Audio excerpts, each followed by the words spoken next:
Hello, and welcome to Final Fantasy XIV. A miniature statue of Nidhogg just sold for 38,000 gil, apparently. So that's neat. So, hello. Last time on Final Fantasy XIV, we completed all of the Endwalker role quests. Except for the epilogue, etc., of course. And so we are returning to the main story. Sucro is waiting politely. The point that we're at in the main story has me going back to the first for reasons I honestly don't entirely remember.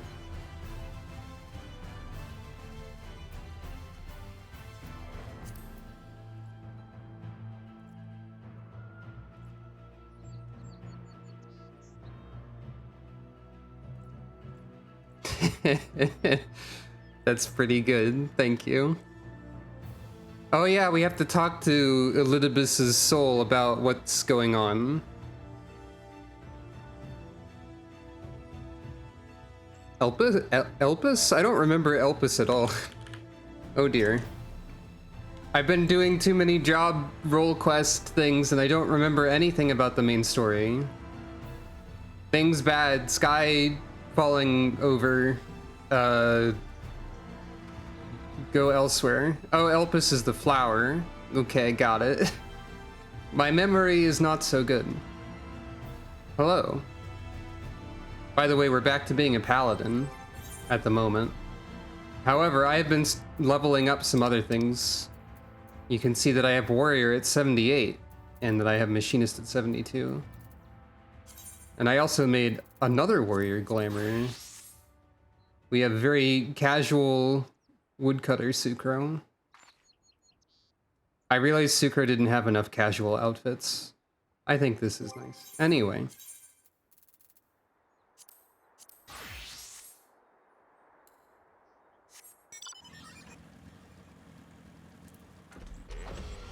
The Nimian Marine outfit that I had for a warrior is also very good.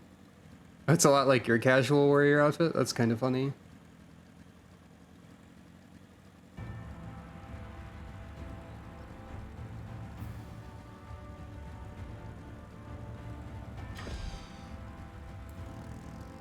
We have to talk to Lena. Hello, it's been a while.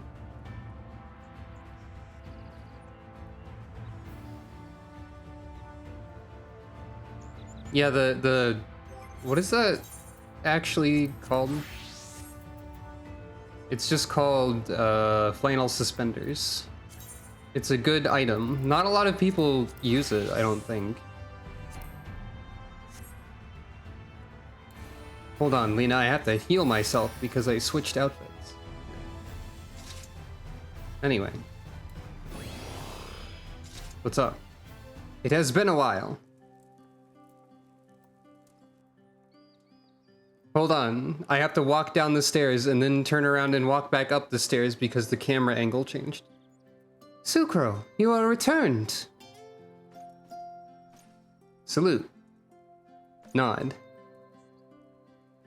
Have you been well? You and the others.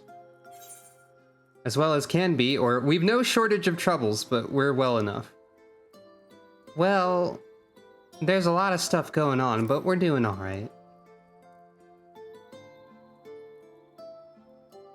Then things are much the same for you as they were here. My lord is doubtless enjoying himself. Explaining.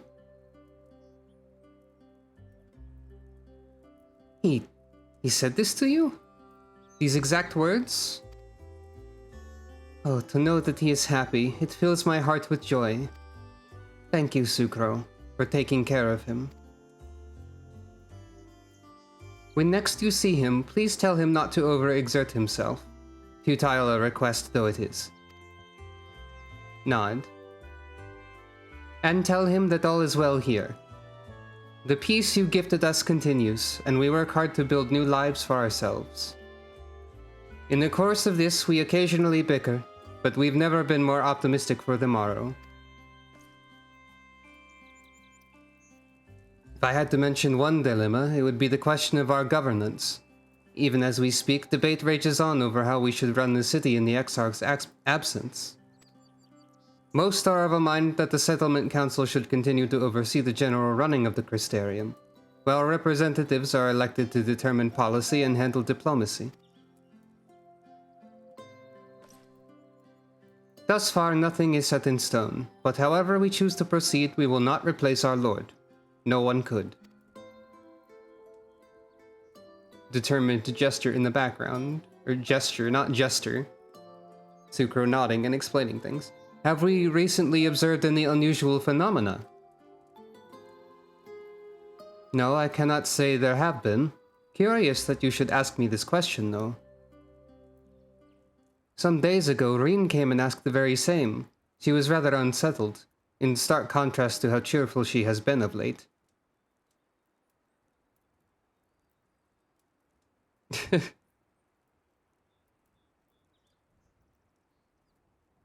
Joker class trying to get into the game? What Joker class? Do you mean the juggler that I was talking about that other time? Gasp. She and other Crystarium youths just hosted a festival, you see. It proved so popular that there are already plans for another celebration, one much bigger than the first. We heard about the festival in the Eden story, if I remember correctly. Between her preparations for the festival and the restoration of the empty, she struck me as happy and full of life. So, when I saw her in the state of such worry, I couldn't help but feel worried in turn, especially since she wouldn't tell me what troubled her. I dare say she would be more willing to confide in you. May I ask you to broach the subject with her? Nod. Explaining. You wish to enter the umbilicus? Very well, I shall fetch the key at once, and take the opportunity to find Reen. Please wait for me in the city, in front of the Cabinet of Curiosity, shall we say. I will be along as soon as I can. Salute.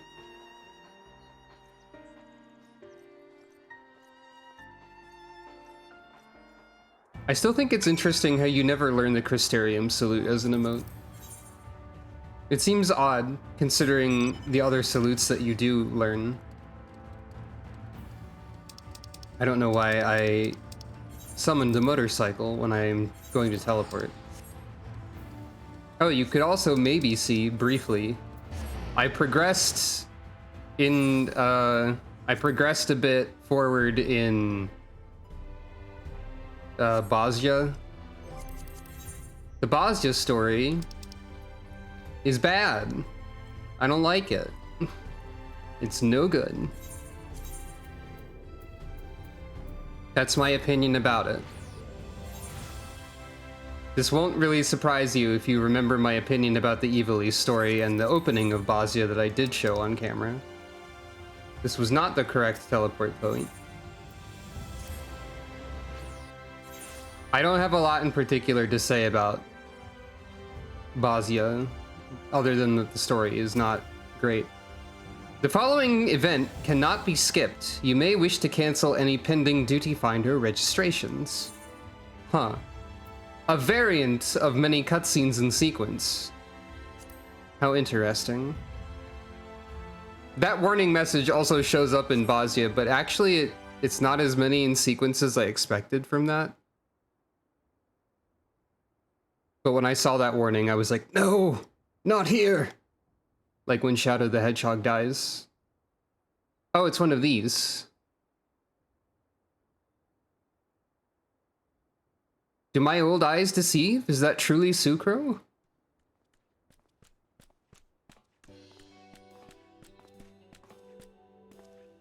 Ha, it is! Full glad am I to see you hale and whole, my friend. Yeah, it's usually one of these first-person talking to people as they wander by. You know, I've just realized that in sequences like this, we're basically the NPC that stands around, and then you run up to them and talk to them, and then run elsewhere. Except all the NPCs are running up to us and talking to us and then leaving. It's kind of funny. What a wonderful surprise it is to have you back with us, and at this most opportune time. In case you haven't heard, we're planning to produce a tome chronicling events from the Flood to the Knight's return. For this project, we intend to draw upon records kept by the world's peoples. Historical and contemporary first-hand accounts will be the centerpiece of the tome, but yours would be the one to crown them all. I've been asked to contribute a chapter on the soul, a subject that is key to understanding much of your endeavors. In the course of developing the spirit vessel, I gained valuable insights into travel beyond the rift, knowledge that will allow me to attest to your existence and deeds. Thumbs up. There's no end to the questions I would ask you, but if you can indulge me just one for now. In your quest to restore the Knight, you faced many a formidable foe. Among them, who offered you the greatest struggle? Titania, driven mad by light and loneliness, Vothri in his misguided self-righteousness, Hades, who bore the burden of his people, or this may come as a surprise, but what, Sucro? But what? List of options Sucro is able to select? I have no idea what this one would say.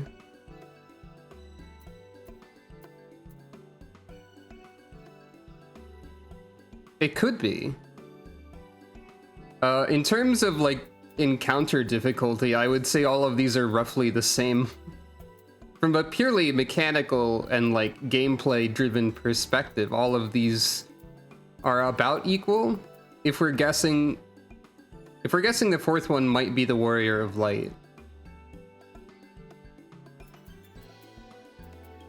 I think that one was a little more difficult. I want to see what this is. It might be surprising, but truly, I never would have guessed. But then if I could, I suppose I wouldn't have to ask. It's a tremendously eye-opening answer, and we'll see that your account of this battle features prominently in the tome. It just doesn't tell you what this is. That's funny. I know you'd love to talk her ear off, Morin, but we should really be on our way. Those documents from Yulmore won't collect themselves.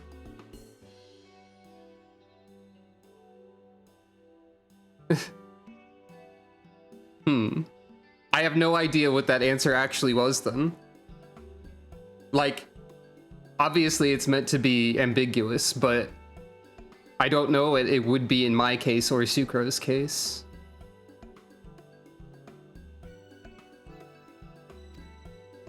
Of course. And afterwards, would you care to join me for tea? I was hoping you might clarify a few points in your treatise. Oh, maybe Eden. Though that wasn't really, that wasn't, and the fight to take back the Knight wasn't really the Warrior of Light either. I don't know.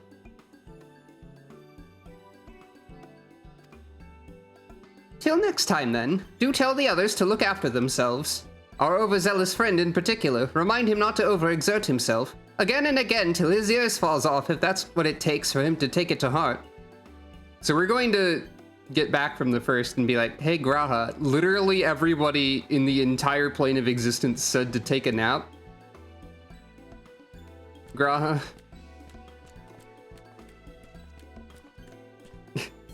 The Stompy Bat did kill me at least once on my first playthrough of that dungeon as my other character, I think. Gasp! Is that the Warrior of Darkness?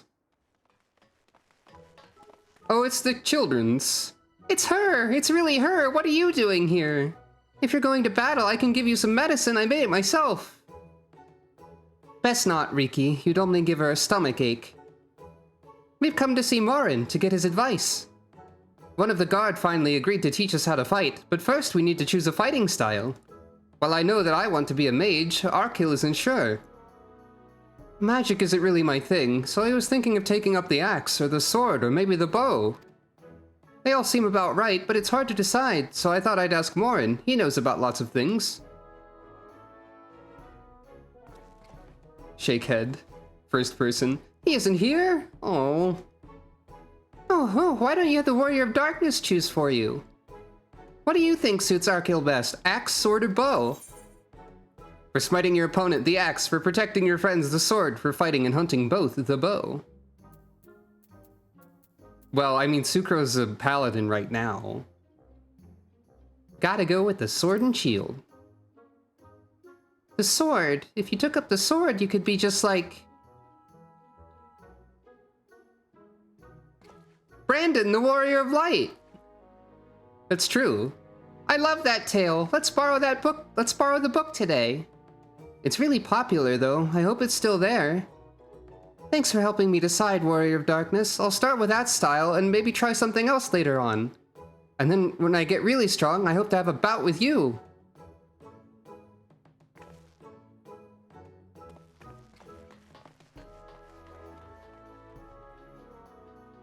I'm glad the kids are doing all right.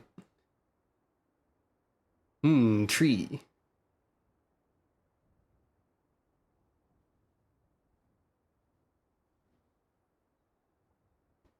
Such fun she's been having, basking in the adoration of musty old bookworms and wide-eyed younglings. But does she spare a thought for me? Of course not. Oomst. Oh. I waited and waited and waited, but she won't so much acknowledge the presence of her beautiful branch, even though they're right here. Such a heartless thing our sapling is. Cold and cruel and heartless. Feoul, I need you? Oh, faithful Feoul, loveliest of branches, how I have missed you. Or, don't you have more important things to do, your majesty?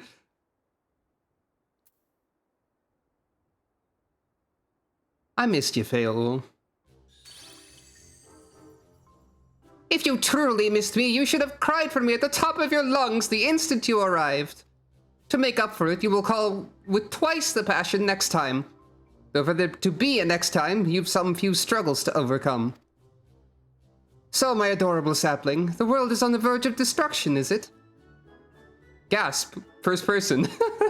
I like the first person surprised gasp by slightly zooming out and then back in. How do I know this? Joined as we are, spying on you is as simple as sliding down the back of a rainbow. Would that I could aid you in your quest, but the fate of we Fae folk is bound to that of our star. Whither it goes, so too do we follow, such is our way. I guess it's slightly Fae-packed Warlock-ish. The most I could do for you is spare you the pain by gifting you the sweetest of eternal dreams. But if escape's not to your liking, then you must struggle with your fellow mortals. It is pretty funny that the Warrior of Light keeps forgetting that they have this pact with the King of the Fae. Now that I think about it. Nod.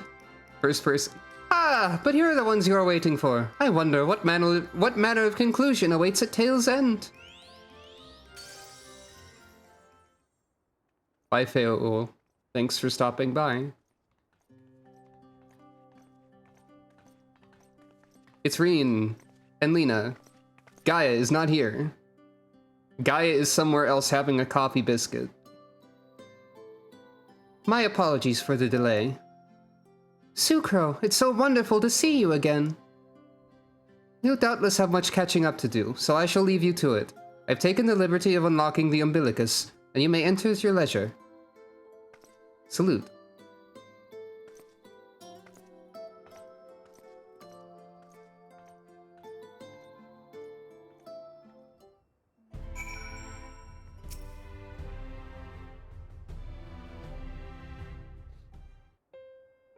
I have exited first-person mode. I'm relieved to hear that everyone is well. I've had this feeling, like a pit in my stomach, and I was afraid that something might have happened. Questioning head tilt? Maybe I'm overthinking things, but it's just that... I'm the Oracle of Light, but I've never spoken with Heidelin, never once heard her call. Even so, I've always had this feeling deep inside me, a connection to something immense. These past few days, though, that connection has wavered. As if that immense something that was distant, then close, then distant again. And then, the other night, I was jolted awake by the feeling it had been completely severed. Wanting some fresh air, I went to open the window, and to my horror, the sky was ablaze, like during the star shower. Gasp. But then I blinked and everything was normal. The next day, no one said a thing. No one else had seen what I had seen. As far as I could tell, nothing was out of the ordinary. I began to wonder if it was a figment of a half-remembered dream. Folded arms. Sucro, what are you not telling me? I have to know, please. It doesn't matter how terrible it is. Nod. Explaining.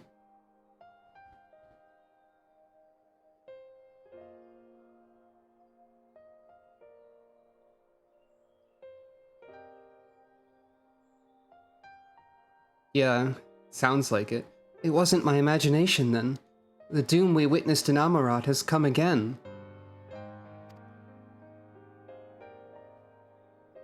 I can't believe it. Like I told you before, all is well here in the First. So don't worry about us. Please, look only to the threat before you. We're fine right now, and even if we weren't, we've learned how to survive. Should the final days reach us here as well, you may be assured we won't go quietly. Gasp. Smile. No, we'll hold on until you can find a way to save all our worlds. So long as you continue your fight, so too will we, united in purpose beneath a blazing sky. Nod. Like, with a slightly concerned look.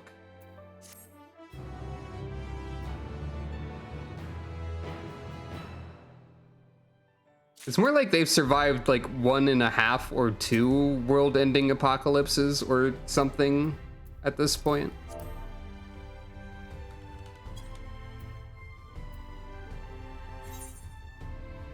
Hope upon a flower.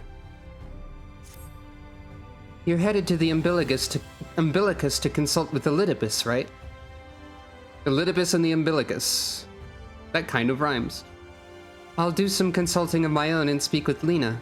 Decide how we might best prepare for the final days. So it's farewell for now, but we'll see each other again, I'm certain of it. We lived through the flood and the tyranny of the Light Wardens. We're survivors. Do what you need to do and know that we will too.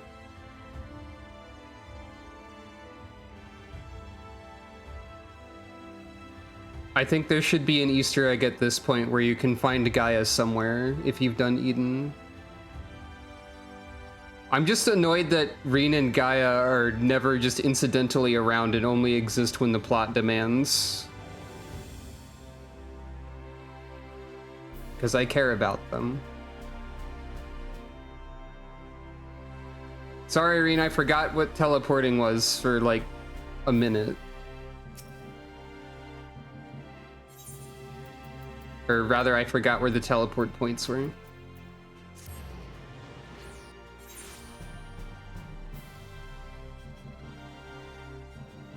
Yeah, exactly. It feels like all of the Scions sort of adopt them as daughters in a way. The player is led to feel protective of them, and so I am. Ah, Mr. Sucro, welcome back. Gaia's probably off being grumpy somewhere. Probably, or having a nap, that's also possible. A grumpy nap.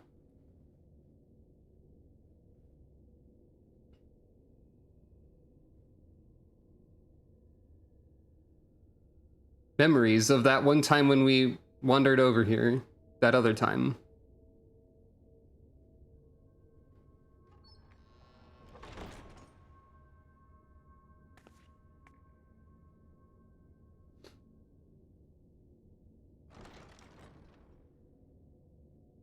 Right, the books room. It's funny that this ultra secret room has like an identical door to the exit. Biometric authentication complete. Please state your business. I didn't expect computer voice. Somehow. I don't think we've had like a voiced Allegan console before in this entire game. So just this very like computer AI sci-fi voice out of nowhere is striking, I guess, would be a way of putting it. Surprising.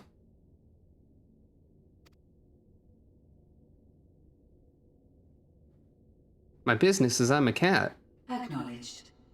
Reinitializing Circus Tower systems. Circus Tower. Searching for Elidibus entity.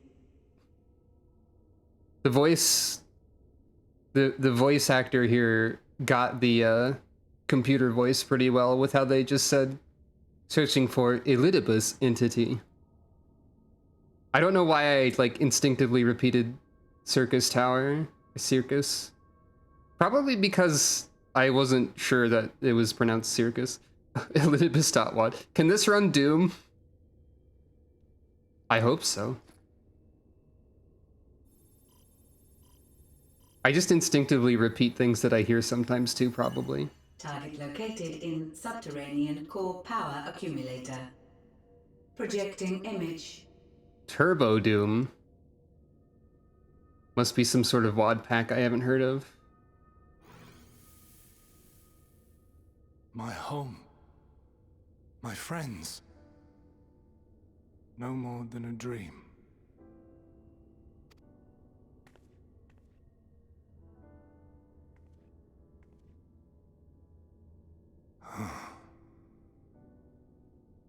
You. Why have you awakened me? I no longer sense those places beyond, or Lord Zodiac. You must explain all. Reminder that Elidibus was like really young. I actually forgot about this already. Sucro is explaining all.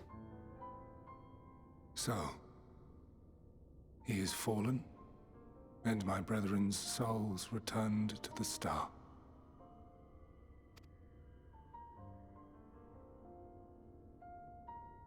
The doom we sacrificed so much to prevent is come again. Old burdens now yours to bear. Seems that way, yep.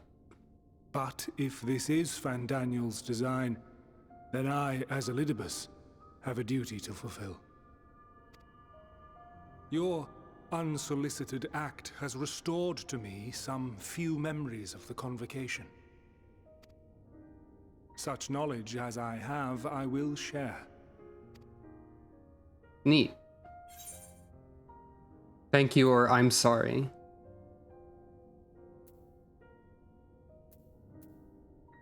Thanks. I do this not for you. I merely perform my duty, as I have ever done. Thanks anyway. Where to begin? Ah, the end. Your understanding of what caused the final days is consistent with our own. Charlie and council member mentioning that dying returns memories lost to you? Huh. I did forget about that. Oh, Monteshane. Memory could be tampered with, but things sufficiently... Right. God, I forgot everything. Dang it.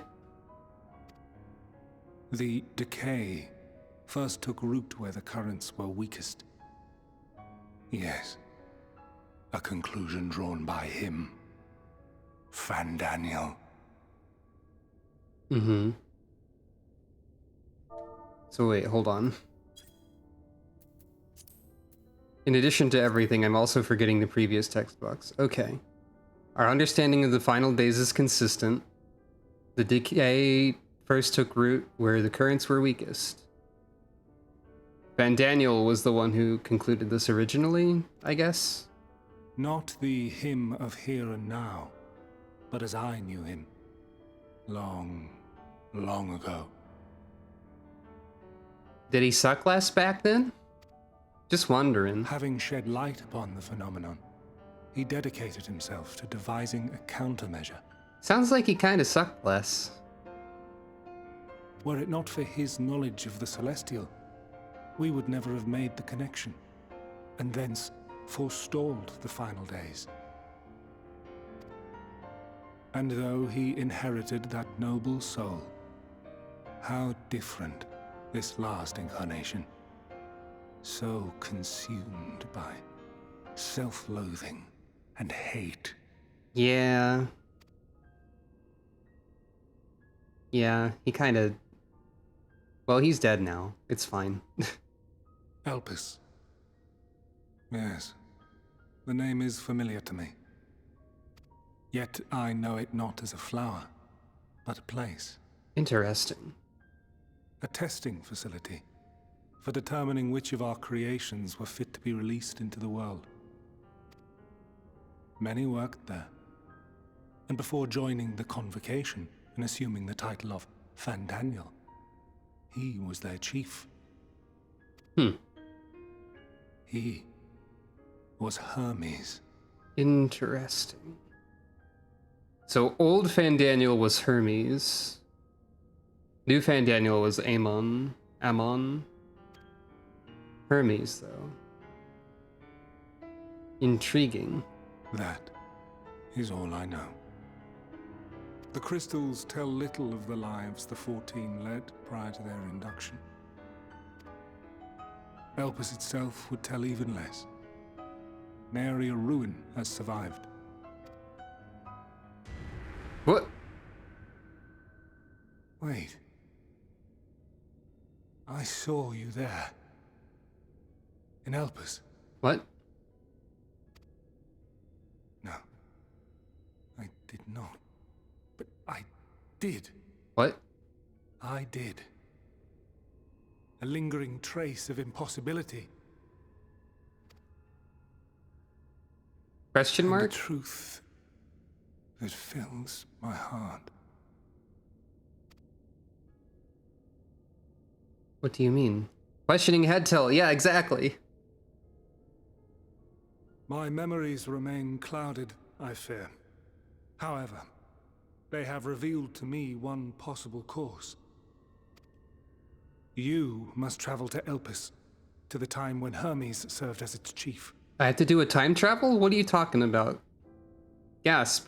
In glimpsing the Exarch's memories, not only did I make his summoning magic mine Oh, own, right, the tower can do I stuff. also mastered the workings of this tower, But still. which, having absorbed my empowered essence, now harbors an abundance of energy.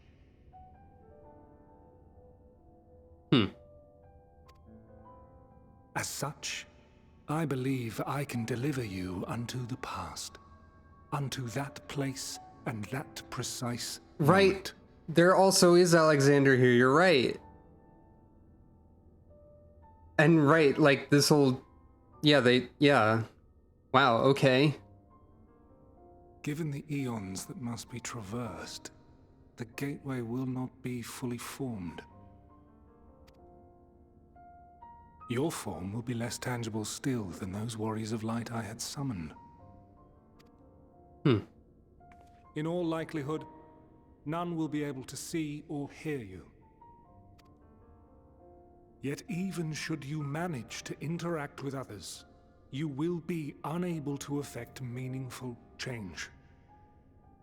For the reality you wish to save, the reality to which you must return, exists as a result of the final days. You cannot reshape the past to undo the tragedies of the present. Cannot unmake the sorrow and suffering fated to come. You know, that makes sense. In full knowledge of this, will you still entrust your life to your foe and make the journey? I don't think you're my foe anymore.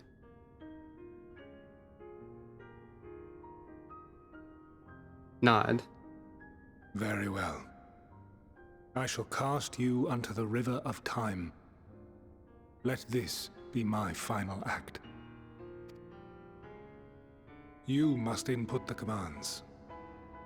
I no longer have the authority. This would be a great time for any programming jokes if I understood programming, First, I'm sure. you must reconfigure the systems, that the tower's ether may be channeled for the magic. Either programming jokes or there's just a single button that does everything somehow. Sukro would probably understand a little bit of this with her areas of interest and study.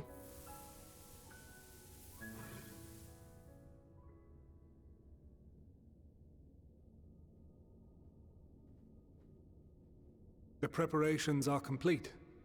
The gateway will soon open. Return at once to the ocular. Sukro pressed approximately 2 or 3 buttons, I think. That was probably more than a couple streams ago. All appears to be in order. The ether flows unimpeded. I don't remember Magic predicting should this, but I'd consume believe every it. last mote of my essence. Oh Why no. are you surprised? Did I not say that this will be my final act? You did, but you do have a tendency to be a little bit dramatic at times. Lord Zodiac is no more. There is nothing for me here. The ones I love and long to see again are waiting in that promised land, beyond memory and dream. I now know that there are apparently like 1 or 2 things that I called or may have predicted. Thankfully, due to my own poor memory, I don't remember anything that I've said in the past. So you'll have to tell me that I've called something when it shows up. Now go, warrior Most likely. of light. Go, and do not look back. But Elidibus, we're going back in time. We're literally looking back. That's kind of what we're doing. That's kind of the point of this. Oh, well, whatever. Well, Heidelin, I take my leave of you. Yours is the mantle of the last of us. May you have the joy of it, the burden, and the solitude. It falls to you now. You and your champion to save our star.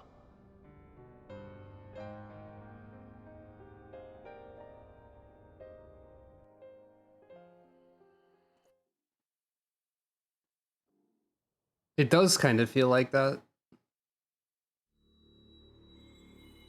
Meanwhile, in the past, whoop. No, I have to fall through the funny void again. Be on the lookout for passing Harshafont references.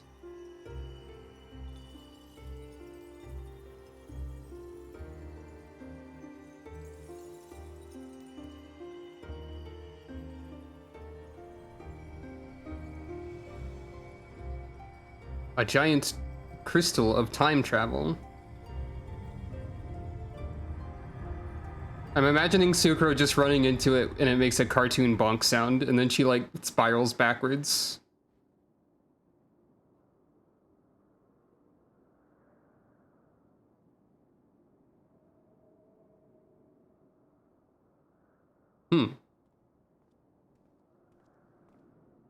I'm not even playing as a ninja right now. And yet I am hidden.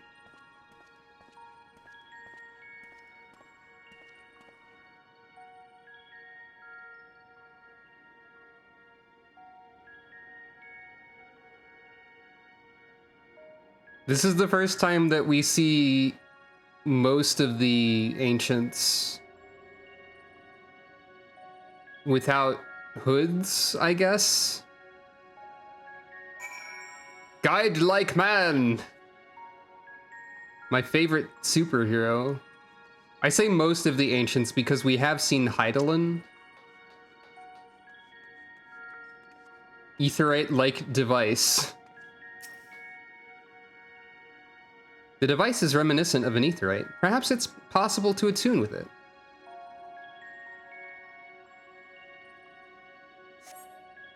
Despite attempting to channel and focus your energies, you fail to attune with the device. You can only assume it operates differently.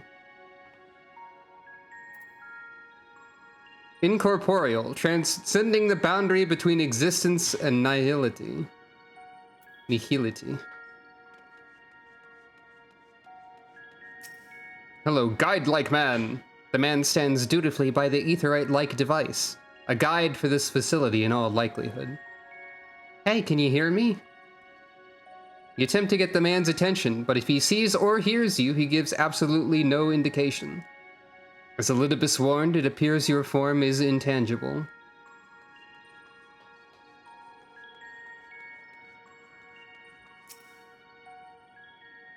This is the right place, right? Propylion? Judging by the woman's words, this facility is called Propylion. Poke. You attempt to gently prod the woman to attract her attention, but feel nothing, and it seems neither does she. Who she looks like? Meant to be Gaia? Sort of. She looks a little bit like Gaia, but I could also probably argue that she looks kind of like Yatsuyu. So I think it's just a coincidence.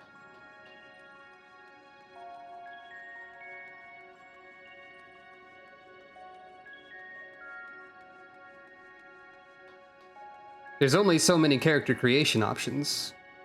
And even though they've broken the height slider and turned it up to 5,000, they still have the same amount of face and hair and stuff that they can choose. The remarkably large man wears a black robe and half mask, much like the phantoms you encountered in Mare Lamentorum and the recreated Amarat.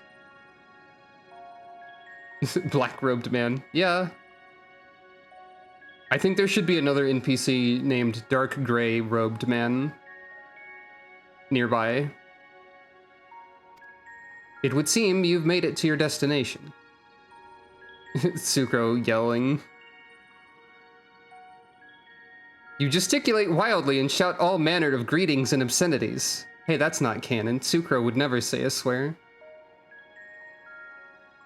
Tsukro does like that one part that I wrote in Wargroove versus the Skeletons, where a character yells, like, but really loud. Heck. Yeah, exactly. Also, hello and welcome to people. I don't think I said that to everyone. And, like, it's possible that people could be reflections of people and so on. Anything is possible.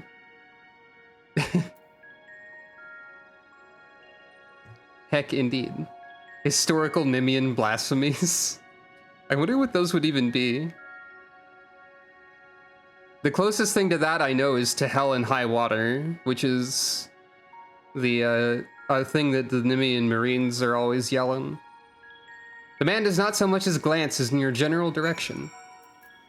Also, the weather is fair skies. The weather is not time travel or something of the sort. And what are you two up to? Thinking. Oh yeah, I guess Nim probably would have Oshan-based swears. I was just reading random TV tropes recently, as I've been doing sometimes. And that reminded me that Nim liked Oshan the Wanderer, which I actually forgot about. That's probably true, too. You suspect this door leads outside, but how to open it? Maybe I can just go through it. I mean, the floor is tangible, so maybe not.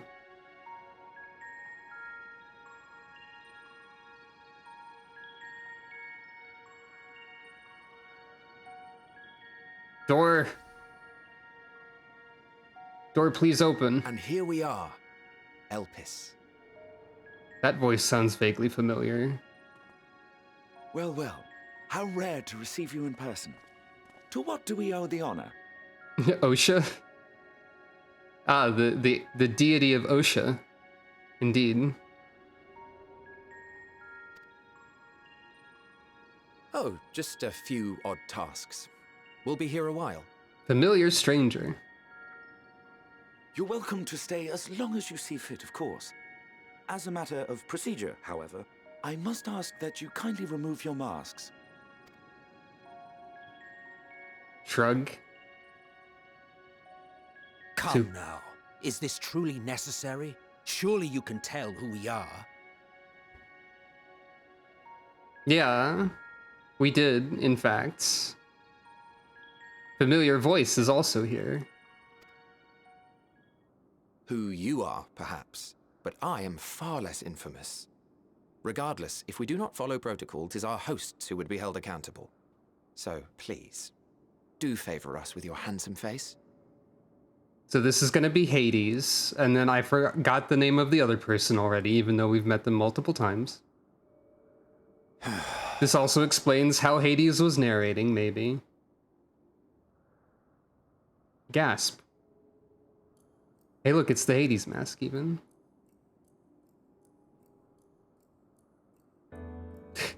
Looking grumpy as always.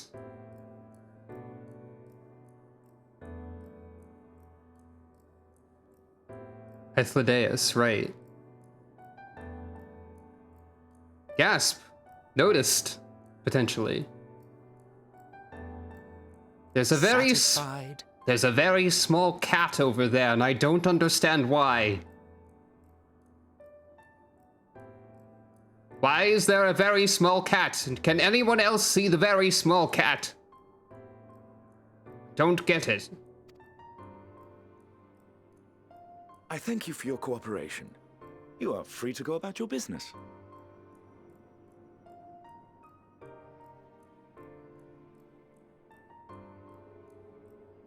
He kinda did give Solace a very similar face. That's true.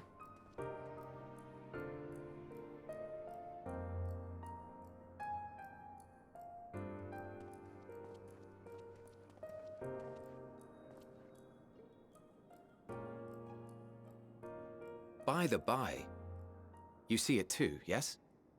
Oh, someone else does see the very small cat.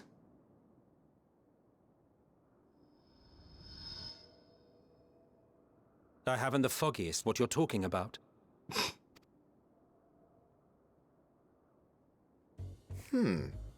That's odd. It's comedy.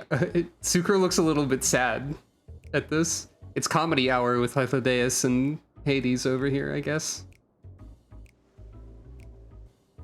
It's right here. A bit thin in the ether, but there's no mistaking it. The color of its soul is almost identical to Azem's. Okay, Azem has a pronunciation. I will recall this in my brain now, or at least I hope so. Also, Hythlodaeus is like maybe one of the most androgynous characters that's existed in this game.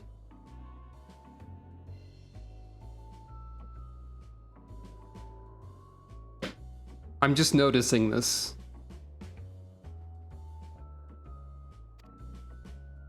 Do you suppose she created it? Rather unusual for a familiar to have a soul, though. I'm guessing that the gender of Azem depends upon the player character's gender. Unless this line has a variant.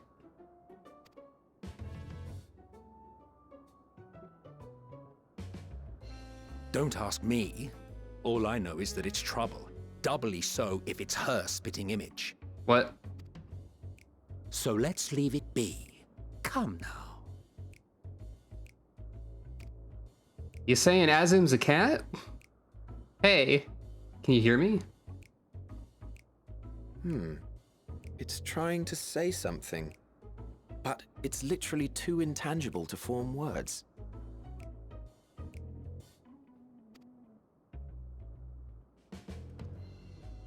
Why don't you give it some ether? Spare a snifter of your bounteous reserves. A snifter? What? Who do you take me for? Hades. Why, a dear friend, of course. One who wouldn't let acts of kindness, such as my accompanying him on errands to far-flung outposts, go unrewarded. This Hades face is pretty funny. Something about this is a reaction image. A tiny cup. I see.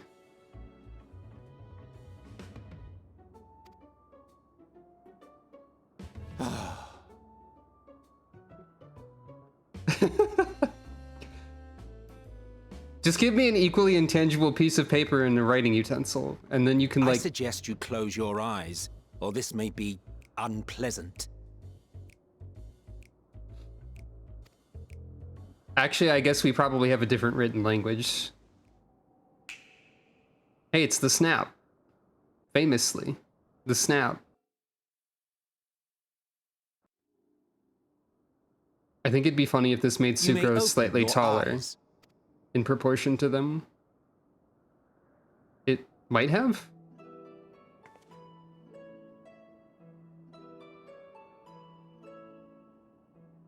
It did, actually. Huh. I've been tallened. Oh, you even adjusted its size. That ain't my pronoun, Hythlodeus. Please be respectful. The better to indulge your whim. This way, it will be easier to communicate. How very thoughtful of you.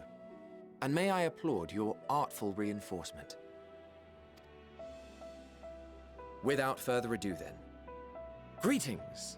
I am Hythlodeus, chief of the Bureau of the Architect. Hythlodeus is also a word we have, or a name we haven't heard, like, voiced. Hythlodeus. Hello, Hythlodeus. Sulking beside me is the most honorable Emmett Selk of the Convocation of 14. I hope I have the option to be like, "Hi, Hades!" and, like, wave enthusiastically. He'll just be like, "What?" And how might we address you, my new friend? I'm a cat. Also Sucro. A fine Nod. name. And I'm pleased to see you understand our words. So, tell us, whence have you come? The thinness of your essence suggests you weren't created here. I don't know if I'm allowed to say that, actually. You do not know? Or cannot say? Allow me to ask a different question then. Hey, I like how the hoodies, or not the hoodies, but the, I said hoodies because I was leading into. I like how the robes of the ancients have, like, drawstrings for tightening the hood like a hoodie would. That's kind of funny to me. What brings you here? I'm here to learn. I seek a man named Hermes, or I want to learn about Elpis. I want to learn about Elpis.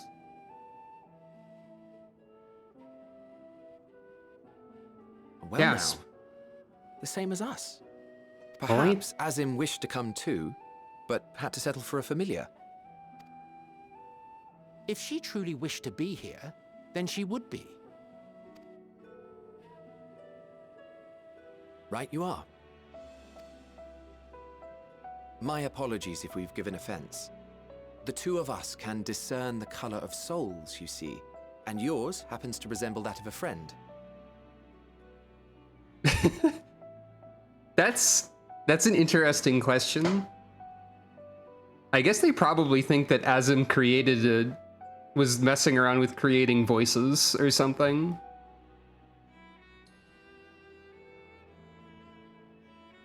Also, it sounds like you're complimenting my voice acting of Sucro and or my voice, and I thank you for this. And with your purpose matching our own besides, we jumped to a hasty conclusion.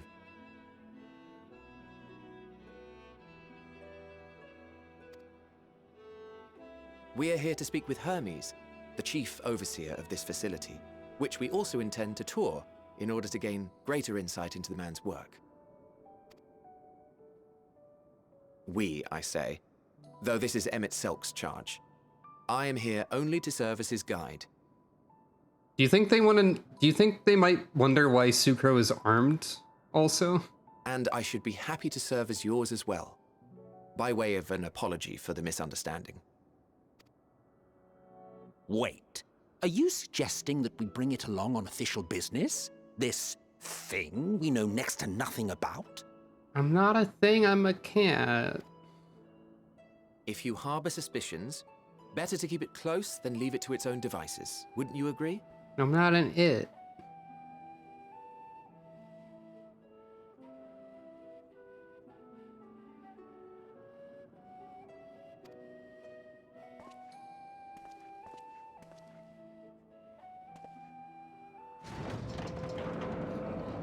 Besides, having a mysterious life form in tow is the norm rather than the exception here.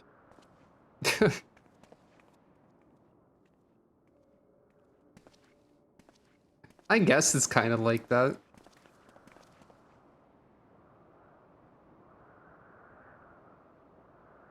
Welcome, my friends, to the testing ground of creation at Heaven's Edge. Oh, dang. Elpis. The world unsundered. Elpis. Wow. Hey, this place is pretty. Also, I guess it's a zone? Also, hey, Vana. This presence. And Vana and your dog. Yeah, Argos. Unsundered axolotl. Valid Rogadin name. Rugadin name. Wait, who? What? Hermes! Visitors! Bird person? We have visitors! Bird person? Bird?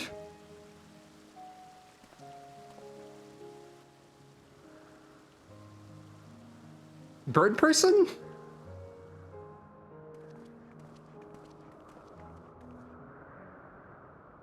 What I wish I remember. secrets are you hiding, I wonder? Probably a lot. I'm trying to remember the name. I wish I remembered anything ever. What's the name of the artificial underground Charlian place? Because the first thought I had at the panning shot of this zone was that this looks kind of like Labyrinthos. This looks kind of like Labyrinthos, doesn't it? There is some resemblance. That was the first thought I had when I saw the shot of the zone.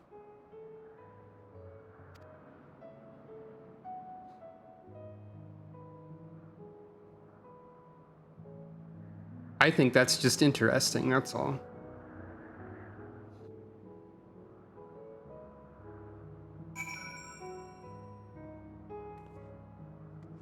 Hold on.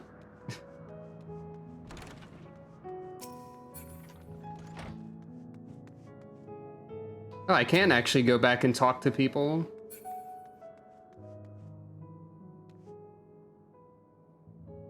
Sucro thinks it's really weird to be tall, except everything's proportionally the same. So it's just like this odd everything is like proportioned as if she were normal size, but she probably feels taller, so it's just a really weird feeling. Like you're simultaneously taller and the same size at the same time. Hey, what's up? My friend's supposed to pay me a visit, but there's still no sign of them. Perhaps they're too absorbed in their research. Non-binary they-them ancients confirmed. Who might you be? A lost familiar, perhaps? Oh, I do wish you wouldn't stare. Does it surprise you to see someone whose visage remains unshrouded?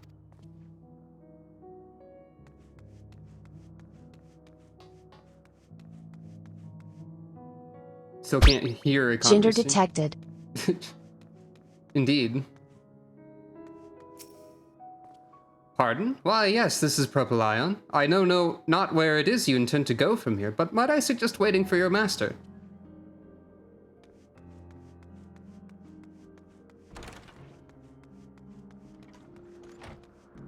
Also, hey, this does confirm the presence of this person named Wrong Way, which I guess would technically be a Loperate name that could exist. Confirms that this does appear to be a zone where other players can be. So that's fascinating. Democritus. Those researchers are from the Academia Oneida's Words of Halmarut, here to observe the state of the local flora. I wish they would give equal attention to the ambient environment, specifically how much noise they're adding to it with their little debate. Also, yeah, the weather is clouds. Somebody mentioned they didn't know this place could have fog. I think I saw that message. It is fascinating that this is just actually a zone.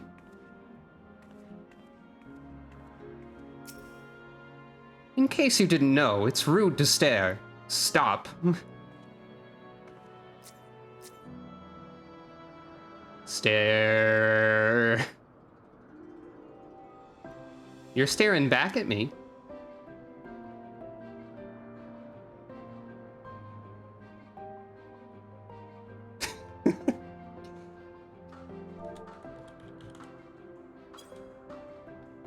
Poke.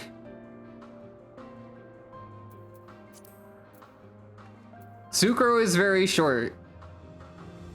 Sucro is 5 feet tall exactly, assuming I interpreted the game's height slider correctly.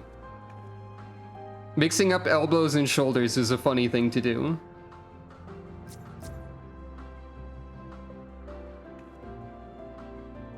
I assume if you are actually a taller character, you can match the height of these. Well, Wrong Way here demonstrates that you can match the height of people. Anyway.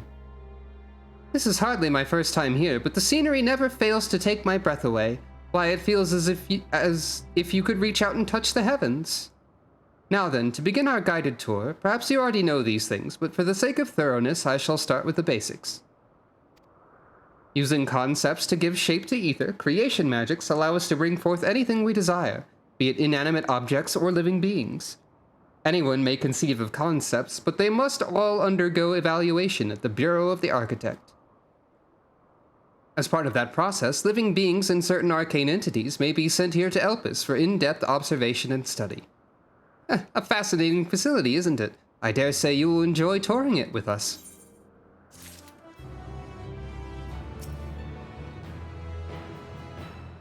The more of Endwalker I see, the more I wonder of what Dawntrail can even do. Considering like where we are, and I know that Endwalker is like the end game of the storyline, but where is this gonna go from here? Petalauda hunt.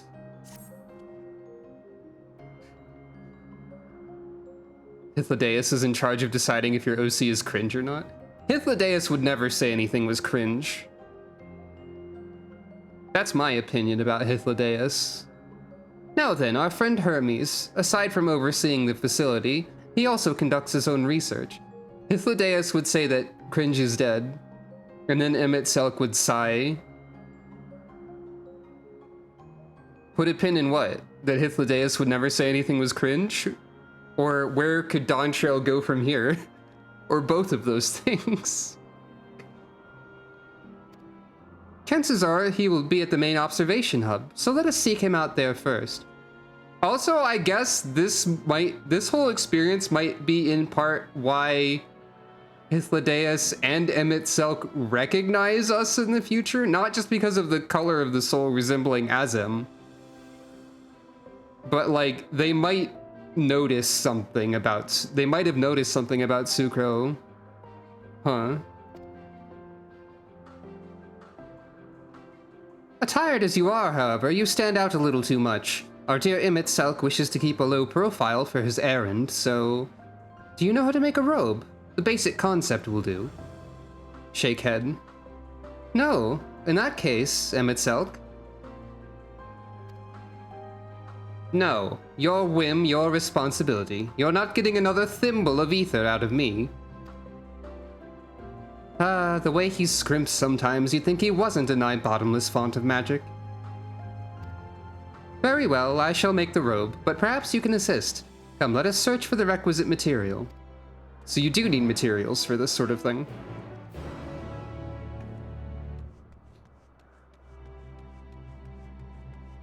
Mario Galaxy to 3D World? Interesting as a comparison.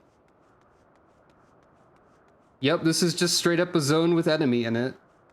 Alright, so what sort of things did we have in the past that got... Well, we had this. This is a sort of creature that existed in the past that does not exist in the future. We've got, Fungus Snake Man. Who's mad at me now? I'm sorry, Fungus Snake Man. Oh, creation magic is... I guess that's true. Sorry, Fungus Snake Man, but I'm too powerful for you. I say fungus because, like, the ring of petals, question mark, around the base of the snake resembles fungus more than flower petals to me.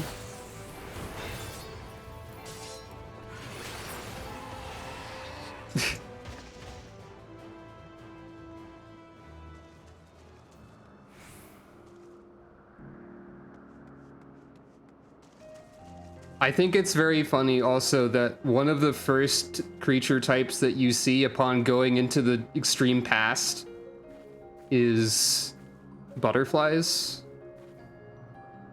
Especially right after you were reminded that your actions might have severe consequences if you tried to cause a paradox. Like, you know, some sort of butterfly effect metaphor.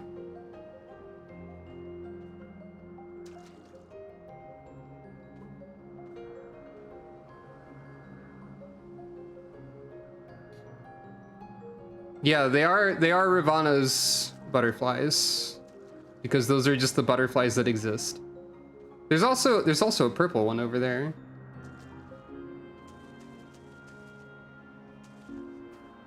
I'm gonna hide in this bush. Really? The first overworld mob since 2.0 that don't try to kill you inside? I feel like I saw some non-aggressive ones recently, and I also feel like I commented on that recently. Oh, right, you mentioned the butterfly effects. Yeah, I remember now. Yeah. I'm gonna hide in this bush. They'll never find me while I do this. BRB. But that also means, even in the distant past, everyone loves to gamble. Once I flip a coin. Indeed, indeed. Is it this or that?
It was that.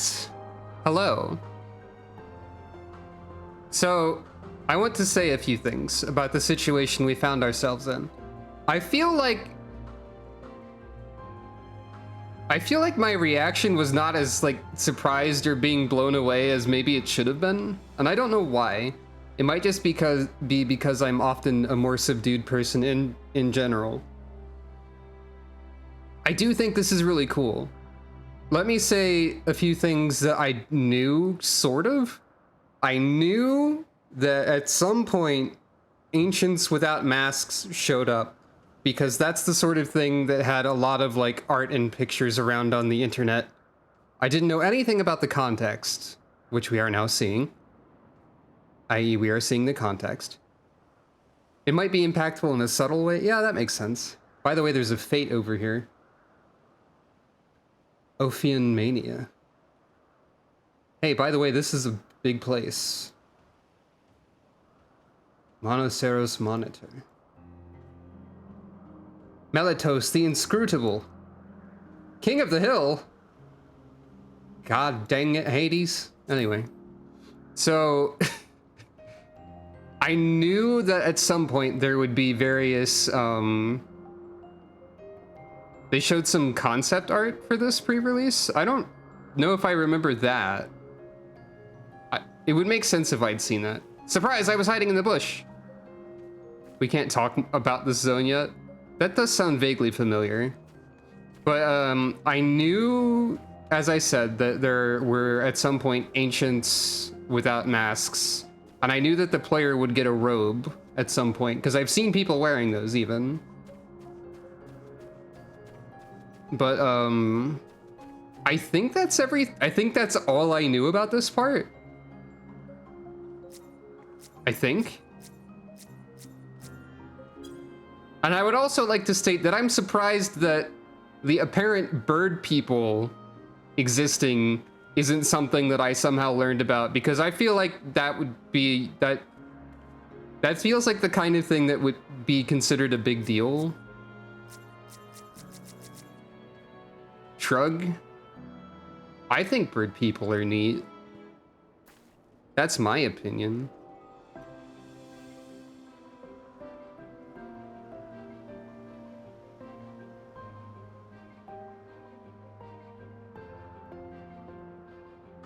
Let me look at something.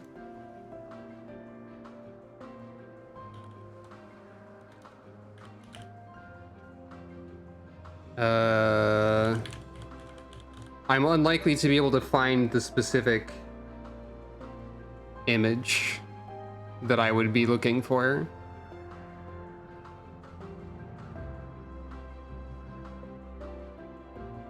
But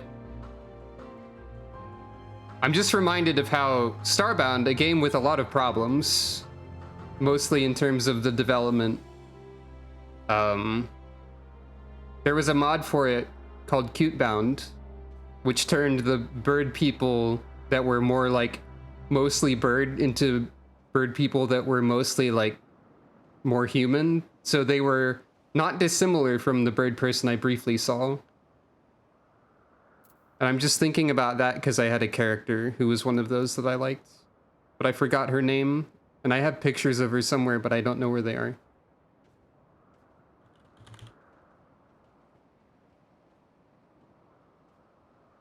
Oh, I think I found one. This is barely relevant to anything, but a trademark of my streams appears to be tangents.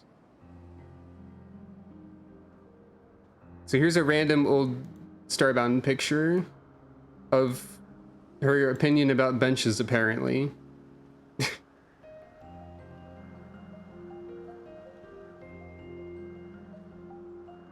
Benches are best shared with friends.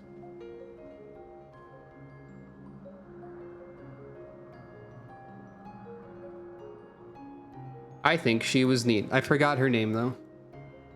Anyway. Yes, these creatures should suffice.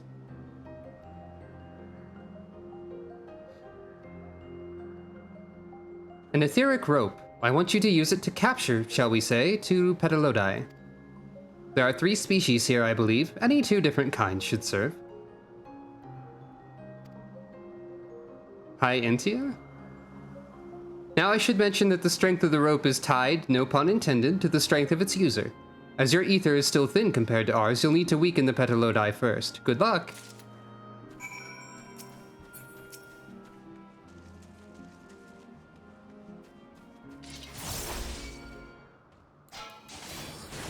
Oh, interesting. So do you think this is weaken as... Okay. Not that weaken. The other kind of weaken where you do actually have to care and they don't get stopped at 1 hit point. Got it.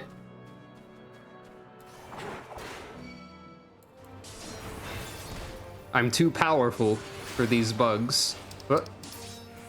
No, my auto attack. No.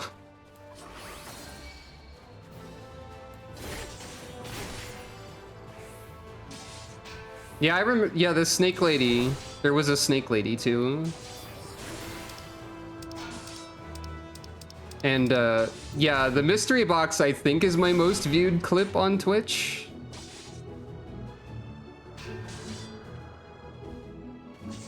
You think this is weak enough?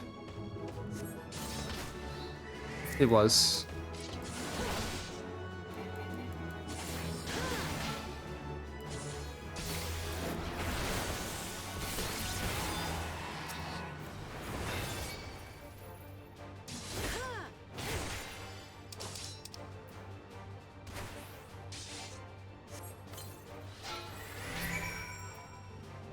I probably have pictures of the snake lady and stuff somewhere.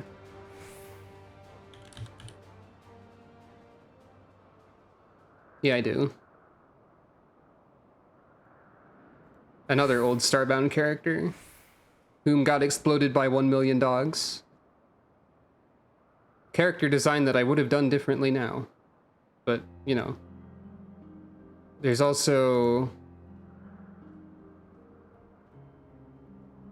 Sometimes I wish that I could feel okay about playing Starbound because it was a good way to pass time. But there's a lot of messed up stuff with the development. I remember streaming this part also. I had like this is an elaborate like home base island that I made in Starbound once. I streamed this character. The character in question being Sci-Fi Spacebug. Currently in the center of the screen. That was also a modded character type.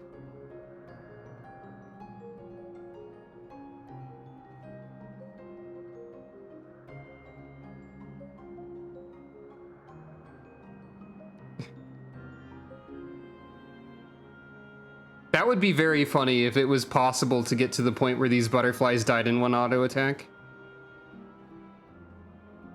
But like, also I'm pretty sure they've stated that the level cap forever will be 100. And that after Dawn Trail, they're not going to raise the level cap anymore, and they had to, quote, find something else to do instead. That's not really a quote, that's a paraphrasing of what they said. That's something I distinctly remember. I don't, they'll probably address that at some point. So there might be like, I don't know, like extra levels or like, I don't know. There's a various options for that. Like Elder Scrolls Online has champion points where you can put points into skill trees.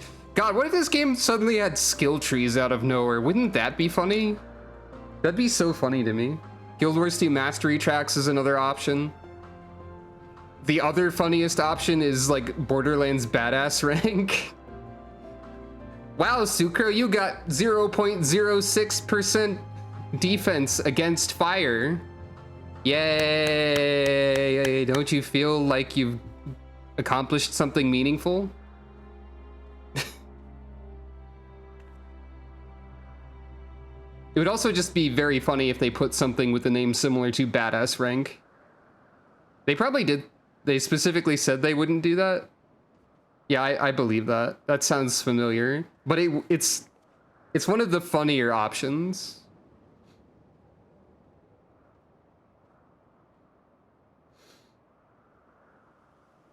Extra specializations in Star Trek Online. That sounds a lot like Guild Wars 2, actually. Because in Guild Wars 2, you have like base classes with like a bunch of like 3 or 4 skill trees, I think. And then you can unlock extra lines of skills that are called elite specializations that come with a different weapon and new active abilities and new weapon attacks because of the new weapon and so on. Anyway, you've caught the Petalodai. Come, let us see.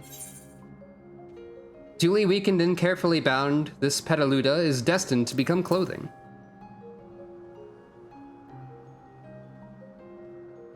I would love for some customization of the aesthetic of a job. Like, I don't know if you mean like themes specifically in terms of just aesthetic, or if you mean like also you want some variation on how the abilities function, but I would love the ability to customize the aesthetics of something. At the very least, like a hue slider or something. Yes, these fine fellows will do nicely, and now for a spot of reversion.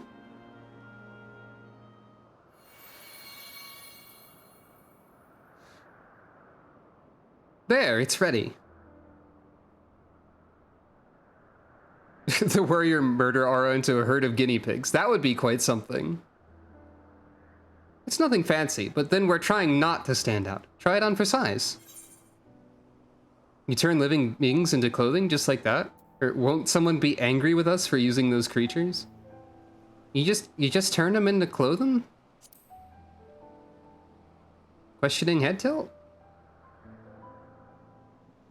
Well, no, not just like that. You need to revert them to their constituent ether first.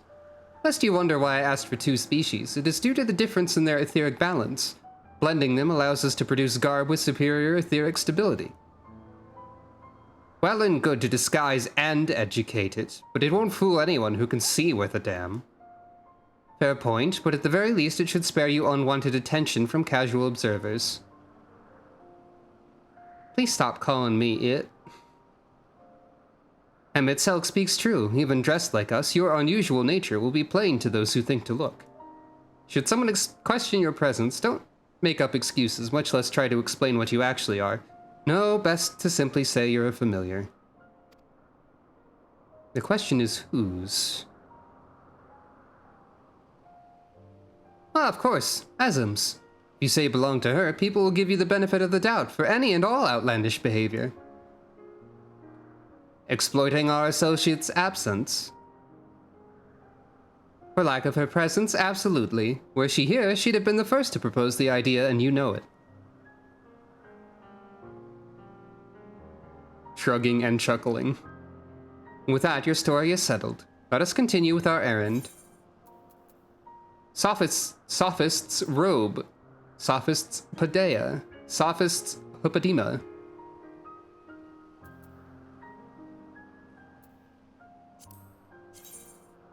Yep. That's the robe.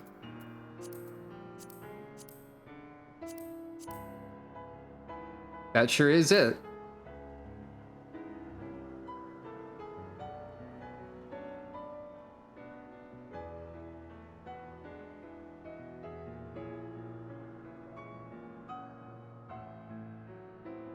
Some of the Diadokus equipment was made with gemstones from the sun. Interesting. I didn't realize there was more than just a robe. I love the idea that Azim is an MMO player gremlin.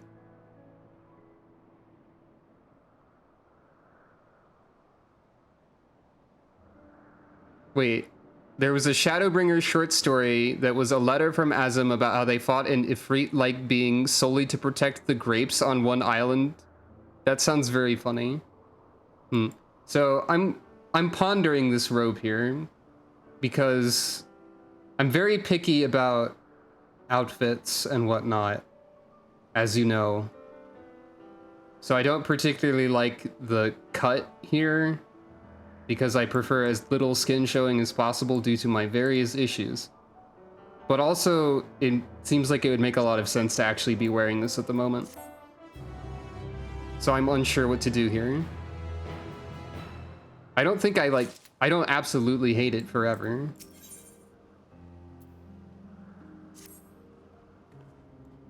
It's funny that they make this for you and then say you don't, and then you don't have to actually wear it.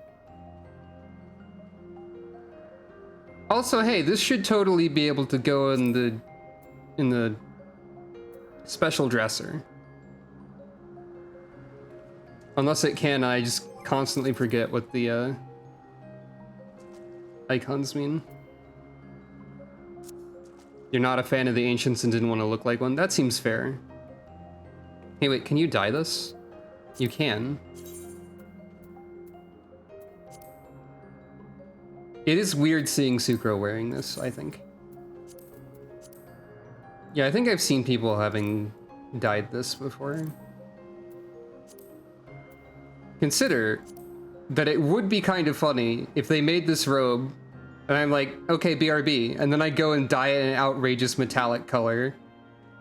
And they're like, yup, that's Asm for you. Consider that it would be very funny to do that. Or at least a little bit funny.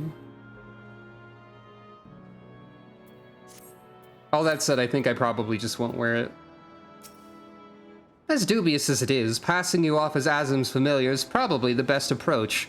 Should she take offense that others so readily believe her recklessness is to blame, she's welcome to mend her ways.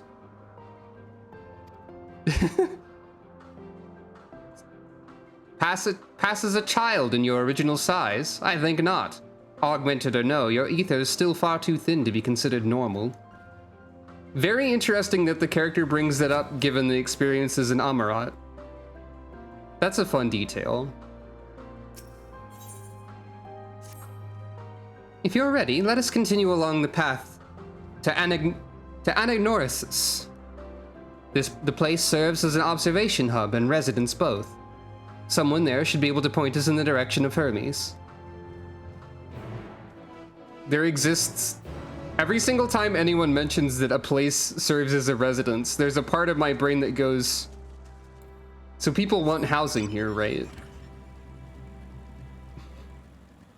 Imagine if they opened up a housing district in the distant past. Now don't cause any paradoxes, but you could buy a house here.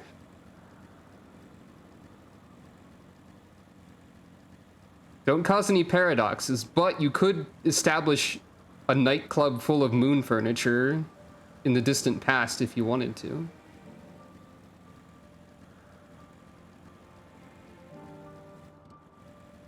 Incidentally, it is kind of funny to me that the Loporit quests established, or not established, but added the ability to have disco dance floors, because they have to know that like 90% of FC homes are nightclubs, right? Anyway, let's talk to everybody instead of advancing the story. Hey there, Memnon. And what have we here? I'm a cat. Hello, gemstone trader that exists in the past. Don't ask me why, but my latest creation won't eat anything but bicolored gemstones. I'm going to need to get my hands on more of them, and fast. That's a funny justification. I think the bicolored gemstones in the past should be referred to as, like, ... like 28 color gemstones? Or something like that.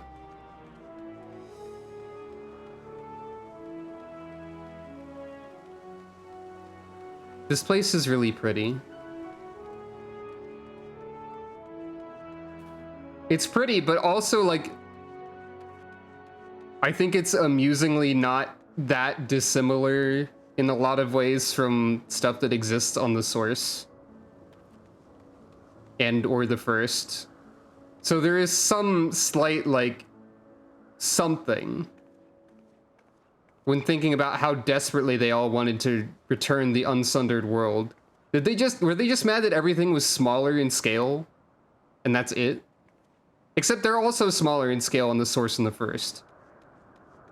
So, like, No, it's fine.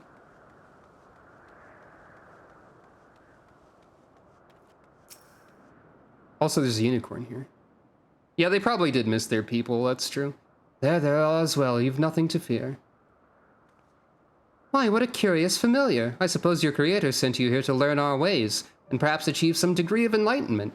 So what would you ask of me? Tell me about yourself. Like most of my colleagues here at Ananorisis, I am charged with observing the various creations in our care and assessing their suitability for life on Aetheris. It's an enormous responsibility, of course, though the sense of achievement from bringing new species into the world makes it all worthwhile. That's... yeah, they probably do feel uncanny. I guess that makes sense. What kind of place is this? Ananorisis is one of the most important facilities in Elpis, as it is here that we ascertain the various merits and shortcomings of the various flora and fauna in our care. It derives its name from the ethos at the center of our work, that being the discovery of the creation's true nature. Only by allowing them to coexist in an environment such as this do they reveal unto us the essence of their being. Interesting.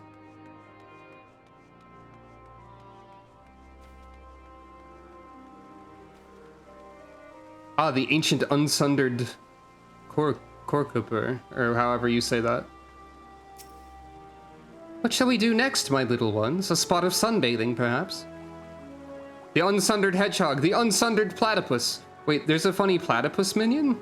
I don't think I knew that. And hey, look, it's the butterfly effect, actually. It's just right here. I'm pretty sure that's what it looks like.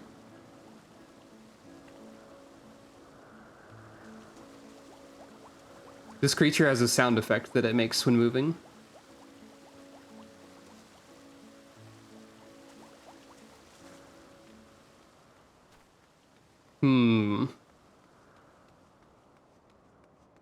That's a great question. Is the Butterfinger a sundered, imperfect replica of some sort of candy? There's just lots of funny creatures around here. I forget what this creature type is called. But they're an enemy in the Tempest. This is Crab. I know that one. I know Crab. Cleonid. Yeah, that sounds right.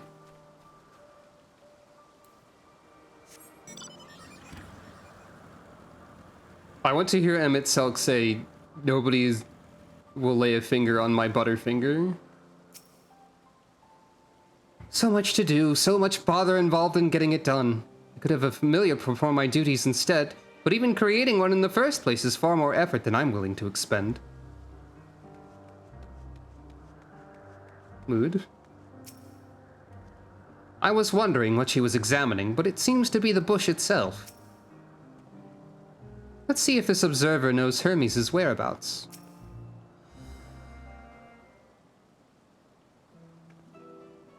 Yes, can I help you? We wish to speak with Chief Hermes. Do you know where we might find him?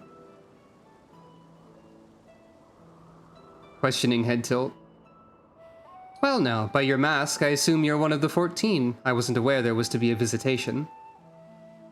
Between you and us, it's something of a surprise. Your discretion in the matter would be appreciated.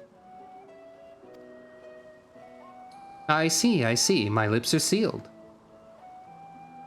And yeah, we get to see a lot of stuff that we didn't know about. The Chief should be out conducting observations as usual. His focus of late has been aquatic creatures, so I expect you will find him at one of the pools here. Nod. The pools, you say? Many thanks and apologies for disrupting your work. Shake head.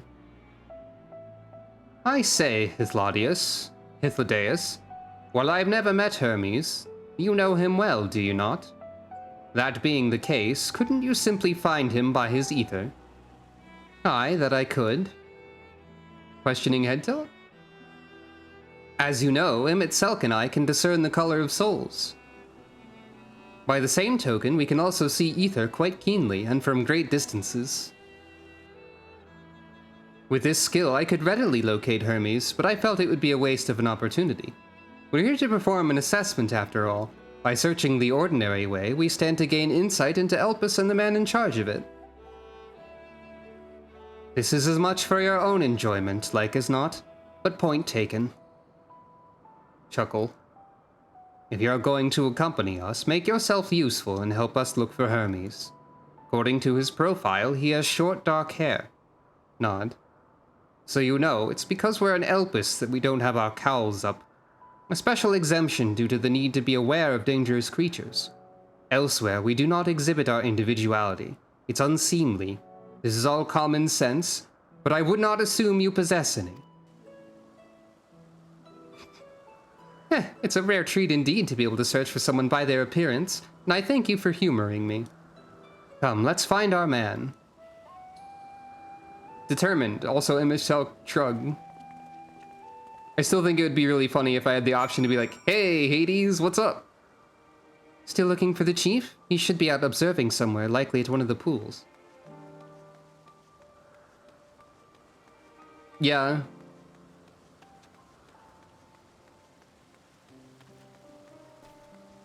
Yeah, I was thinking about that. Are you lost, my familiar friend? Ananoris, this is not the safest place to wander unattended. You'd best return to your master's side.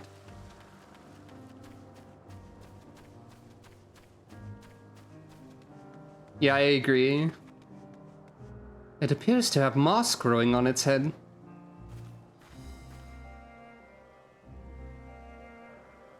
So if people don't exhibit individuality or whatever, do they just choose hairstyles and facial hair arbitrarily?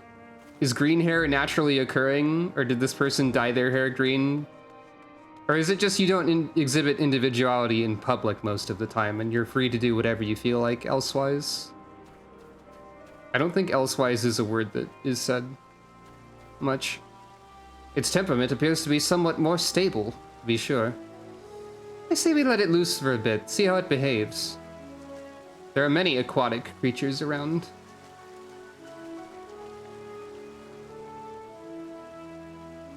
Of course. Parentheses water. Someone is doing red magery over there. Apparently red mages do a big backflip. Sometimes, if they feel like it. Familiar, you appear quite inquisitive. Perhaps you are created to learn? Well, if there's anything you wish to know, I'd be glad to explain.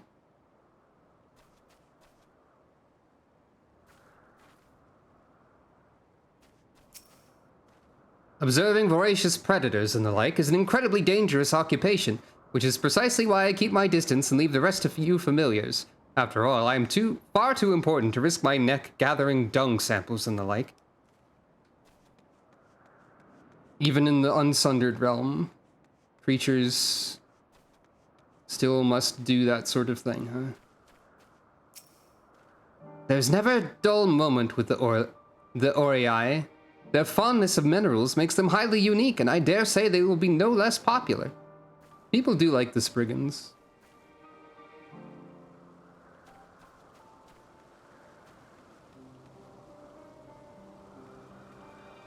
Hey, someone has Argos.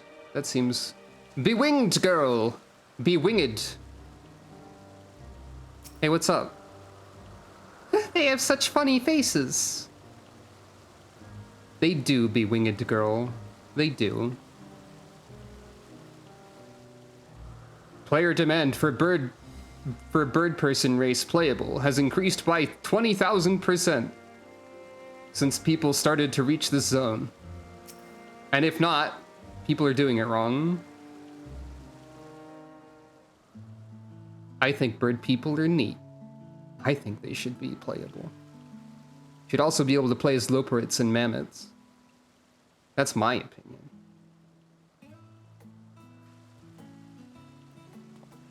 Hello, Hermes. You are... I'm a cat. And Sucro. Gria also, yes. Oh. Are you also a familiar? Different. I mean... You're different too. You and me. We're alike. Friends. I want to be... Are you a familiar? Wait. Please. Wait. She's absolutely the type who would say, I'm a bird, is what I'm getting from this. Greetings and salutations. Whoa. Can you hear me? Do not be alarmed. I mean you no harm. I wish only to hear your words, share your feelings, and know your thoughts. May we please be friends? Better at communicating with telepathy than out loud. May we please be friends? That's kind of adorable. Absolutely. Ah, I see you found him. Bird character is someone you're 10,000% sure I would write myself. You know? Yeah, I'm getting that vibe a bit. The idea of a character with a lot of difficulty speaking like out loud but having less difficulty speaking telepathically is probably something I could have thought of. That is like the sort of character trait that I would find interesting too, I think. Or I mean, I do find it interesting. She's not a robin, she's a bluebird.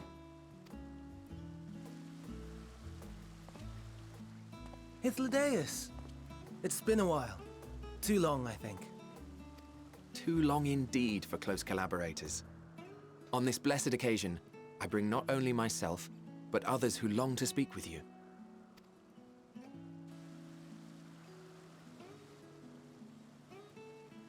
Hades doesn't look like he longs to speak with anyone. You were of the convocation.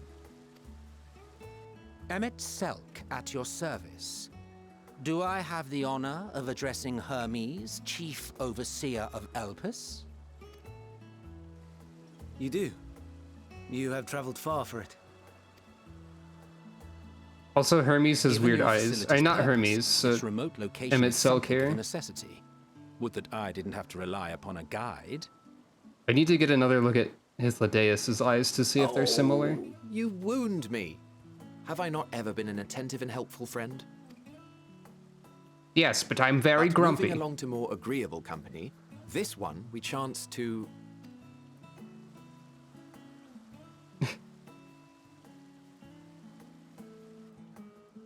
Smile.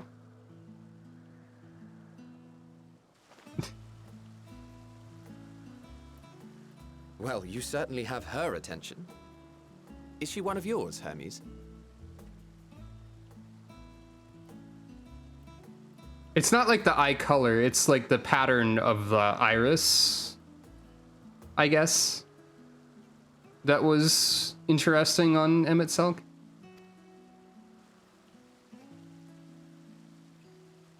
Her name is Meteon. It means Meteon. shooting star.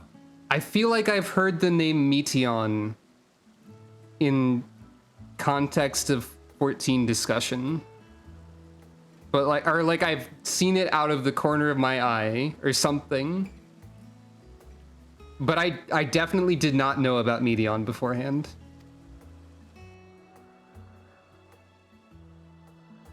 Ah, okay, you do have the same sort of eye pattern. If I may make an observation, her ether is terribly thin. I fear she might dissipate at any moment. Nor do I believe you've made a submission to the Bureau. I would remember such a concept if you had. I haven't, as you say. I judged it too early. She's a pet project of mine, still undergoing preliminary testing. But rest assured that I will attend in person ere long. We're still trying to decide if the player base is interested in bird people. This is a sort of a preview, like the time they put a Vieira in the game before you could play as them. Except they said they weren't going to add any more playable Being races, an authority so on flying life forms, I appreciate that you are exacting in your work. who can say, really? I shall look forward to your submission. Imagining Hermes just walking up to submit something and he just slams a piece of paper down on the table. It just says Bird Girl in like giant Comic Sans font, and that's it. Hythlodaeus looks at this for like 5 minutes, nodding sagely. I think I find this agreeable. If we have finished with the perfunctory chit-chat, I would discuss official matters. By my coming, I trust you already anticipate the subject. And yeah, I did notice that. I thought Hermes sounded kind of similar to Fandaniel and Asahi.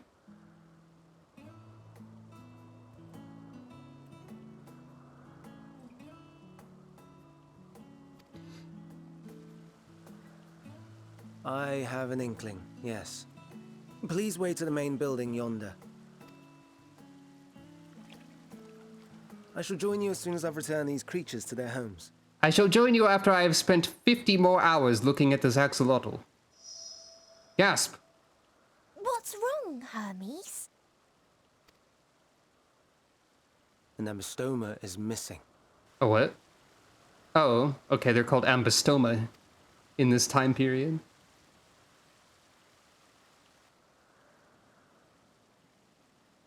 What do you mean, missing? I may have found it. A creature with the self-same ether as those there, nestled in the boughs of a tree outside the grounds. They forgot to add the footnote that says axolotls cannot climb trees. Ah, ambystoma is the scientific name. I see. You're saying they can climb with their sorry excuses for limbs? The fashion has been to imbue aquatic creatures with the power of flight, ever since the words of Neutron created a star fish. I can't believe they've justified the long-running RPG tradition of flying aquatic creatures in the main story. Very funny.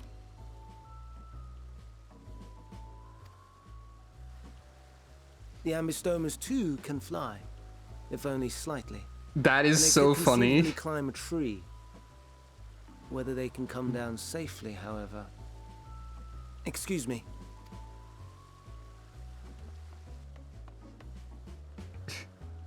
I'll help too.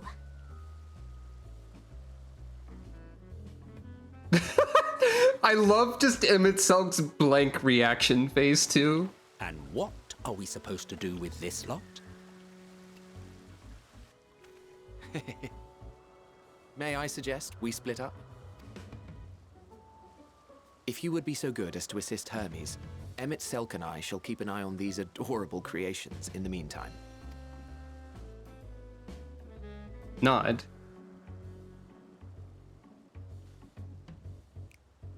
I was hoping for a third dramatic zoom in on the axolotl.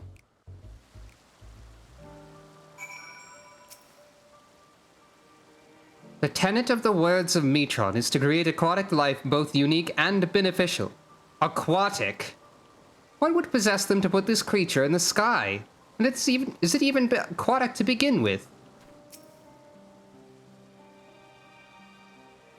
The ambystoma was submitted to the Bureau not long ago, and I'm pleased to see it's found its way here. We'll make sure these little ones don't wander off like their adventurous fellow. Go on and lend Hermes a hand. Okay. I saw someone in the distance that I could speak to and wasn't sure if I had spoken to them already.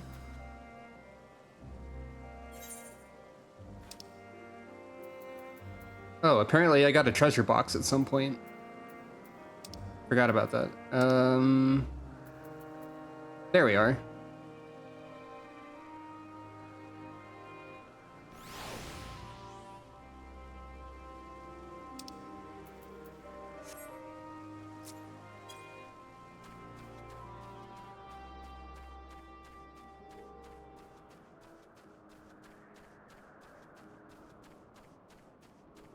Bird of Elpis. Yeah. That is a true description of what that is. Oh, the music here is nice.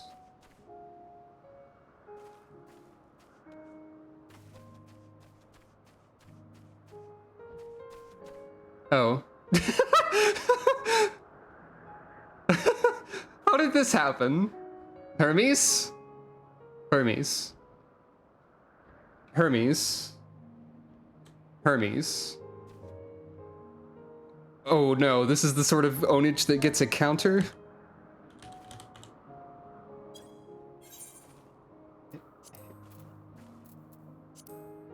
Hold on. I know what the video thumbnail needs to be.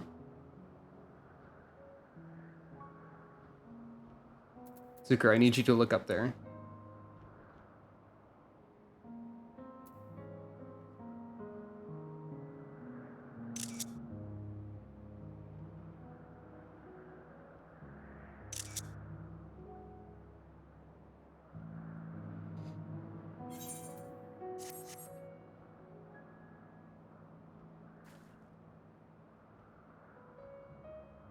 Van Daniel would think this was very funny if it happened to him, I think. Hermes, are you alright? Also, I'm judging by Medion's handful of animations so far, I think she's using a Mikote animation skeleton. I think. I was expecting Al-Ra at first, but I think she's based on a Mikote.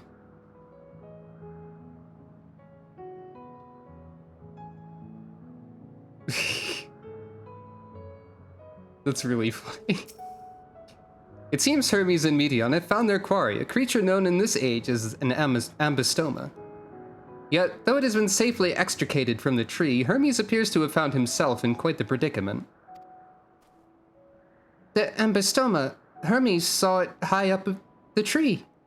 He climbed up to get it, but it jumped on him and he slipped. Do you need a hand, or everything is under control, I trust? You need some help there?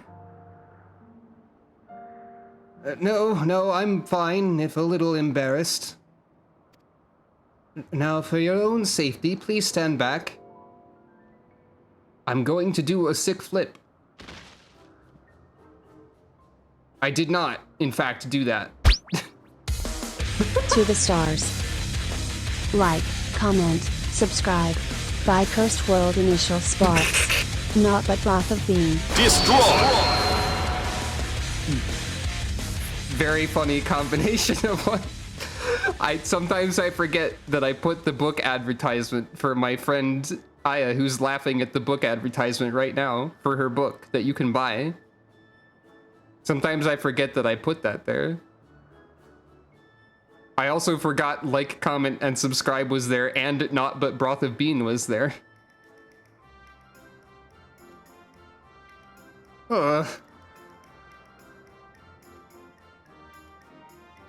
Shrug.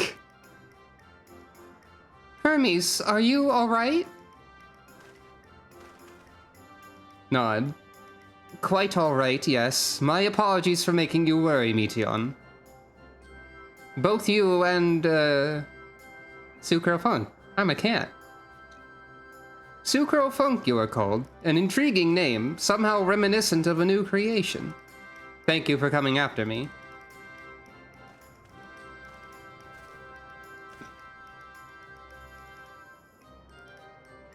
As for you, little one, you must be more careful. Wiggle. You may be able to fly, but that doesn't mean you cannot fall and hurt yourself. ... Oh no, I'd forgotten all about its fellows! They're fine, they're being watched over. I like the panic music for like 2 seconds.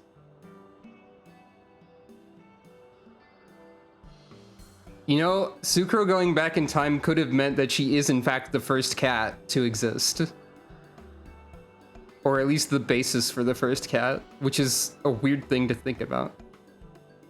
Truly, what a relief. I must thank Emmet Selk and Hethlodeus when I return to them. But first, with that distractions out of the way. As Chief Overseer of Elpis, permit me to welcome you to our facility. I hope you will enjoy your time here. Meteon saying something animating, but... Okay, I think she might actually just be using the animations of children characters and not Mikote, actually. Now that I'm seeing her animate slightly more.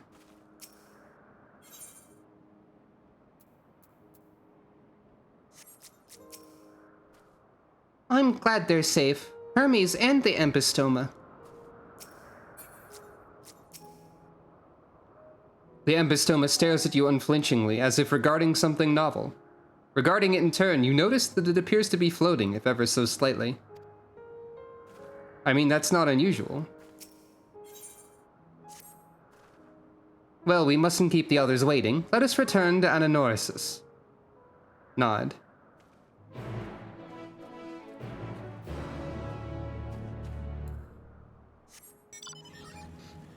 Someone is fighting a horse over here.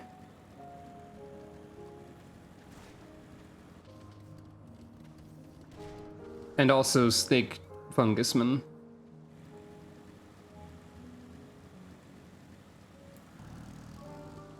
Treasure maps. Yeah, that makes sense. They were all labeled territorial. Perhaps it's only your imagination, but something in the creature's demeanor bespeaks proud defiance for having gone on an adventure.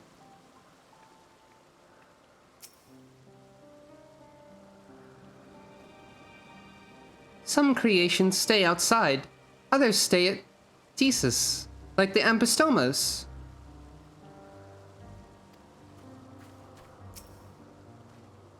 It was blissfully uneventful in your absence. The little ones were on their best behavior. Yeah, absolutely making that face. No more errant creations to distract us from matters of actual import, I trust. My apologies for the trouble. Owing to your kind assistance, all the Ambistomas are safe and well. Oh, there's actually a treasure dungeon here too? Or is there just a treasure dungeon that is tied to Endwalker that can show up here because there are treasure maps here?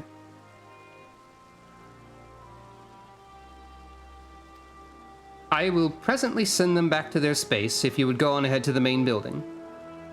Oh, it's Elpis specific. Okay. Upon entering, you will see a table and chairs, a meeting area. We may speak there. Very well. Take care not to let the creatures slip away again. I think something nice about Meteon showing up. Yeah, she's definitely using child character animations. Now that she's doing this, I can tell for sure. Which I don't think are tied to any specific in-game race. But something I appreciate about Meteon, having a character who has difficulty speaking in a game in general is always nice, because like speaking in reality is more difficult than it is for people who speak in text boxes and voice acting. So like, I appreciate a character that stumbles over words like I do. Not that I have any sort of specific thing like stuttering or whatever, but it's just what happens when speaking happens.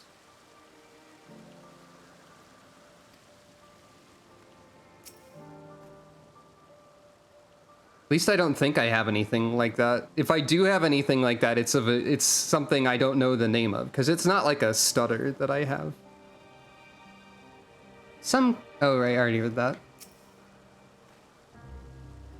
Will you be attending as well? If so, you should join the others at the building.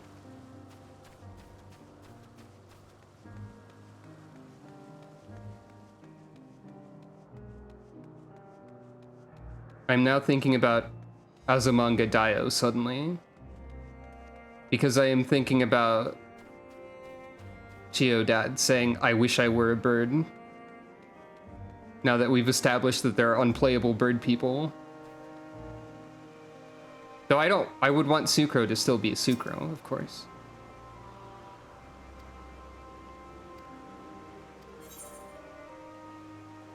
Egg of Elpis. The egg of time forgotten. Wait, time egg? Hello everyone. How are you? I'm fine, thank you. Yeah, exactly. Clearly we can use this egg of bird of Elpis to revive somebody. This would make a fine location for the rearing of aquatic creatures.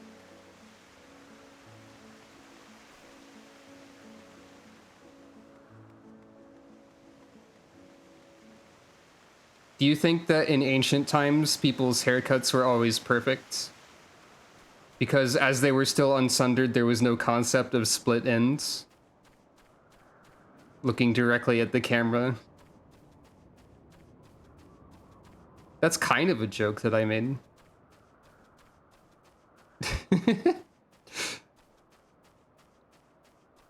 Oh, ether current. I was just wandering a circle arbitrarily. Ouch. Used in the carrot pudding, huh? The current food of the time, to my understanding, is this baked eggplant here.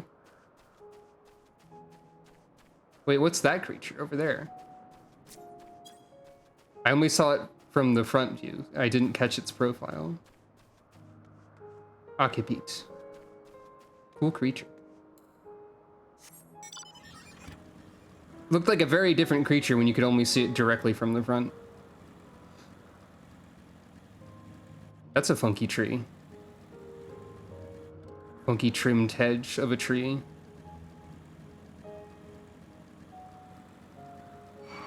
Oh. I didn't mean to make you mad. I just wanted to look at you. I like this creature. That's all. That's my opinion on them. Oh, they have giant popotos here.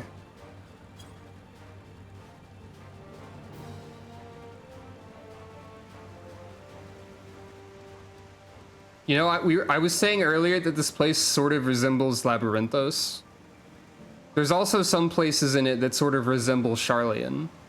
Like this fountain structure within the ramps on either side that lead up to a central ramp. There's a very similar sort of architectural structure at one part of Charlian, though I think it's stairs instead. And the scale is different. But it's a similar idea with like a water fixture and then two ramps on either side of it, or two inclines on either side of it that lead up to a central space. So I guess what I'm saying is that they really got across the impression that what we have on the source is sort of like a fragment or reminiscent of what they have here, because there's notable similarities in the design, at least that I'm noticing.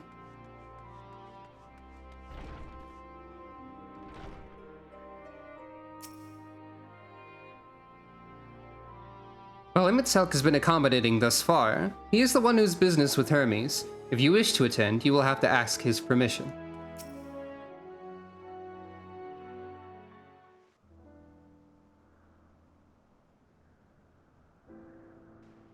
This appears to be the place. This appears to be a house. And here is where we part ways. Oh. We will be discussing highly sensitive affairs. Only a select few may be privy to such knowledge, and that does not include someone who cannot or will not divulge their origins. You know, that's fair. But I'm still gonna be pouty about it. What? Will I have to remove you by force? You might, but I can be invincible and also not be knocked back if I want to. So you might have difficulty. I have important things to say to him as well, or there are reasons I cannot speak freely. I have a lot of reasons I can't tell you everything. Let's hear them then, these reasons of yours. Who knows? If I deem your mysterious cause worthy, I may even be inclined to offer my assistance. At least you sound amused instead of completely indifferent. That's like a step forward in a direction. Sad Sucro. I do not object to her attendance. Oh, okay. Hermes, this is highly irregular. Perhaps, but I believe she can be trusted. Meteion would not have taken to her so quickly otherwise. Moreover, the presence of a third party may help me to maintain composure.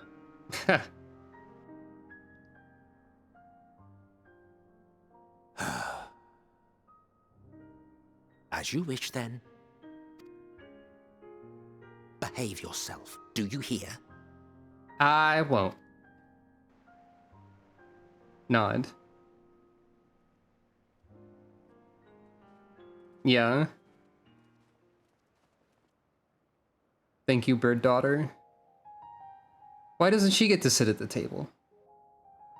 Let me So, sit at the table. It's finally happened, then. Maybe she doesn't want to. Nod. Aye.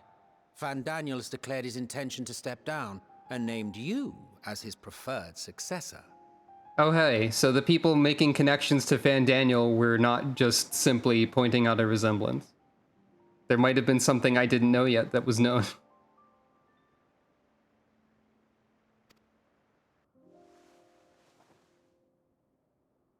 In recognition of your knowledge and your works, the Convocation is giving the recommendation due consideration. Oh, I forgot about that. As one who does not Even know though you it just personally, happened. I am to use my impartial eye to take your measure.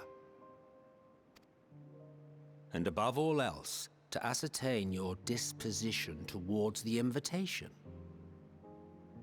Elidibus probably literally just said that, but I forgot it immediately. I understand that you and Van Daniel are close. He himself was once chief overseer of Elpis after all. I should not be surprised if you knew before anyone else that he wished to relinquish his office. Because the light on this table is not centered properly, I deem you unfit for this office. I did. He told me that when he fulfilled his purpose, he wished to pass the torch to me. A torch you seem none too pleased to accept. Are you so averse to serving on the Convocation? No, it's not that. For a humble researcher like myself to even be considered is an honor beyond words. No. What troubles me, what I struggle to come to terms with, is the very fact that Van Daniel is stepping down. Does this not mean that he will return to the Star?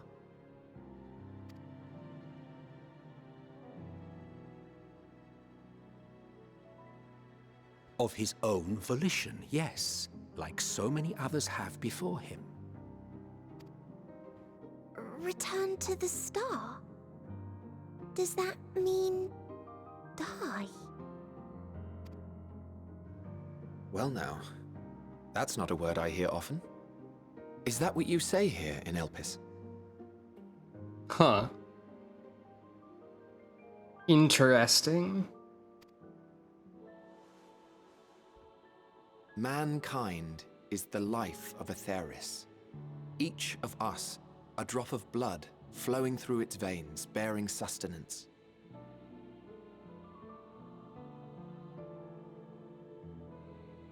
In our finite time upon it, 'tis our duty to make it a better place, that all who call it home, now and in future, may abide in happiness.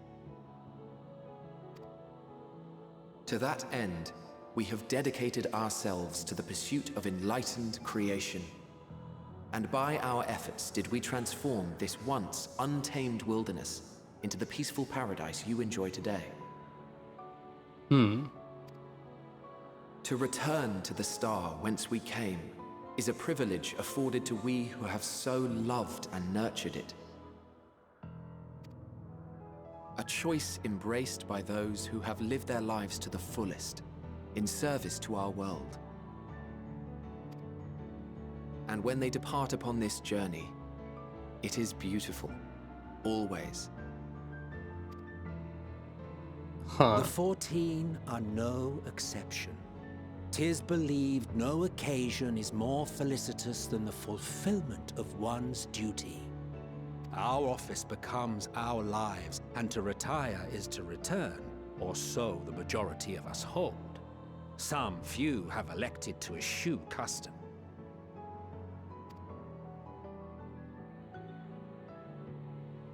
Mayhap you feel Van Daniel's deeds do not warrant his return.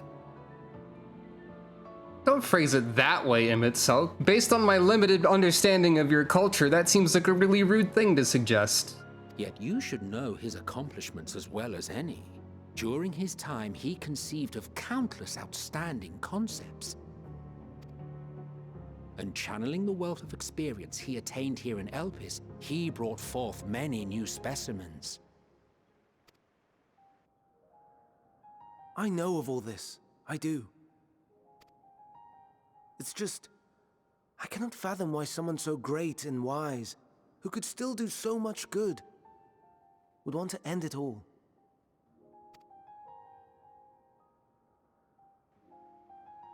Her earwings drooping. Oh no.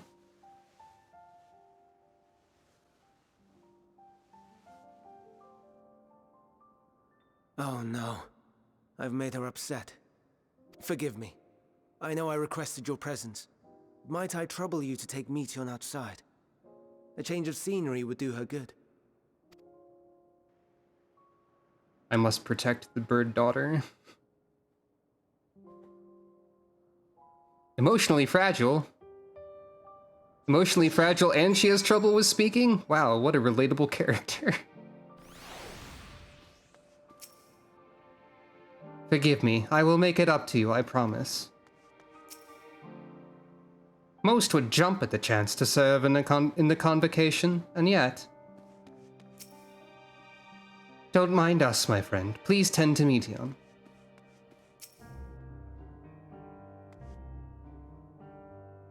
Cool light. I'm sorry, Sucro. I didn't mean... a walk. Perhaps we can go for a walk?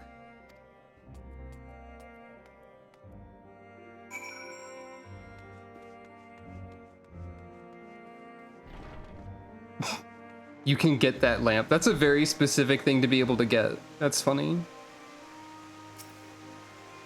Hermes gets sad when he thinks about death. When others are sad, I'm sad too. That's how I am.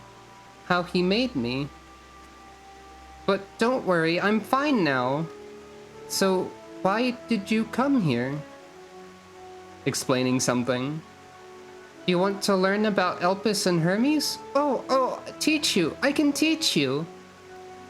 We could take turns. I tell you something, then you tell me something. Sounds like fun. Sure, why not? It sounds like a bother. Sounds like fun. Determined. Nod. It will be. It will be. Where to start? Yes, let's talk to Memnon. He should be near the Aetheryte. I'm not good at explaining, but Memnon is, so I'll have him explain instead. Meteon is now accompanying you.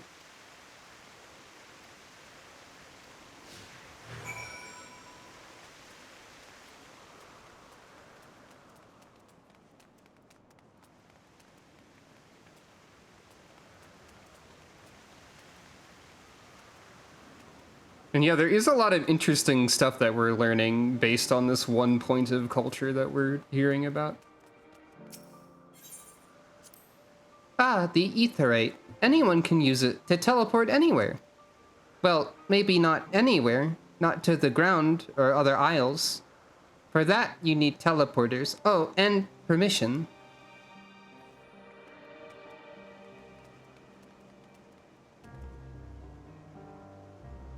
Oh, interesting. And what have we here? Though you look like a person, you have the ears and tail of a beast. I assume you are familiar like Meteon. Is there something you need? Huh. Acknowledged. Extremely gendery. Yeah, I think I get that. I mean, I would say I probably get that considering gestures at my form that you see on the screen before you. I think I probably get what you're saying a little bit. This is Sucro. Could you teach her about Elpis? Ah, a newly arrived familiar, is she? Very well. I should be glad to introduce our fair facility to her. As you know, it is mankind's duty to make the star a better place. As part of this duty, we employ creation magics to bring forth new life. However, we cannot simply release our works into the world, for it would lead to chaos. No, any and all life forms must undergo extensive testing to determine their fitness to exist, testing which is conducted here in Elpis. Every candidate is subjected to rigorous study, in which we identify their properties, surmise what habitats might be suitable, and speculate as to the effects they may have on the environment and other species. Should it be judged a beneficial addition to the star, it will be allowed to take its place in the world. The two of you, too, were created with the hope of making the star a better place. So heed your masters well and be good, do you hear? We will, Memnon, we will. Thanks for the lesson. You had a turn, now I get a turn. Nod. Where did you come from? From a place far, far away. From a place facing a great threat. From the Crystarium, I guess?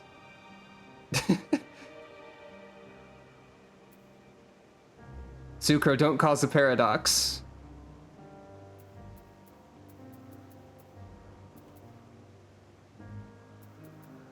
I'm from somewhere that's real far away.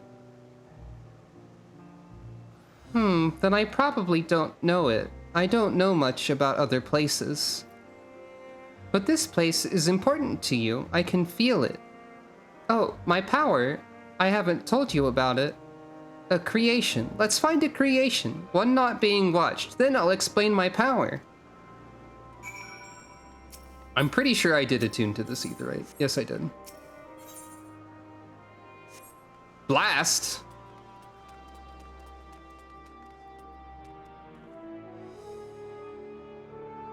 Person within ether is a hero. A Lalafell could pass for a toy. A Viera, they also say ears of a beast. Hrothgar, they say features of a beast. Interesting.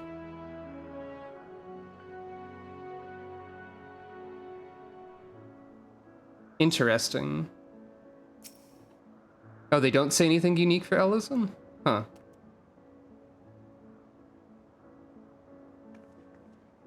My role here, I specialize in the observation of flora. Some of the larger species, such as trees and so forth, continue to grow over the course of many centuries, which requires a great deal of patience on my part. Thankfully, I'm quite content to spend my days in these idyllic surrounds.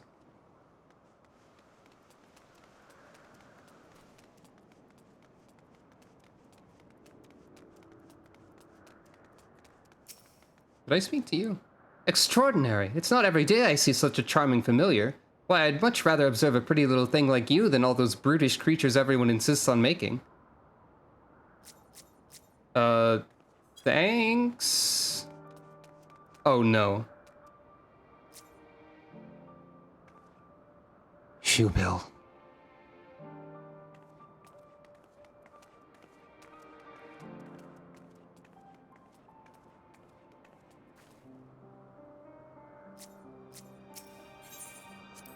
Let's find a creation. Okay, same line. Of course it's the Shoebill. Or a Shoebill. Oh, this creation is perfect. But I don't remember seeing it before. Perhaps it's new?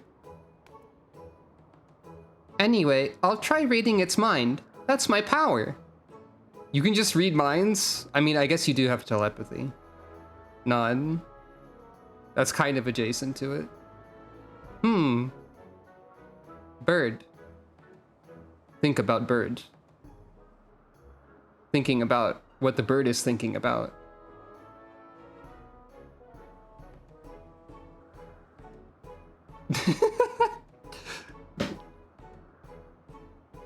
I can't read it. Or maybe there's nothing to read? Wait, please, wait. I'll try again with you this time. No, don't read my mind. Okay, maybe fine, read my mind. Sure, if you don't think... Yeah. Greetings. Can you hear me? Okay, it's just the telepathy again, I guess. This is my power. I can read the emotions of those around me and project my emotions to others in return. I'm not actually speaking to you in your mind, rather you're converting my emotions into words and intention, a process performed subconsciously by intelligent life forms. This ability is vital to my mission, for it allows me to interact with intelligent beings even should they communicate via unknown languages or other nonverbal means. Extreme empath, yeah. As a consequence, I am clumsy at speaking. Hey.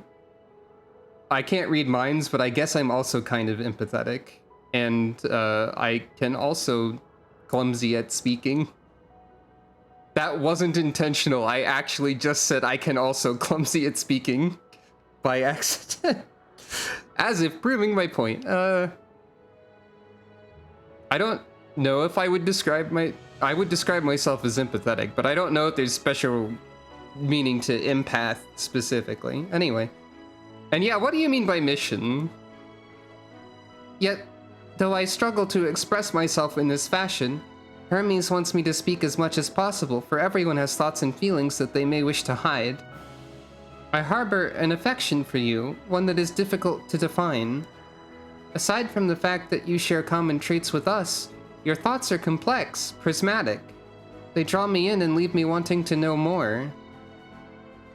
Out of respect for your privacy, I will refrain from using my power when speaking with you. Nevertheless, I want you to know that I wish to be your friend. Smile. Did you hear me? Nod. Good. Now it's my turn again. So, what are you good at? Fighting, crafting, gathering, playing, or it's a secret. Well, crafting and gathering is incorrect. Playing, maybe. Fighting, yeah, I guess. Yeah, Medion is definitely one of those, I've only had this character for X amount of short time, but if anything happened to her, rest of the meme, etc.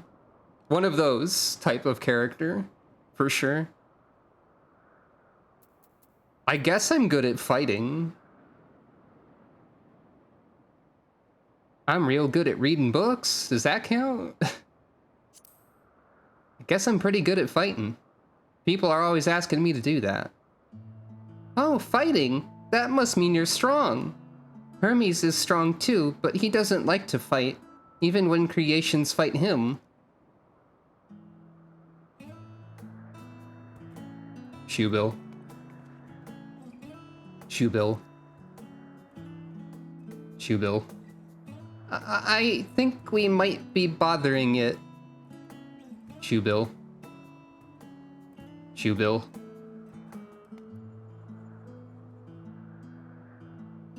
Let's keep going. We'll go and see Yoanth next. She's usually in a small building, one on the west row. Nod. When you say she's a polarizing character, I thought that would mean that some people like hated her. But it sounds like you just don't like her as much as some people do. Spriggans? What are Spriggans? It's just what I heard that these were called. Oh no, we call them Orei. If there's many, if it's just one, we say Oreiais. Though they're cute, they can be naughty. Sometimes they run off with concept crystals, and Hermes has to run after them. Motionless bird. ...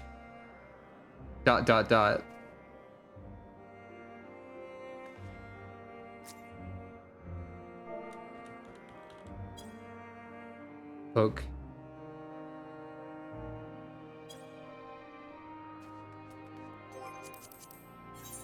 But yeah, my current first impressions of Medion are that I like her. She's immediately fallen into the characters I must protect category. Which also includes characters like Reen and I'm sure there's plenty of other examples, but Green is the first other one that comes to mind. You're not wrong. That is true.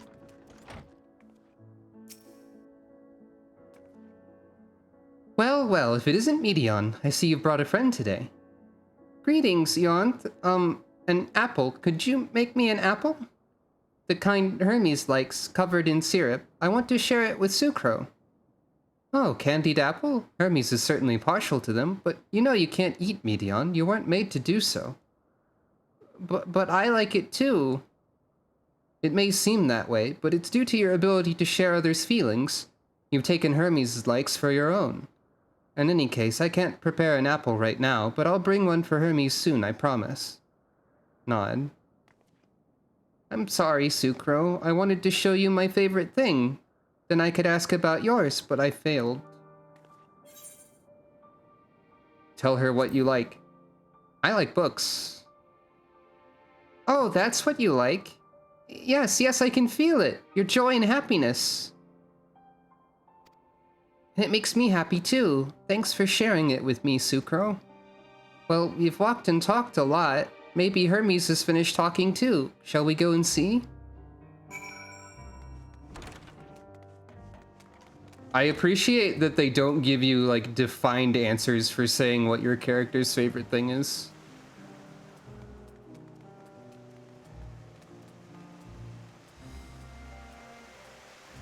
That's just a fill in the blank that you're allowed to do for yourself.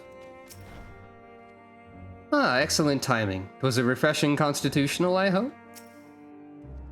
What, back already? Pity, a bit longer and we might have snuck away without you. Hades. There you are. I can see that fresh air has done Meteon good. Sucro wanted to learn about you and Elpis, so I taught her. About this place, about my power, about your favorite food. I'm not sure if that last one will be of any use. But I do appreciate your keeping Meteon company. While you were away, I finished speaking with our guests. Finished? Hardly. You requested time to consider the invitation, so we have no choice but to occupy ourselves with an inspection of your work. My apologies. It has been decided that Emitselk and Hythlodaeus will accompany me as I tend to my duties. If you wish to learn more, perhaps you would like to come too? I'm compelled to remind you that she is in no way associated with the convocation. We simply chanced to meet at Purple Ion. There is no guarantee that the matters we discuss will remain private. I do not mind. To see the joy her presence brings Meteon, I cannot imagine our mysterious friend harbors malicious intent. Sucro is kind, really, truly. She taught me as much as I taught her. You're coming, of course, to watch Hermes. You're bound to learn lots and lots. Nod.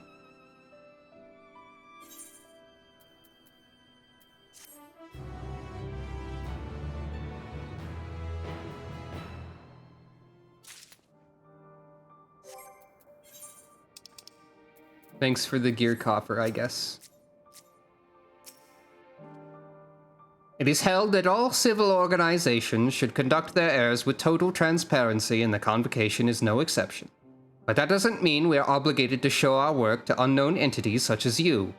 Consider yourself privileged and behave accordingly. Though I see new creations on a daily basis, here they look at them with a different eye. It will be interesting to observe Hermes at work. This time we all get to go for a walk. Isn't it exciting?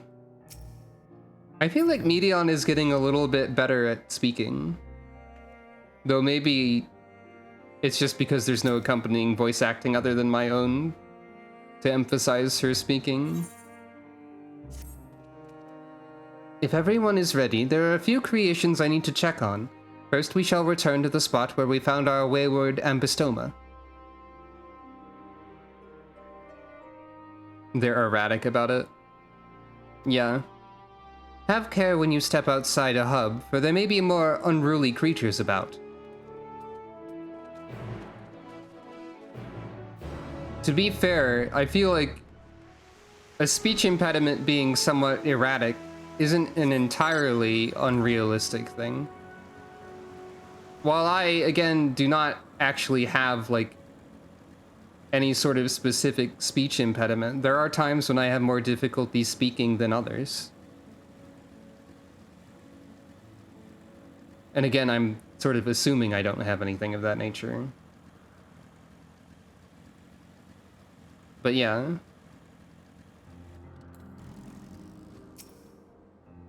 I doubt that I do.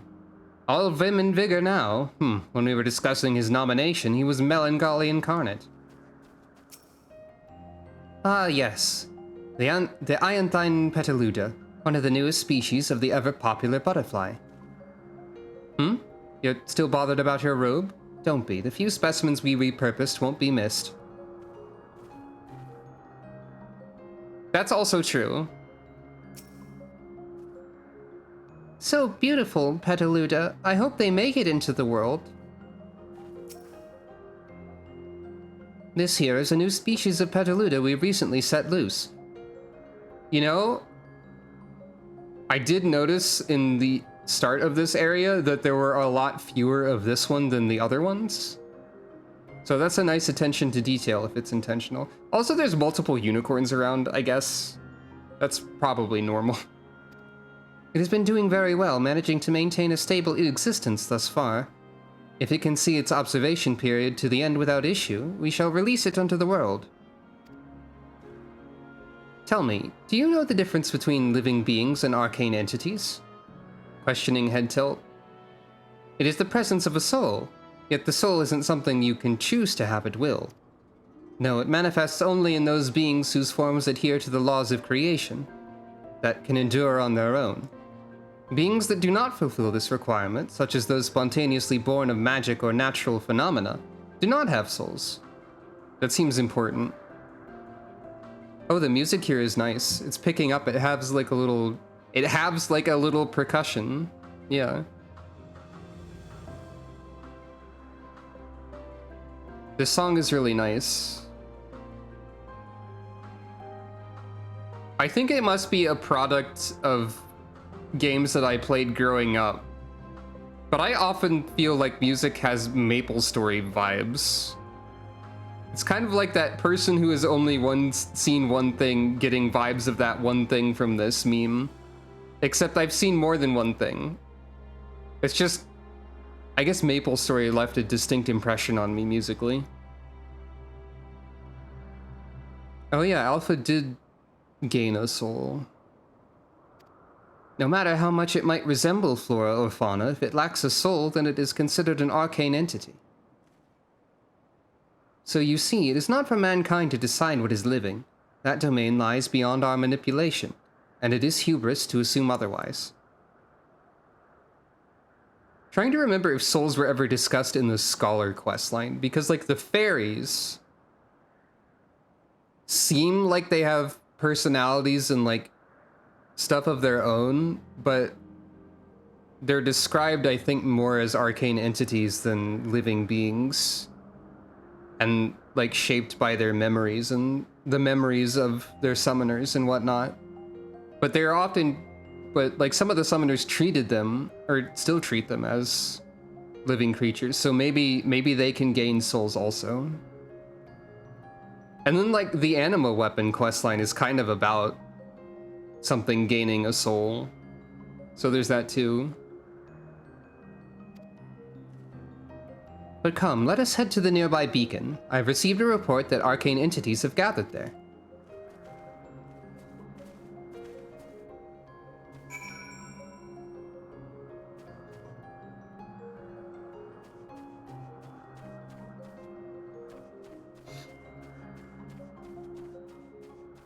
I'm gonna look at a unicorn. Yeah, Monoceros. That makes sense. I like how they have all these fancy scientific names for stuff, but then they just have Bird of Elpis. IDK, man, is bird.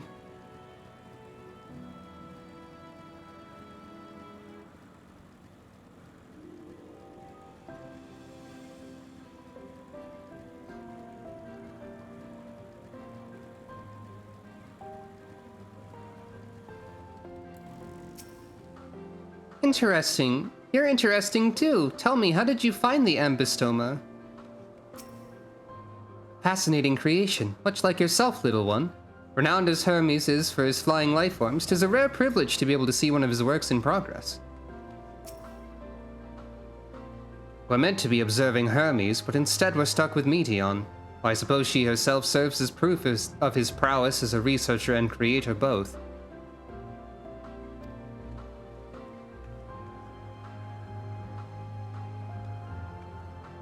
Ah, lightning elementals. Ah, yes, lightning pneuma, as the report said. Although we call this structure a beacon due to its form, it's in fact a magical device. By manipulating the balance of elements, it keeps the isle airborne and maintains the climate thereupon. Ah, it's like a lighthouse. It's got like the lighthouse beacon thing.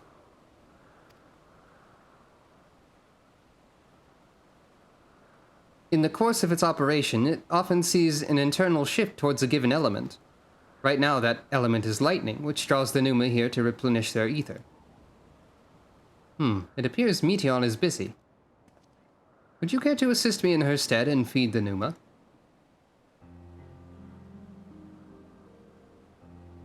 By using this lightning converger, you can harness ambient lightning and focus it into a ball. A veritable feast for our dazzling friends. Go on, give it a try.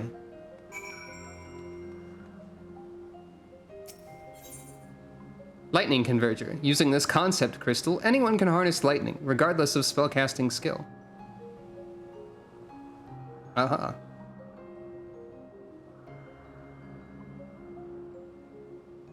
I have an issue with 3 dimensions in this perspective. Hold on. There we go. Nope, hold on. There we go. That'll work better.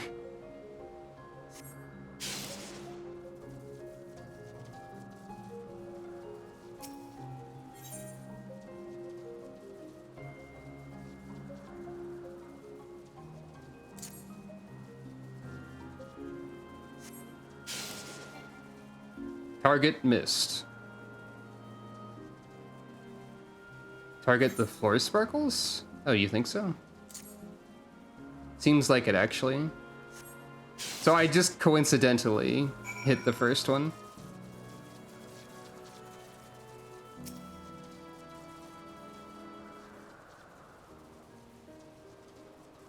Perfectly done, Sucro. Look.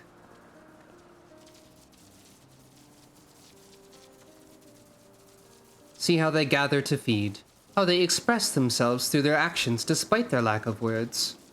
Speech is not the sole defining characteristic of a thinking, feeling creature, nor is silence an indication that they do not possess these qualities. Be it a soulless arcane entity such as the Pneuma, or an ephemeral life form such as the Petaluda, all seek to perpetuate their existence, survive. Is Meteon an arcane entity? Is Meteon a living being? Is Meteon alive?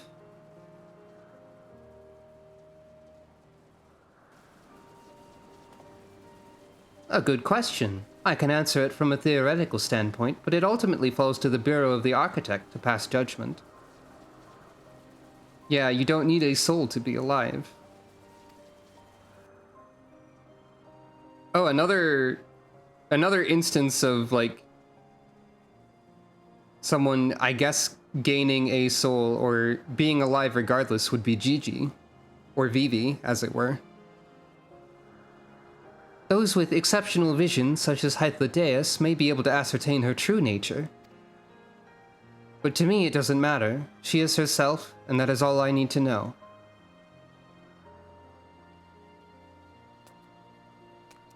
Oh, you finished already? I'm sorry, I was in the way. No, not to worry, my dear. They missed nothing of note, and we still have plenty of work for them to observe. Next, we will head east to the Morning Dew. I need to speak with some observers there. Emmett Selk nodding.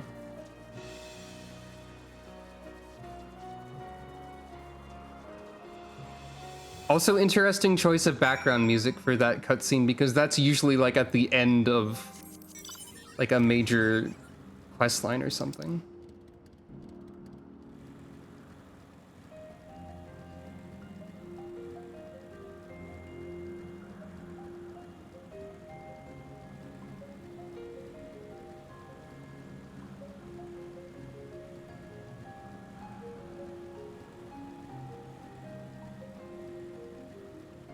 Observe the Gubu. Or Gubu. However you say that. It's adorable, but beware its sneeze. Hermes went flying once. I bet he wound up in exactly the same pose in a tree somehow when that happened. Somehow, one of the things Hermes split into, or one of the people Hermes split into, was also Hildebrand somehow. Was there a guiding theme or any method to the madness that is this random assortment of features? Ah, this fellow has been the talk of the Bureau. The combination of a carefree aspect and the endless rows of fangs is strangely charming. The Bureau has invented the concept of quote-unquote ugly cute. Sappho.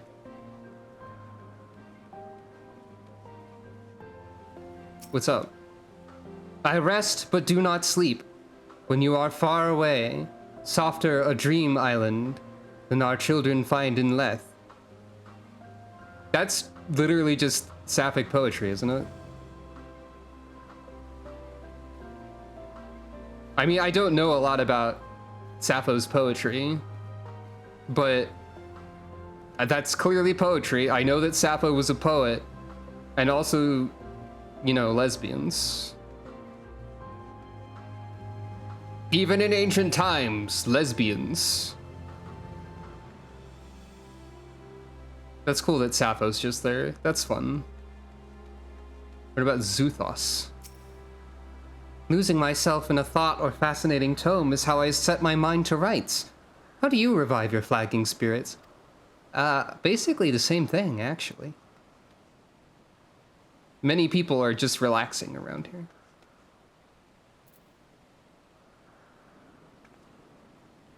Add permitted term Lesbos.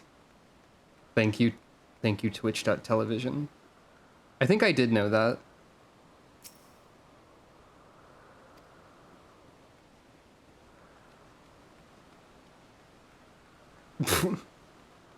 Whoops. Presumably you did that by accident. Xuthos would be Sparrow.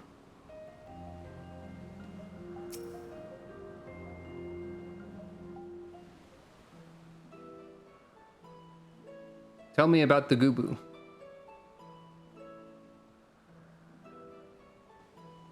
Amazing, is it not? The Ampelos, one of our newest subjects. Ampelos.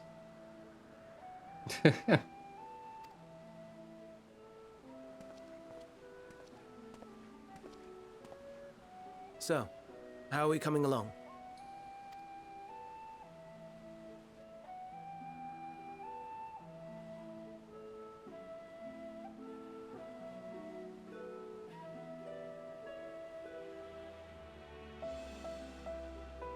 Oh. It took me a second to even realize that was there. Zuko has detected the flower. Didn't somebody say something about this, like, you existing more in... This place is Elpis. Those flowers. Elpis.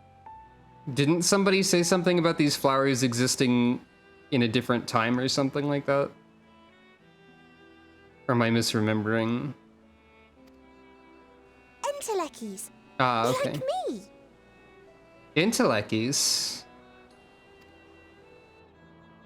Questioning head tilt? They are a product of Elpis, and so named for their birthplace. A happy accident, born of the hands of a former researcher who loved beautiful blossoms. Unique for how they change color, to reflect the emotional state of those nearby. Furthering the similarities between here and Labyrinthos. That's where we originally found one. Enteleki is a Greek term meaning the realization of potential. Interesting. Though be it here or elsewhere, they are seldom seen in any hue save purest white. We never learned what the white hue means. You say, wait for it, right as I'm thinking that, and I feel like we're about to learn what white means. Reflect the emotional state, you say? By what means do they achieve this? In creation, there exists an energy Oh, wholly no, apart this from is something ether, else. one driven by emotions. They're just going to be like, by the way, that theory that exists in Radzat Han in the future, real. Yeah, okay. So can I go back there and tell them, I went to the past and I learned that in fact there is that other thing. You're right. Akasha, that's it, I think. In like manner to how we manipulate ether, Akasha? this flower is subject to the influence of said energy.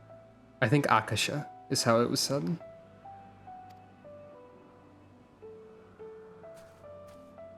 While it has no will of its own, it is sensitive to the prevailing emotion in the vicinity, and reacts by altering its color and vibrancy.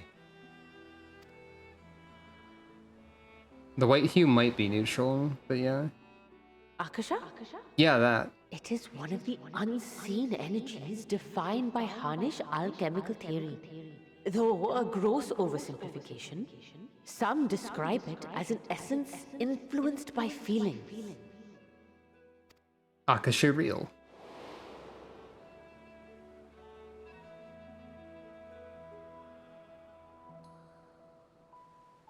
Akasha. Though I'm not familiar with the term, your description suggests it is the self-same energy. If I were Sukra, I just would have been like, what do you call that?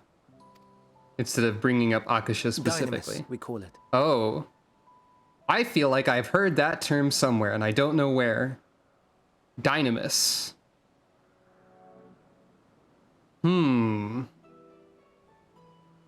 I feel like that's going to be extremely important. I get the impression.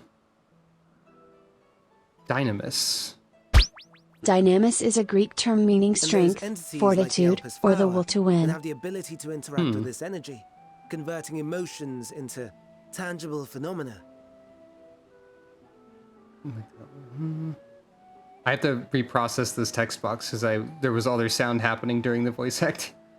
Entities like the Elpis flower that have the ability to interact with this energy, converting emotions into tangible phenomena. Are Antelekis. Oh, okay. Yeah. Aristotelian philosophy, potentiality and actuality. Interesting. That's me! That's me! An Enteleki! That you are, my dear. And no ordinary one at that, but the first possessed of free will. Oh, dang.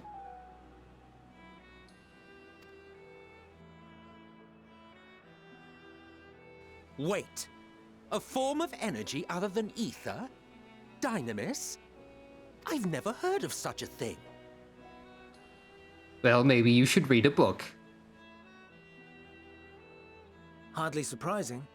Dynamis cannot be seen, much less felt. And though its existence has long been theorized, we had no proof until the flower's serendipitous creation. Well, maybe I should write a book. What's more, Dynamis is far weaker than ether. Under normal circumstances, its effects are drowned out by the latter. On account of which, beings comprised of and reliant upon the ether, like you and I, are unable to make practical use of Dynamis. 'Tis a truly esoteric thing, known to but a select few scholars. That is also interesting. I feel like this whole scene is very important. Intriguing. Then, given the limitations you described, why create Meteon? Drowned out by ether so the ancients could not use it.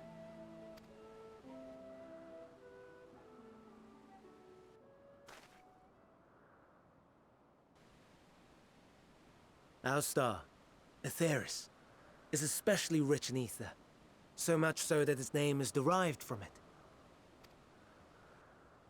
However, when we consider all energy in existence here and in the vast space beyond, Dynamis may account for as much as 68.3%. Huh. The more abundant form by far. Were we able to control it, we could open the door to limitless possibilities. Wait, dark energy is made of feelings? I mean, dark nights are powered by love. So that might be true? It's not unlike a gently flowing stream, unable to break through the dam of ether barring its path.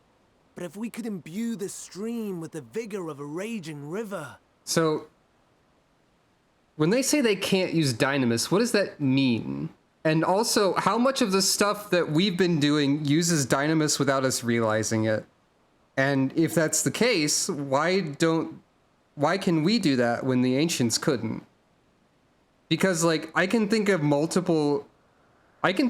than one job in the game that is, like, fueled by emotion in some way, in a way that makes some sort of energy. Like, warrior is emotion fueled as well, in the sense that they tap into, like, the rage or whatever in some sort. There's also, like, the rancor that happens with, like, Tonberries, which I still wonder if that's connected to the warrior stuff at all, especially because of the Nemean Marines. So I was thinking that too, with, like, if we can use Dynamis because we're not completely ether. I was thinking that, I think, before you said it. Interesting.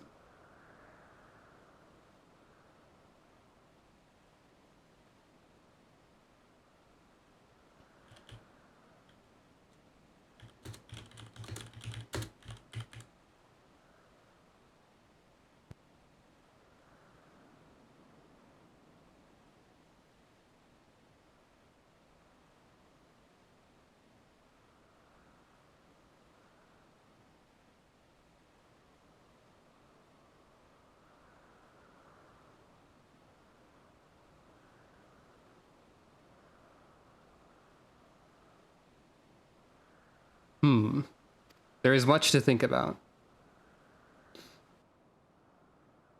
So that does mean that we have something the ancients don't. Not that I have such grand ambitions. Potentially. Nay. I merely wish to create a being that could traverse the great expanse.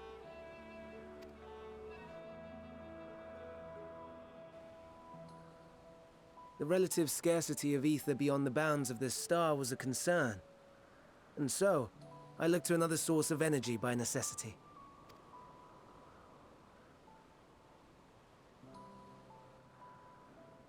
That being Dynamis. No wonder her ether is so thin. Precisely.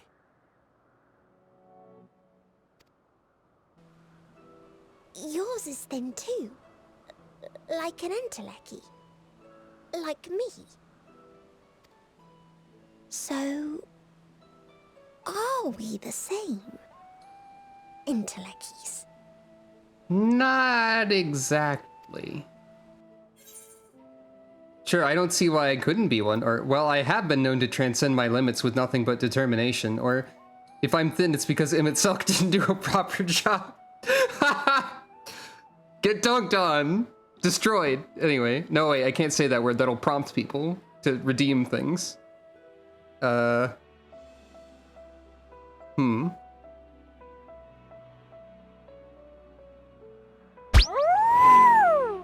Kazoo time? No one's redeemed that for like a century. Oh, Christ. Where is my kazoo at? Sounds of rummaging on desk. I literally don't know where that is. Ah! I've spoken an incantation of comedy. Please hold.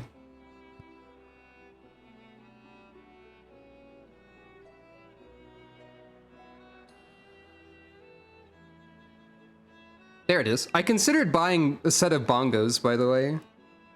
I think I mentioned that at some point, and then changing kazoo time to like music interlude. I haven't touched this thing in like a long time, actually. I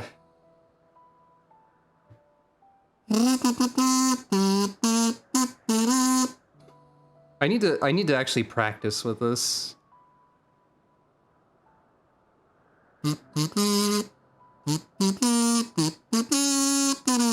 I actually don't remember what that is.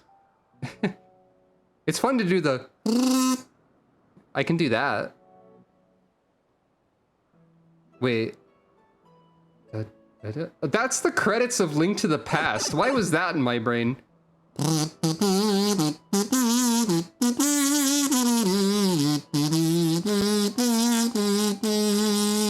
It's something like that anyway. That might have segued into something else. I don't have a fixed amount of how much time is to be spent with the kazoo.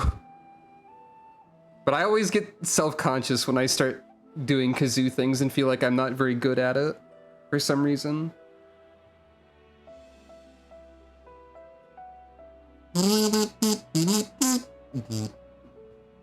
Did you know that Super Mario Wonder is coming out in 4 days?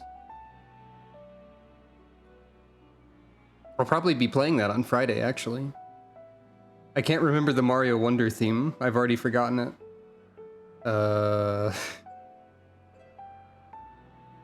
How much kazoo is worth 700, do you think? Have we had sufficient kazoo, or should there be more?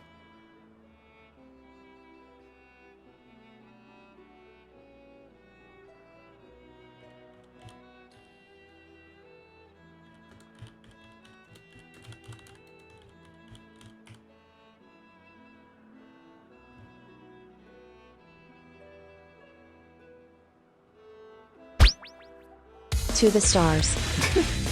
Meow meow meow meow meow. Flying at the speed of light. Robotic Shogun. Destroy! Meow meow meow meow meow. Flying at the speed of light.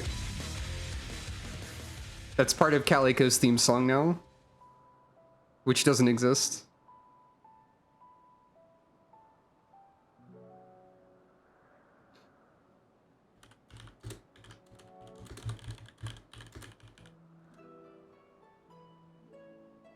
Anyway, I think my actual answer to this is the middle one. Well, I have been known to transcend my limits sometimes. So, kinda. That sounds more akin to the desperate flailings of a wild beast when facing imminent death. Well, you sound more like a butt. So there. I choose to believe that Sucro would canonically say that to Hades. This is a new Sucro fact that I've just invented. She's not good at comebacks.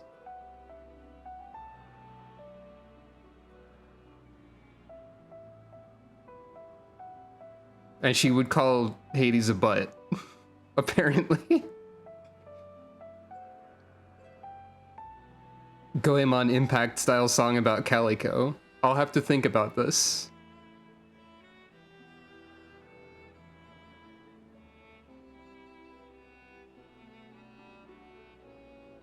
I'm thinking about it. I should actually like play the game too, though. A deficit of ether alone does not an Entelechy make. It would, however, make it easier for you to interact with Dynamis. Okay, we are just directly saying this now. And limited though its influence may be, this quality could prove the difference between victory and defeat. You do well not to underestimate. This is really interesting. They've sort of explained with this, with Dynamis, or Akasha. It goes a long way to explaining how what we've done is possible. And maybe there's something about Sucro that makes her even better at interacting with Dynamis than many. But I don't know what that would be. we might learn about it.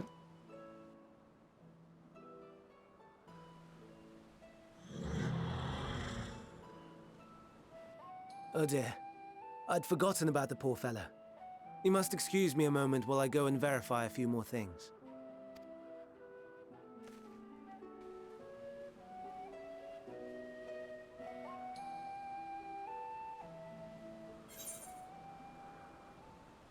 I feel like it's more than just the limit breaks that are dynamis. Like, yeah, this doesn't need to be explained. I do agree with that, but I think it's really interesting that they do, and it makes me wonder more about the world and like the meaning of stuff. So I think it's good that they explained it, because instead of like, there are times when there are things that don't need to be explained where explaining them closes off avenues of the world, or like closes off imagination or ideas. And I feel like this does the opposite, where explaining this thing that previously didn't need to be explained, or doesn't really need to be explained, I feel like within the context, explaining this has opened more doors for like questions and thinking about what this means. It feels like I said something surprisingly eloquent after earlier saying how I have difficulty with speaking, which is a good illustration of how sometimes it's more difficult than other times. And so everything is a circle.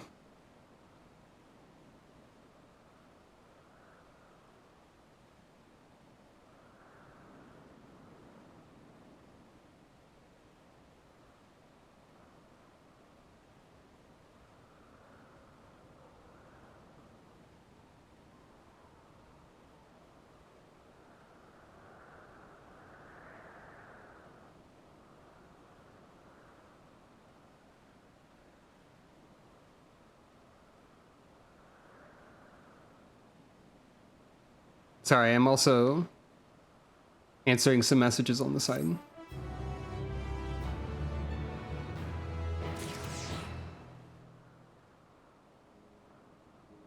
And yeah, maybe Dynamis will come into play somehow. But like, I feel like we actually use more Dynamis than we realize already, because like it was mentioned that Dark Knights are powered by love. And like Warrior, canonically at least, involves like harnessing one's quote unquote inner beast, or some sort of like anger, rage type of emotion. I feel like there's plenty of other explanations for how Warrior could work as well. But like there's some amount of Dynamis power in a lot of what the player characters are doing already, I think. That's my interpretation of this new knowledge anyway.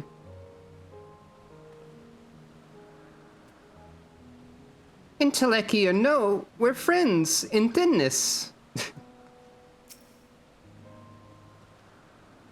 Oh yeah, that's true. Bard music is probably a good example. Dancer, also an example. They do a lot of things related to emotion.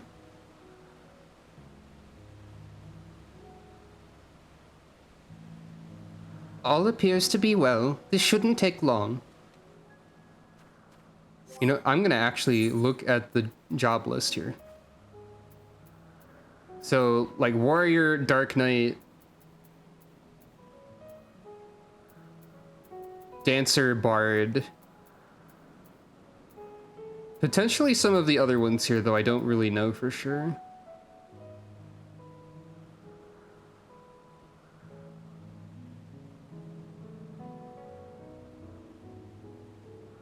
Terminus effect? Is that a term that we've heard at some point? Or, oh, you mean like what's happening with people turning into blasphemies? Yeah, I was thinking about how that's similar.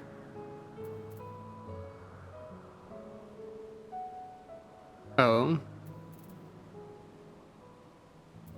What was the ahem for? I'm wondering if there are other like emotion powers in this list that I'm not thinking of. I feel like Reaper is kind of, but also they're not.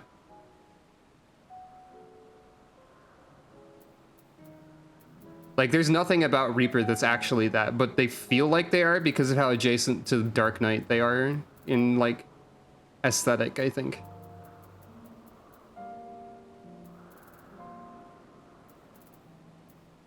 Dragoons control a little bit of rage, or at least Estinian controls an artifact of rage.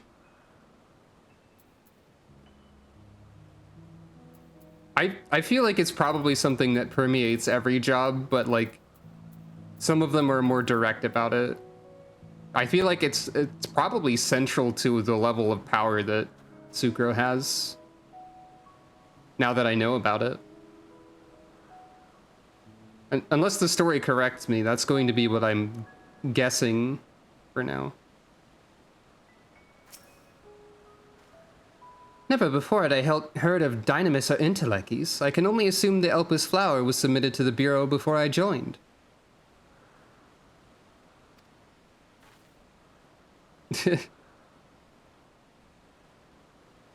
Sucro does have a lot of emotions, so do I.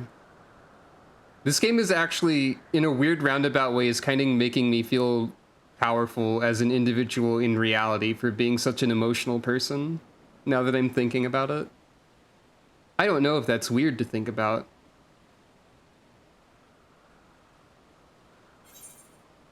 Their greatest contribution. It's pants.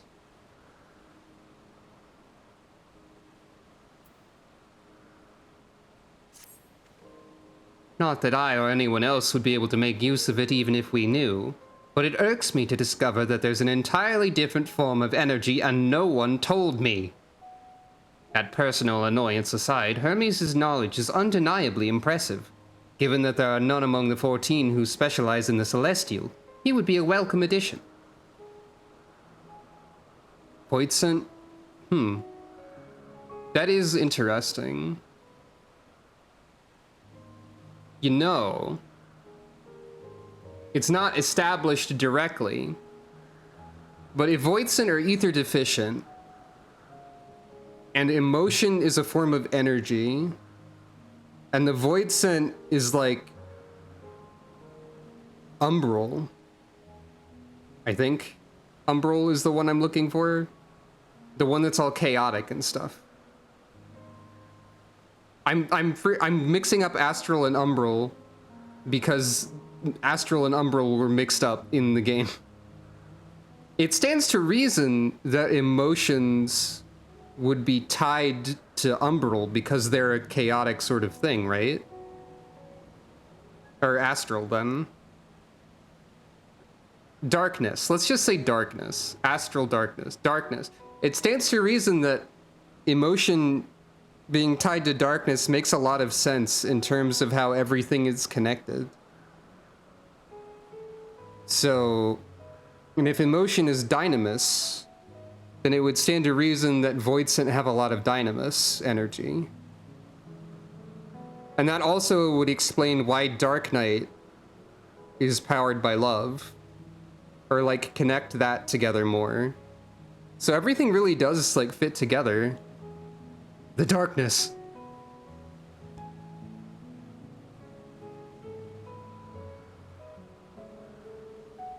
They just have to say darkness about 50,000 more times. 50,000's not a number. 5,000 million billion. That's not a number either, but you know. Assuming he can be persuaded to join, that is. I still can't understand his hesitation. But I know that Kingdom Hearts is Livite. Livite. In this universe, wouldn't that make Kingdom Hearts really bad?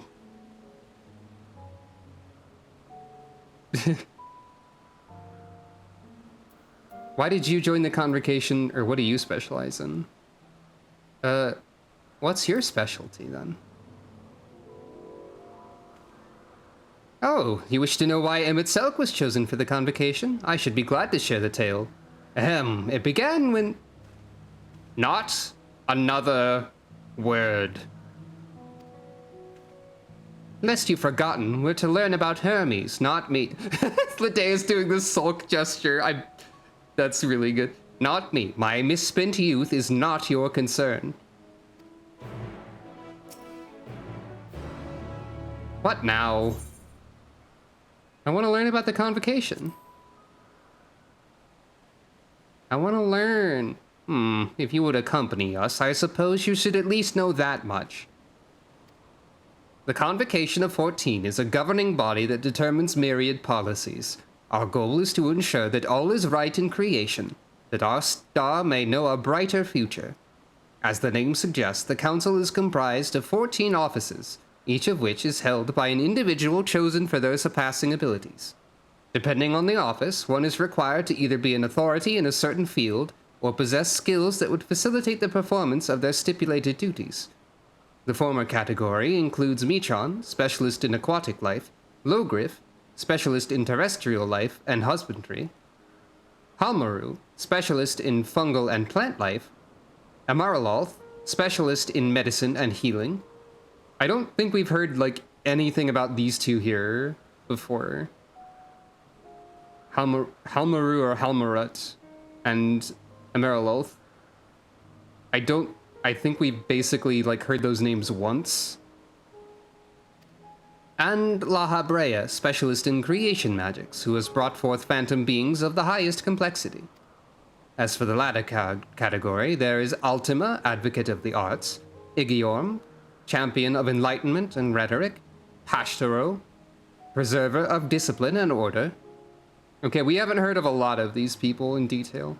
Emitzel, keeper of the ethereal realm, or underworld in the vernacular. Pandaniel, pursuer of extant phenomena. Did they choose you because your name is Hades and it was thematically appropriate for your office? Just wondering. I guess they might not have known the thematic appropriateness, because the mythology with which you share names doesn't exist in this universe.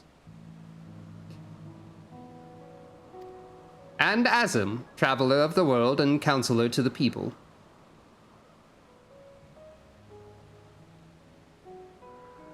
Thinking. What? Should I be revealing such details to you? Don't be silly. Even children know this much, and you would do well to remember it all. Wait, now... Sorry, but I need to hear those text boxes again. Tell me about the offices. Aquatic life, terrestrial life and husbandry. Fungal and plant life. Specialist in medicine healing. Specialist in creation. Advocate of the arts. Enlightenment and rhetoric.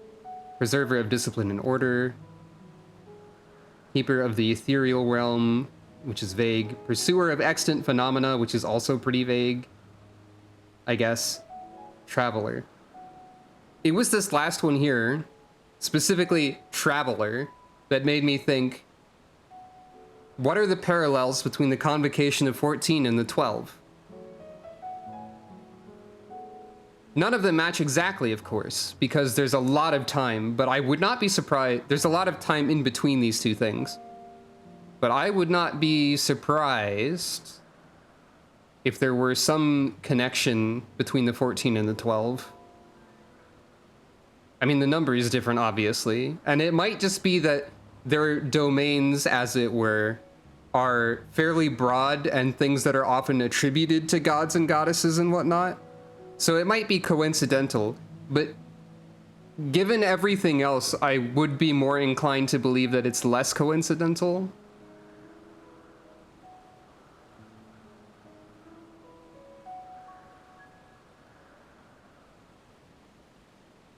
I guess in the mythology, Hades, if there were a Hades in mythology, probably would be and would have derived the name from Hades here.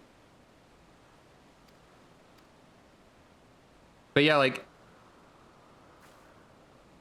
Azim as the Traveler has already been directly compared to Azema, or Azim, whatever the one of the 12 is, who is the Traveler, and also Azim on the step. I don't know why I'm looking at... Right, I was looking at Guardian here. Like, some of those could have been combined, like the plant life and the fungal life and whatnot, for example. Oh yeah, Elidibus isn't in that list. Right.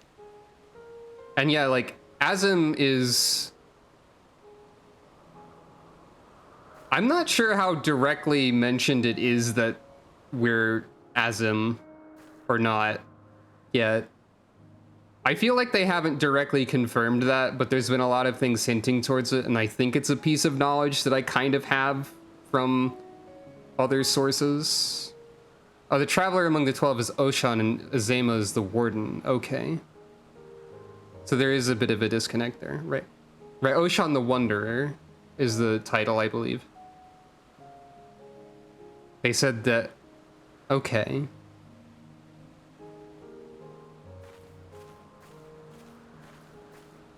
I'm just not sure how spelled out it's supposed to be, and if I'm supposed to know that, like, for 100% sure yet, because I didn't, you know, like, assume that from that, I guess.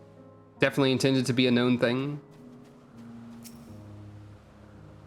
I'll tell you the tale when we're away from sensitive ears. Yeah, that's what I was confused about, or not sure about, I guess. My apologies for the wait. I have inspected the Ampelos to my satisfaction. All is well with the creature, and I dare say it won't be long ere it's released into the world. Another creation, however, reportedly isn't faring so well, the Charybdis. That is what we shall tend to next. If you would follow me, my friends, we shall return to the main aisle and head north. You know, I suppose it's probably pretty telling that there isn't anyone like Medion that we've met in the present. And that makes me kind of sad because I feel like something bad is going to happen to her or something.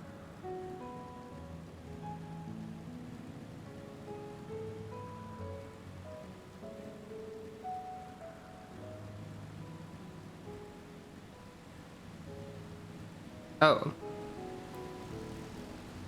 No, don't worry. This one turns out fine in the end.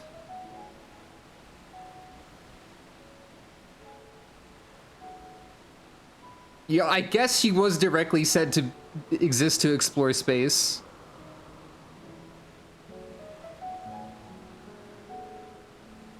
I don't think I will ever think that Endwalker is done with wild pulls. I think that's kind of what Endwalker is at this time.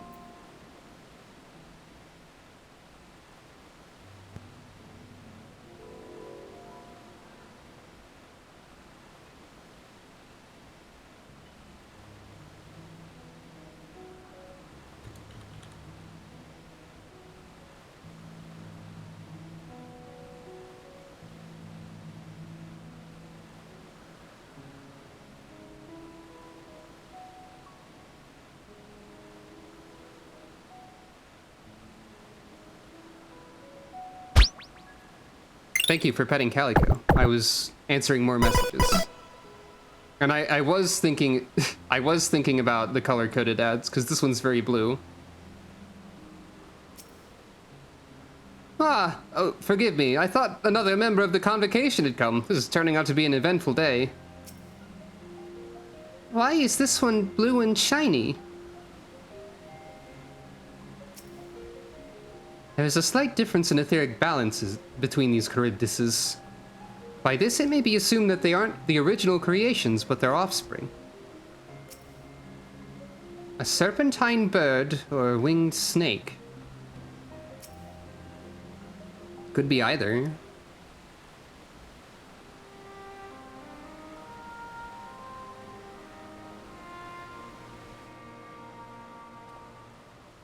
I understand there is a problem with one of the Charybdis. Nod. Yes, that's right. As you know, the Charybdis is based on a sea creature.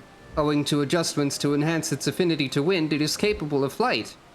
The specimens created from the concept could all fly without issue, but a problem arose in subsequent generations. This third-generation creature was born with an etheric balance leaning strongly towards water.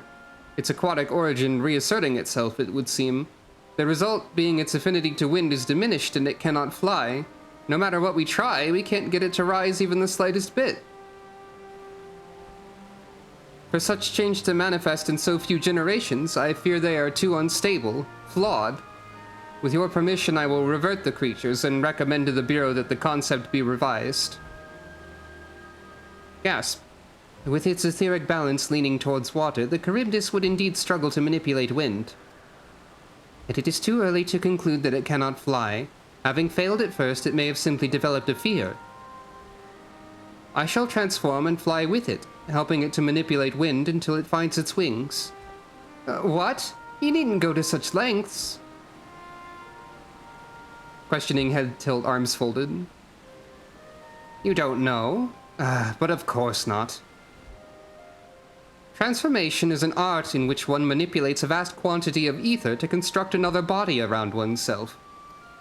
In practice, this allows one to assume any conceivable form, and thereby transcend the limits of one's flesh. It's interesting that we're establishing this, I think, and this is probably also important. Part of why I think this is important is because one of the many random speculations I've thrown at the wall for a future potential job class would be Morpher. And now I'm like, they're bringing up transformation and how it works. Arbitrarily. That's interesting.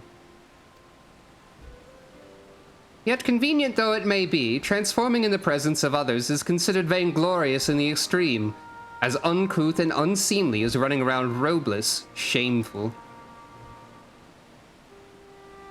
Am I to understand you make a habit of this? Nothing of the sort. It's just that when transformed, I can wield the wind and fly. That's also true. Hades did do that.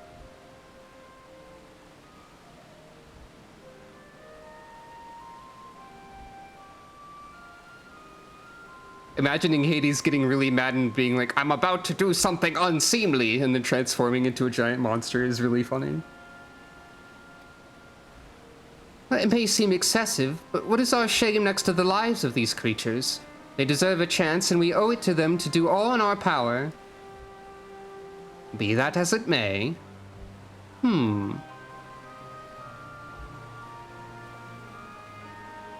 Yes, I believe I have a solution. Emmett Selk, may I trouble you to move that Charybdis away from its fellows? Somewhere out of sight.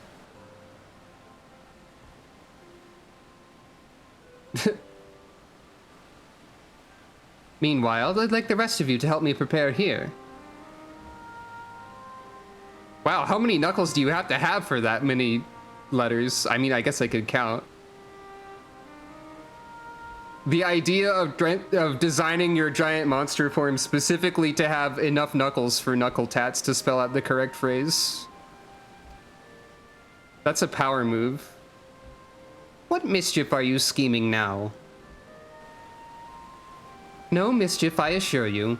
I would but spare you the need to report to your colleagues that Hermes committed an indiscretion. So have a little faith and run along. Shrug. I trust you don't mind? Nod.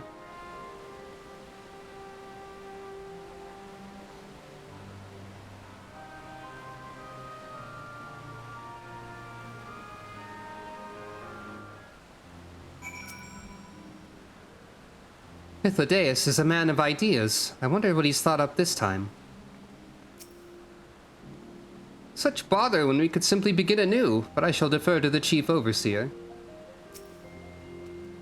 We must help the Charybdis to fly, or else they will all die.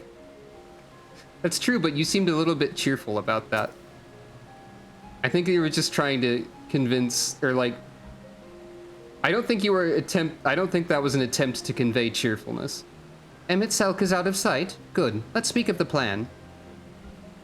It's a stroke of genius, really. We have Emmett Selk train the Charybdis. Aback. Even Medion is surprised. Well, she's probably feeling the surprise of everyone else. Aside from being able to fly untransformed, he can readily see ether currents. And with his adept spellcraft, he can also employ suitable wind magics to guide the creature along. While he is indeed capable of all you described, it is not his duty. I am loath to trouble him with it. Don't be. As I mentioned, it would also be for his own sake. With that settled, let's begin at once. So we've established that transformation is something that is considered unseemly. Therefore, I'm immediately assuming that Azim just transforms randomly as a prank all the time.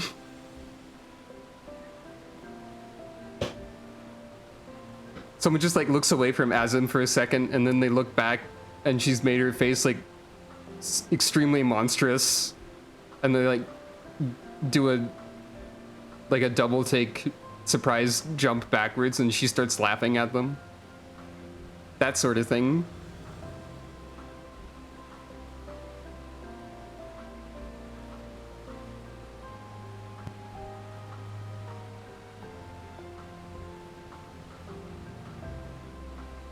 Azim is absolutely a prankster.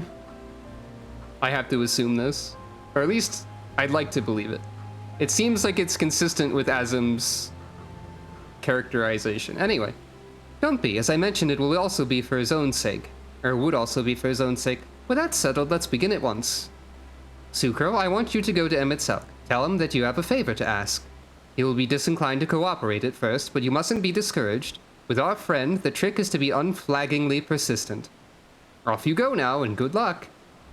While with the chat mode in Say, use your keyboard or the software keyboard to enter any phrase containing the words, I have a favor to ask. God. It's pretty funny that they make you use that mechanic for Emet-Selch. With apologies to Emet-Selch, this may be the best approach. Let us work together to win him over. I'll persist too. Me? Perhaps it's best if I watched from afar.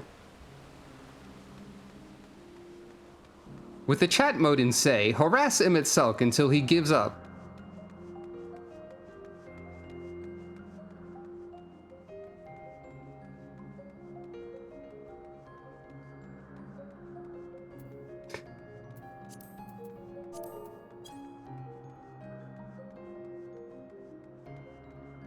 I don't know who you are quoting with your quote, but that does seem like something Sucro would say.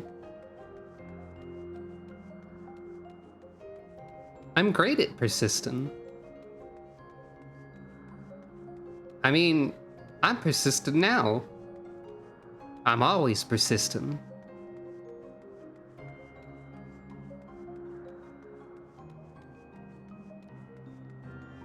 What is existent if not persistent, right? That's what I always say, apparently. I gotta practice my Sucro voice more, so I'm saying full sentences in it more, I guess. Right now. Anyway. Well, are your preparations for the scheme that is clearly not a scheme complete? I have a favor to ask. Oh, no, you don't. I'm not lifting a finger. Gasp. I don't know what Hythlodaeus is up to, and I will not be made to know. I refuse. If Hythlodaeus is to be believed, relentless insistence may serve to wear down the ever-weary Emet-Selch. Say, please, Emet-Selch.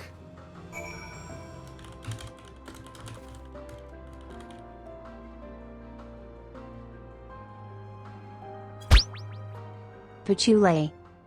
Exactly. Please! No, no, no. You are not foisting this nonsense on me. But Hades, the Endwalker comedy theme is playing now. And yeah, I do admit that part of why Sucro has a southern drawl to her voice is probably my ancient interpretation of patchouli knowledge from Toho, where I inexplicably started saying, I'm patchouli, get your book learnings. That is just permanently in my brain as patchouli. That's just how she is now. Part of it is also just because, like, it felt like it made sense with her name being named after, like, a scarecrow and, like, being a farmer, I guess. I don't know. Also, I just like southern accents. I think it just all sort of works. Not to, like, presume that all farmers have that sort of accent, because that's definitely not true. Shrug? Anyway. Everyone say please. I'm given to understand you have the power to help the Charybdis, and should be quite willing to do so. And so I appeal to your better nature, most benevolent Emet-Selch. Please teach it to fly. Or else Hermes will transform. Right now. Threats. Now, there's no need to go quite that far. Altruism is its own reward, as I'm sure he would agree. Oh, would he now? And who contrived to put me in this position, pray tell? Nothing so devious. I merely suggested a possible course of action.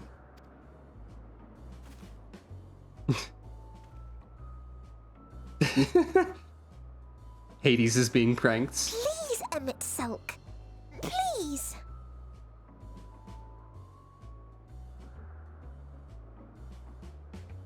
Yeah, he did literally just yell and point. I didn't even consider that.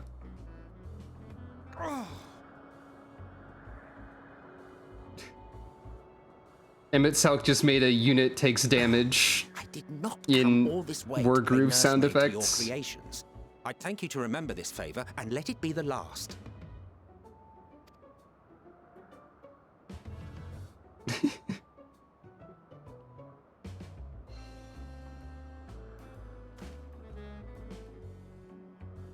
It's the snap. Fine, I'll make a horse. There, I'll leave now. Figure it out yourself. I will aid it once it has taken to the air. It falls to you to shepherd it skyward.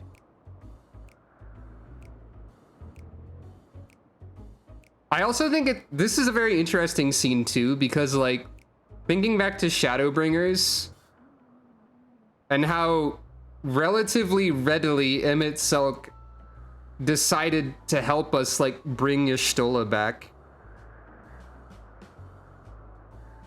Maybe he was remembering this or the similar antics to this that had happened. Maybe he just sort of assumed everyone would start asking and he was like, God damn it. Fine. Nod.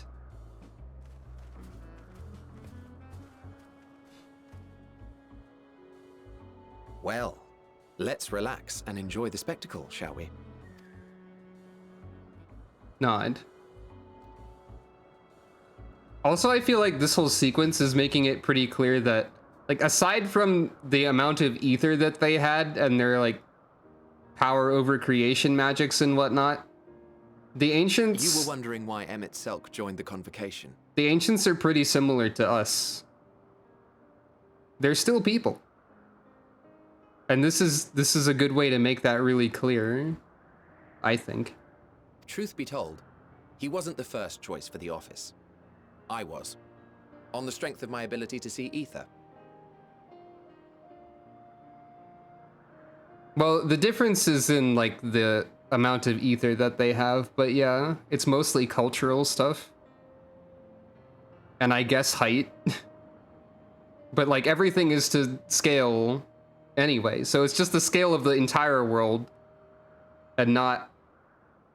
The split worlds are literally just a scale model of this.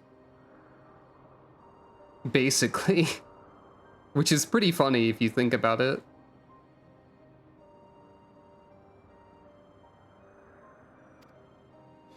But I declined the offer. For though my vision is exceptional, I am pedestrian in all other aspects. Worse even. You know, you mentioned the perceptive abilities, and there's this close-up on Hythlodaeus' face here.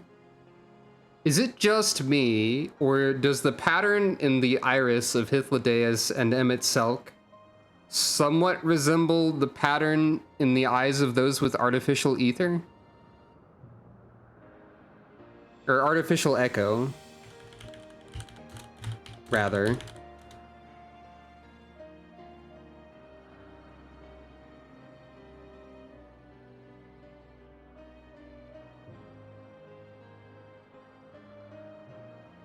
Okay, hold on. No, the WebP! It's always the WebP file. It's fine, I can just This is actually helpful because I can just crop Xenos' eyes so I don't have to look at his whole dang stinking grinning evil face that he's got. The freaking jerk. Gonna kill him later. Grumble mumble.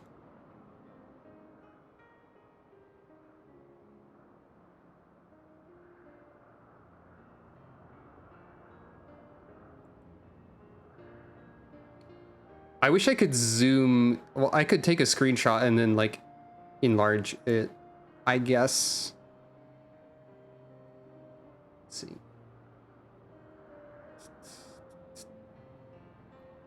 Here's Xenos' eye.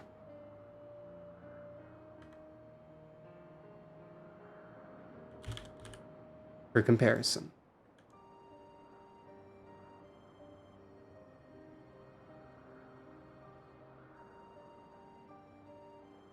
Yeah, this isn't like a super close-up on Hythlodaeus, so you can't actually see the detail super well, like if I actually like just zoom in on the image. But I wonder if this is similar or just a consequence of how you can make eyes look weird. There might be a better close-up on like Emmett Selk's eye or something later. But I wonder if that's similar intentionally. For all the talking I do about how I forget stuff, there are a lot of random details and things that I like notice and think about that maybe not everybody does. So like, I don't know. That's interesting. Both that I notice and think about these things, and that this thing that I've noticed is interesting. Quite anyway. Abysmal when it comes to manipulating ether, for example. Couldn't transform even if I had a mind to do so. Interesting. What good is the ability to perceive a problem if one cannot act to address it? That question's not as difficult to answer as you think it might be. If you can perceive a problem, and other people like believe you, you can work towards finding a solution even if you can't enact it yourself. Emmett Selk has no such shortcomings. He excels in vision and manipulation both, the latter to an extraordinary degree. If there is a mage more powerful, I do not know of them. And here he is grumpily sitting on a horse. Thus did I recommend him for the office in my stead. And I wasn't the only one. Far from it. Countless others vouched for his skill and character. People the world over, to whom he had previously lent a helping hand. That surprises me a little bit, considering how reluctant he seems to be to help anybody. Oh, how surprised he was. Claimed he hadn't done anything remarkable for anyone. Modest to a fault. He deserved every bit of acclaim he received. Yet he may well have gone unappreciated were it not for a mutual friend. A singular soul who can't help but involve herself in the business of others. Where she walks, excitement is certain to follow. Oh, probably Her a Zem. antics irritate Emmett Selk to no end. But much of his grumbling stems from genuine concern. Azem absolutely 100% transforms at random as a prank. Especially to annoy Emmett Selk here.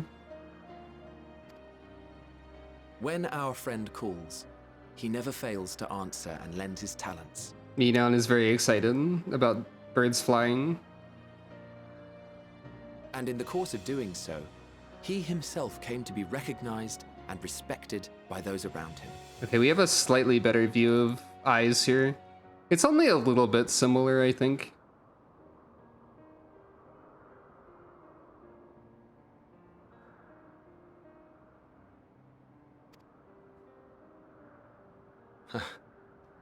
They are truly remarkable individuals, and I'm proud to call them friends. To help them realize their dreams. This will be my greatest contribution to our world. And when they have fulfilled their respective purposes, so too shall I have fulfilled mine. and together we may return to the star. Look at me, spilling my innermost secrets. I can't seem to help it with you. That seems to keep happening for some reason. I can only assume it is due to the color of your soul. I just don't understand how you can be so alike and yet so different. Well done, my pet. Well done! Your pet? Spin!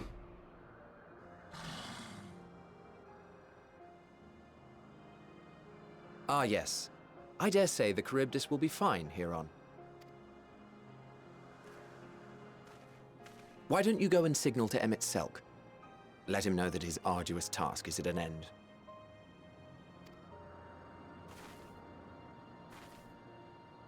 That's probably true, yeah. Nod.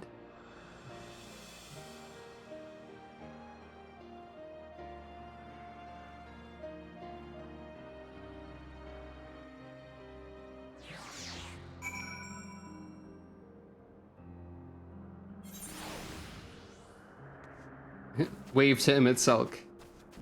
It says. It's flying. It's really flying as if it were born to do so. Thank goodness. Look, Sucro. Look how well the Charybdis flies.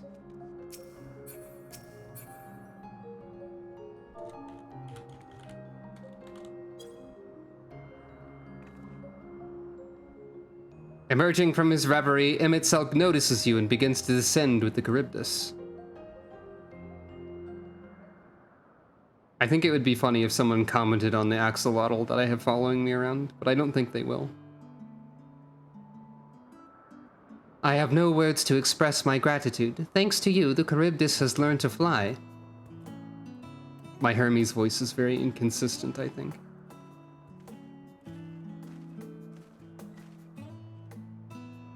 And Sucro and I could relax and have a pleasant chat. I'm sure you did. The creature needed some small assistance at first, but soon it was flying more or less on its own. I doubt you will need to repeat the lesson. Nod. That was truly impressive. I witnessed it all from afar. The Charybdis flies. Nod. Indeed, with this we've proven that even a creature with skewed etheric balance is capable of flight. Though we helped it to achieve this, the Charybdis is a herd animal. They may well aid their struggling kin in like fashion if and when the need arises. Keeping this in mind, I bid you continue observing them. If that is what you want. But if I may say so, rather than hoping an idealistic possibility comes to pass, would it not be simpler to have the concept adjusted? That way we could guarantee that abnormalities such as this specimen are never born in the first place. These creatures are already here. We will spare no effort in giving them a chance to survive. As you wish, Chief. As you wish. That line feels especially notable as like a very different perspective from what the Asians believed. These creatures are already here. We will spare no effort in giving them a chance to survive. Like, the music cut out and everything. I think you're supposed to think that line is notable, and it is. Interesting. Hermes. I'm fine. Don't worry. Well, that concludes all of my present tasks. Let us return to Ananorisis for now.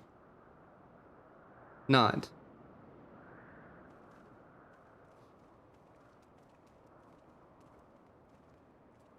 There's so much interesting stuff that's happening in this video game.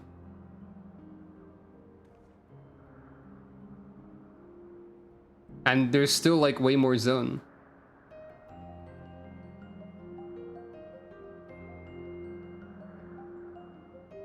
The chthonic horns.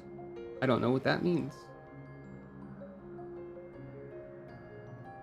You hurt my researcher. Prepare to die. The 12 Wonders. Hey, I was wondering about the 14 and the 12 a second ago, and there's something else related to the number 12. Like, right over there. I tried to fly. Forgot that I don't have ether currents.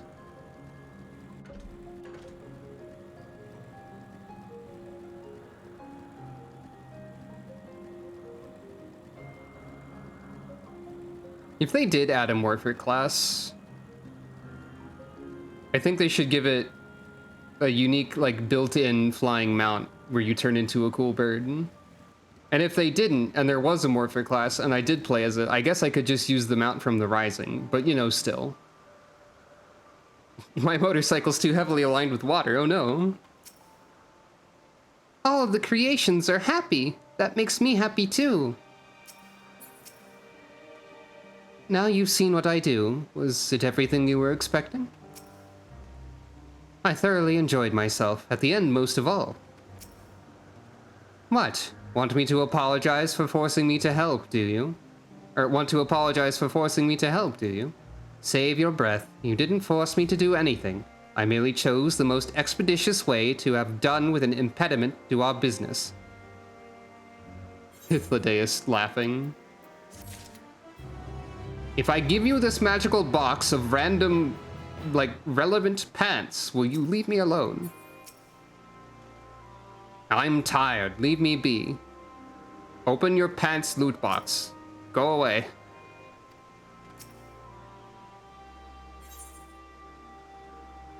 Ether to ether.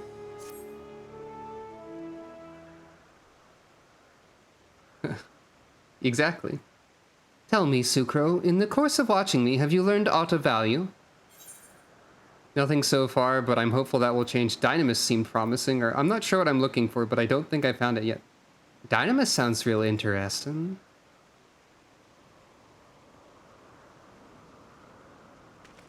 Dynamis, you say? Curious that such an obscure phenomenon should be of interest to you.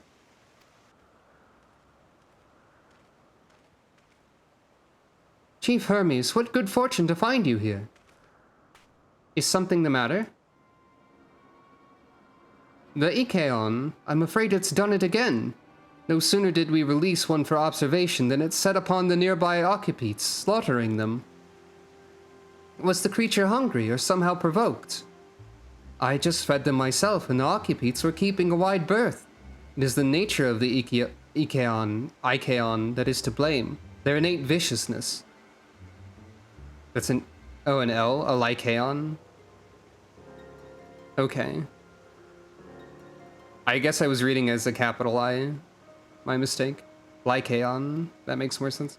Temperament aside, it is an outstanding creation, perfect in form and function. Though it may not be suited for release, I have no doubt that the Bureau will accept its concept for preservation. In any case, there's no point in postponing the inevitable. Doros will revert them all at once, once the paperwork is in order. Where is the scene of the incident?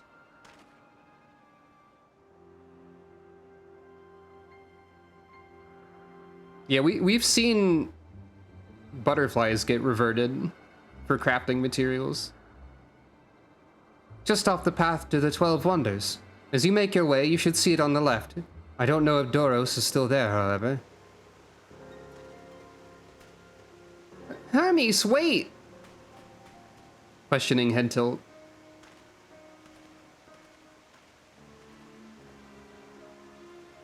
If this is part of his work, then I would observe. We follow. Nod.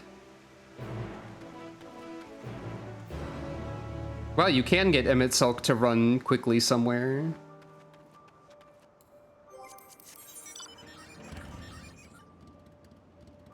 The rustling of murderous leaves, huh? Oh, we have a... One of the side quests is available. Or one of the Ether Current side quests. As previously mentioned, I think I will be doing Ether Current Gathering as like the first step after the MSQ is complete, instead of stopping to do it now. That makes sense to me. Dangerous. I practically soloed a Shadowbringer's like major world boss fate earlier when I was leveling warrior and my equipment's not even up to date. So I feel like warrior is probably a good choice. Oh, those are some walking trees. Igdriant. I feel like warrior is probably pretty good at soloing basically whatever.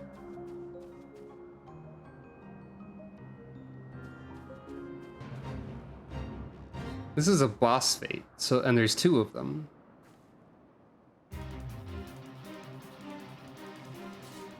It does say bring your woodcutter's axe in the description. Oh, there are 3 of them. Oh, I didn't realize that the one in the distance was also the boss.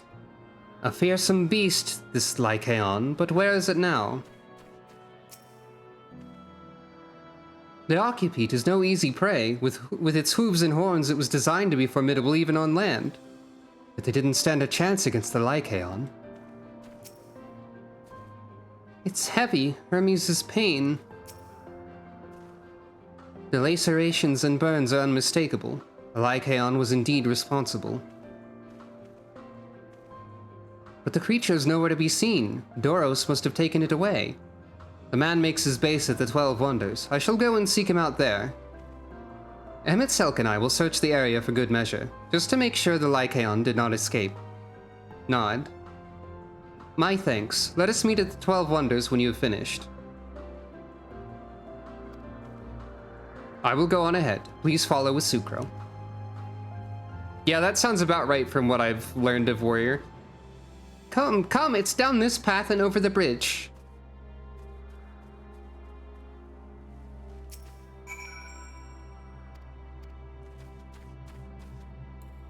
I've been liking Warrior, and I probably will get it to 90, and I might even switch to it sometimes on camera. I've broken past my mental block, apparently, for the part of it that I was a little bit bothered by. And I feel like it's kind of fitting for Sucro. Like, she's not super angry all the time or anything, but,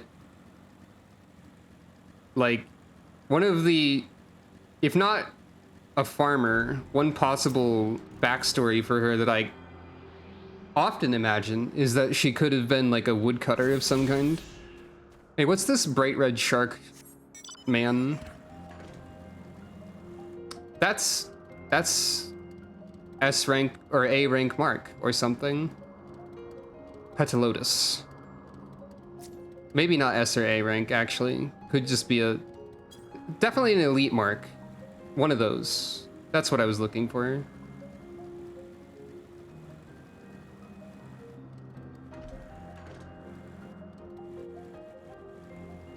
Which part of this flower bed is safe to stand on? It's made of cones.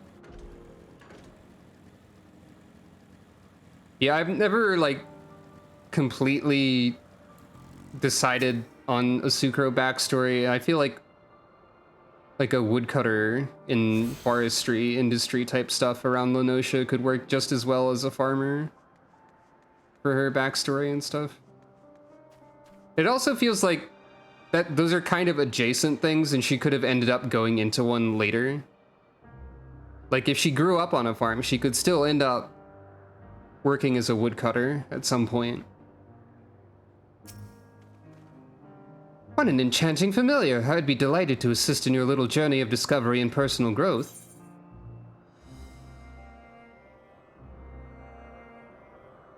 Interesting. What do you do here? My role is to maintain the wonders, and thus the climate across Elpis. I ensure that our every environment meets the needs of our flora, fauna, and staff. And staff, of course. Environs representing each part of Aetheris are recreated here in Elpis, that we might gain a robust understanding of our concept's potential. As such, maintaining the appropriate balance region by region is tricky work, but more than worth the effort. The 12 Wonders is the wellspring of Elpis' weather after a fashion.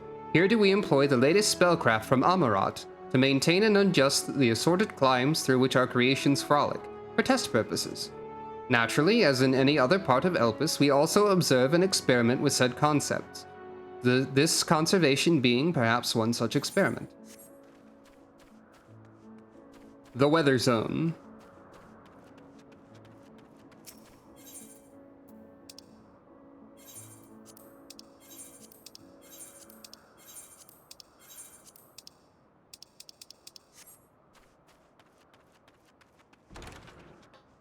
I was kind of hoping there was like a tiny climate inside of every house. You did marvelously in your flight training today. Very well done indeed. Give the bird head pats.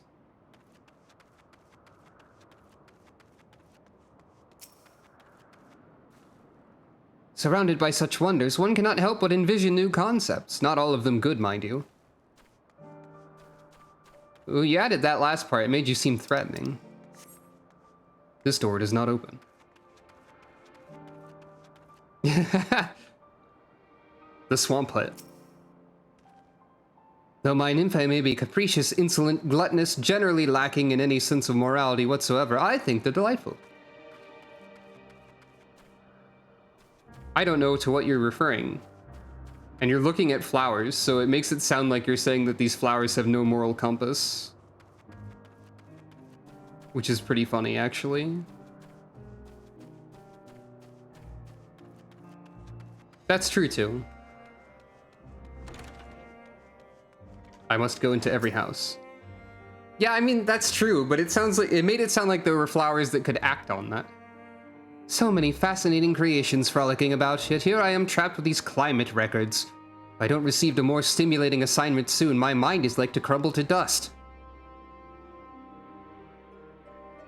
That's also true.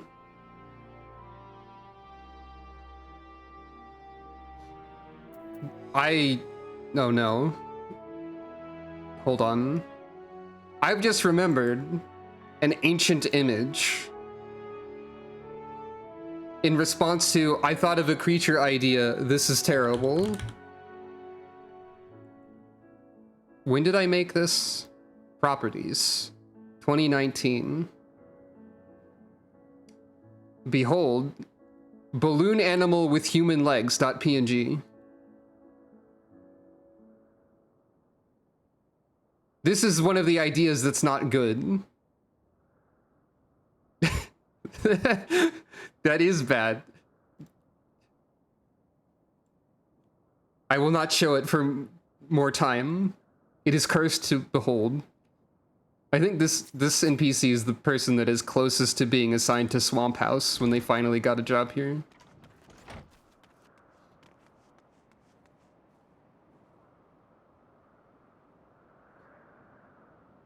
Which of those answers is more upsetting? I think that one is the correct one, whichever it may be. I feel like the legs having the consistency of balloon is more likely, but the balloon having the consistency of leg is way worse. Have you seen me eat anything today? Between my observational work and my writing, I've been so busy I cannot quite recall if I did.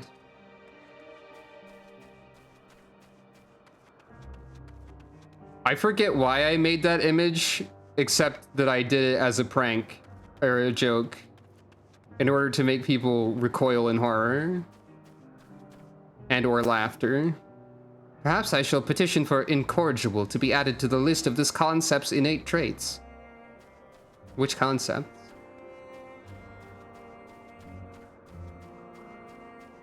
There's a cool dragon over there somebody's got.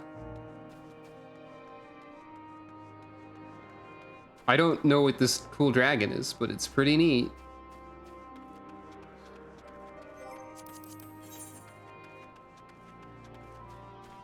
I'm glad to know. Hey, wait a minute. I was fighting you two earlier in the future as Fae on the first. The Danes. I didn't even realize that these two horses were here, even though I talked to this person already.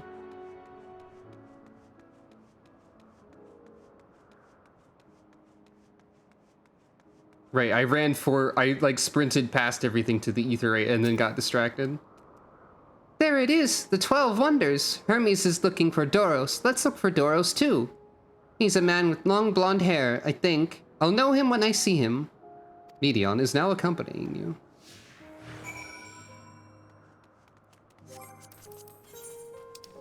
I think I already saw Doros.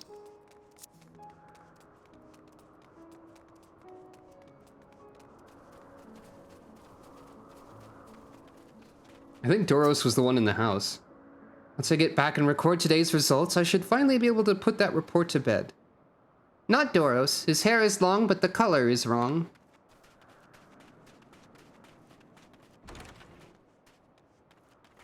Also, I noticed that the doors that open are lit up on the front, where the doors that do not open, the diamonds on the front of them are dimmed.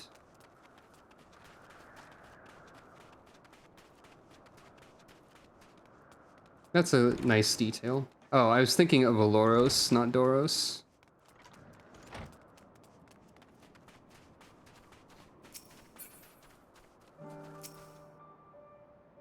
Doros! That's Doros!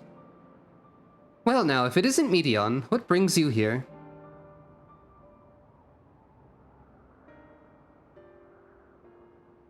Ah, I thought I heard familiar voices. I didn't realize you two had decided to help me search for Doros. Thank you. Nod. You're in charge of the Lycaones, I believe. Lycaones? One of those? Where are they now? Out in the fields in restraints. Frenzied as they were, I couldn't well return them to Ktesis.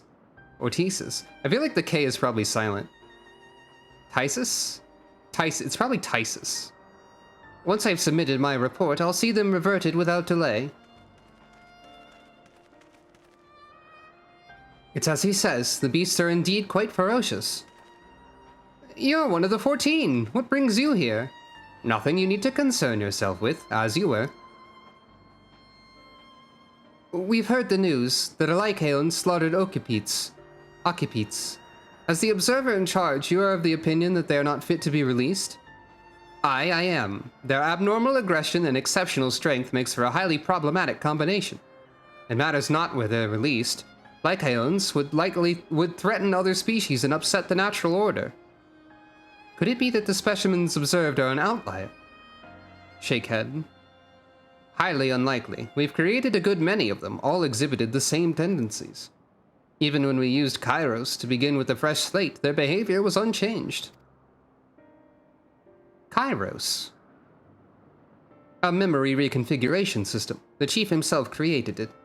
It allows us to erase or alter memories that we may observe creations in different environmental conditions without needing to remake them from scratch. That sounds dangerous. Quite impressive, and potentially dangerous. Yeah, exactly. Depending on the intensity of the etheric emissions, Pashtarot may wish to have words with you.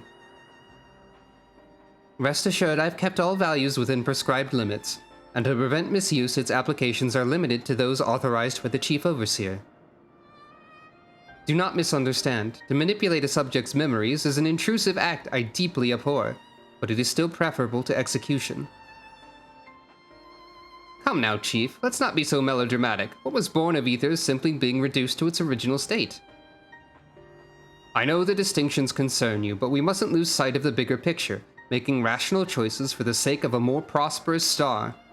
If a creation cannot be properly studied even with the aid of Kairos, we remake it. If a creation is deemed a detrimental existence, we unmake it.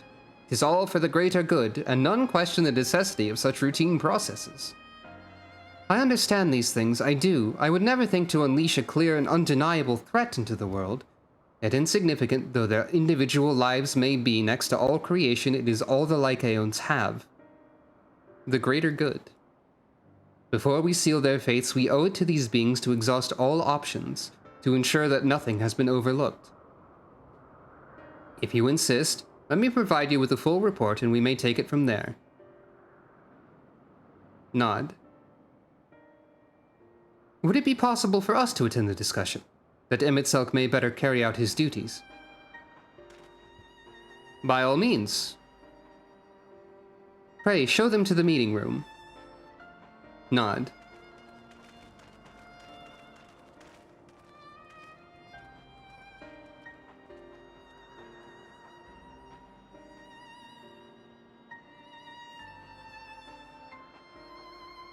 Meteos, or Meteon, not Meteos. Meteos is also sad because it was relegated to a phone game and then deleted, but Meteon is also mostly the sad right now. We have a duty to the star, this I know, but that doesn't mean we also... It doesn't mean we don't also have a responsibility to the lives we bring into existence here. To man, other beings are just things to be used and controlled, like magic. That's what Hermes told me once. Oh no. ...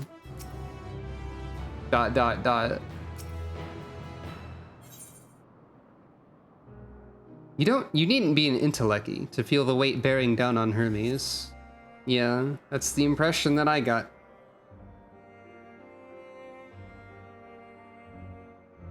There's still a lot going on in this zone. Also, like, the world unsundered.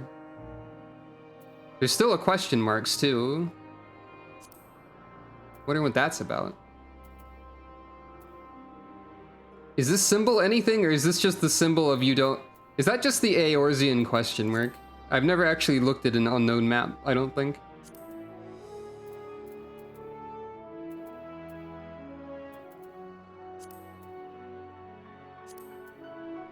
Anyway, I'm going to BRB again. Which means it's time for the funny gamble. What will it be this time? Will it be this or that?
Hello. It was that again. Surprise. Sometimes I briefly see the condition that the betting is in, and I see that there is more money or channel point crystal bet on the wrong answer than the correct answer, and I quietly chuckle villainously to myself. Anyway. Yes, ambiguous cylinder and vague rectangle. And nobody knows where ghost comes from. I just remembered where I've heard the term dynamis before, and I think it's like the... I think I've heard dynamis before in the context of this game because it is the most recent data center. Like there's crystal, ether, etc. And dynamis, I think, is the newest one.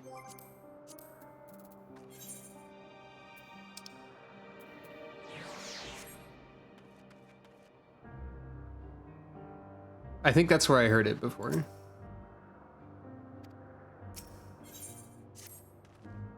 I fear this discussion may take a while, during which time...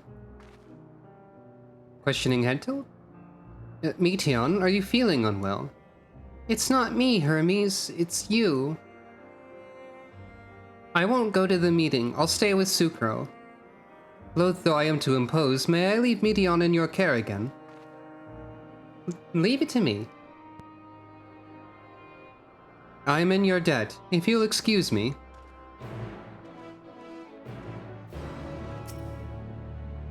Can you help me with something, Sucro? The meeting will make Hermes sad.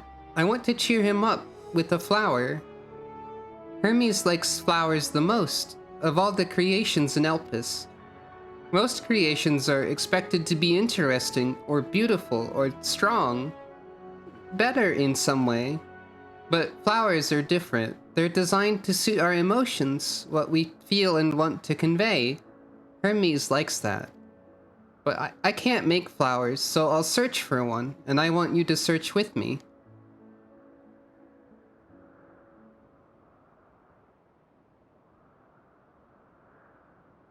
I have no idea what the phrase bedroom community means. But yeah, I have heard of people going to other data centers for cues. Let's start here at the 12 Wonders. Median was now accompanying you.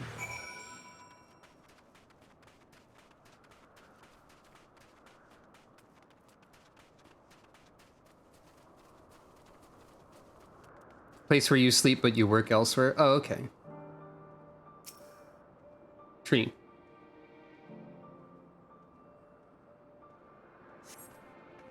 Vibrant purple flowers, bigger than your hands, adorn the tree.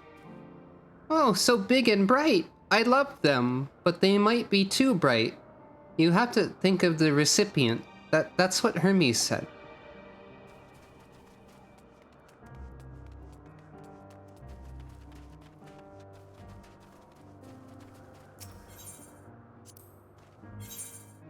I just wanted to see what exists in this realm in terms of equipment. Manganese, apparently.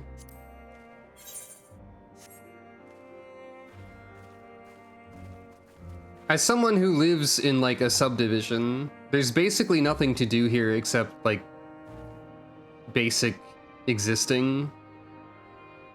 I mean, I do everything here because I very rarely leave my house. But, you know. I'm the sort of person who doesn't want to leave her house.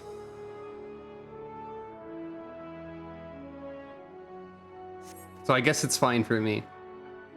You crane your neck to look for flowers. No flowers. If there were apples, we could have covered them in syrup. Let's head outside next. Don't worry, we won't wander far. Nod.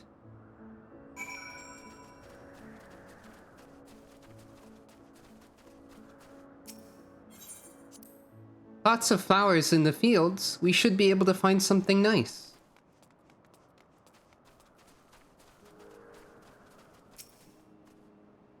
Wait, there's a tree that's 3 trees on top of each other?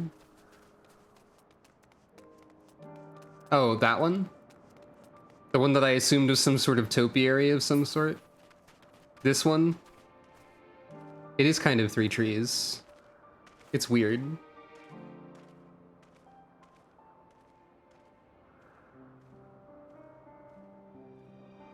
Almost looks more like a mushroom than a tree. Within 2 extra, like, shrubs. Oh, there are larger non-topiary ones? I guess I just didn't parse those. Oh.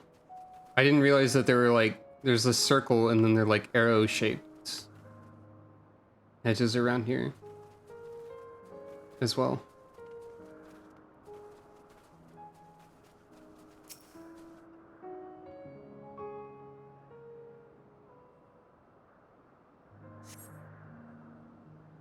An array of beautiful flowers grow in the bed, their mix of colors forming a pattern. These would be better for Hermes, but they're hedged in. That means we shouldn't touch them. They're either under observation or poisonous. Any other place should be fine, though. Let's keep looking. This has to be leading to familiar plant. Oh no, this is not what I was expecting. I was expecting this.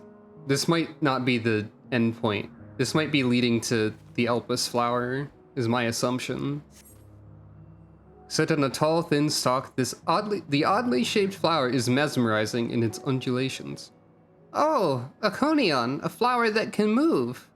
When Hermes wasn't looking, it shot seeds at him. Not a good gift, maybe. But you're good, Sucro, at spotting flowers. We'll find something soon. Sucro is good. I think that's true. And I guess also good at spotting flowers.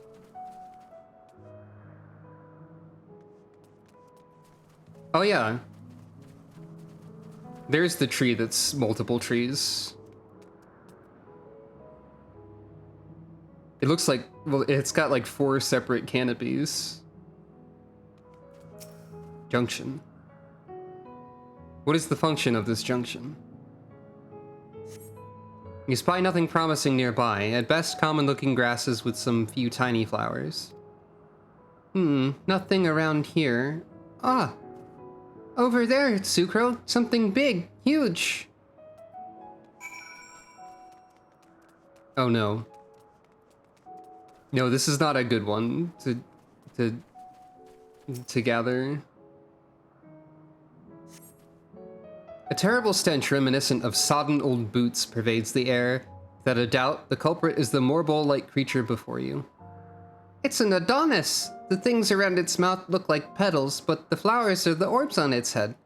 When Hermes inspected it, it swallowed him up. He didn't leave his room for days. What do you think, Sucro? Would he like it? It's probably not the good sort of memory, or I'd rather not go near that thing. No. So not this one either. Finding a good flower, it's harder than I thought. I'm sorry, Sucro, but could we search a little more? Maybe as far as the fields over there. I'll pick something after that, I promise.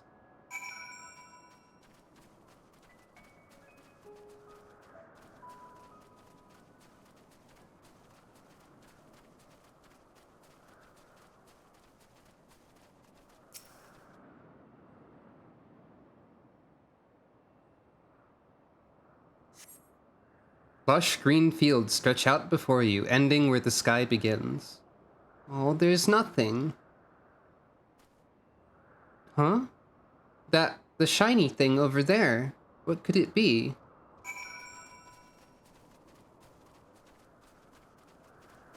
I was correct. Of course. It's the plot important flower, after all.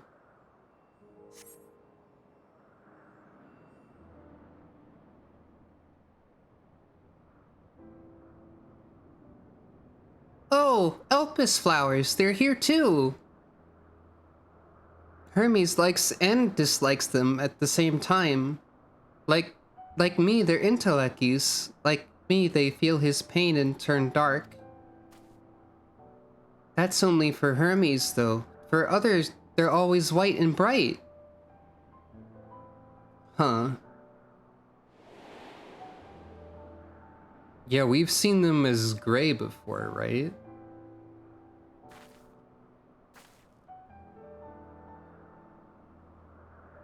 Truly? The flower was dark in your home? Then do you have it too? A dark emotion? I've known the pain and sorrow of loss. I've felt great fury and frustration. I've been plagued by doubt and anxiety, or I dare say I have a few.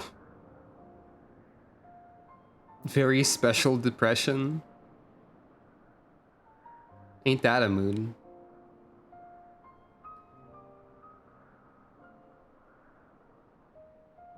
This third one is the most true for both me and Sucro. I've got a lot of doubt and anxiety.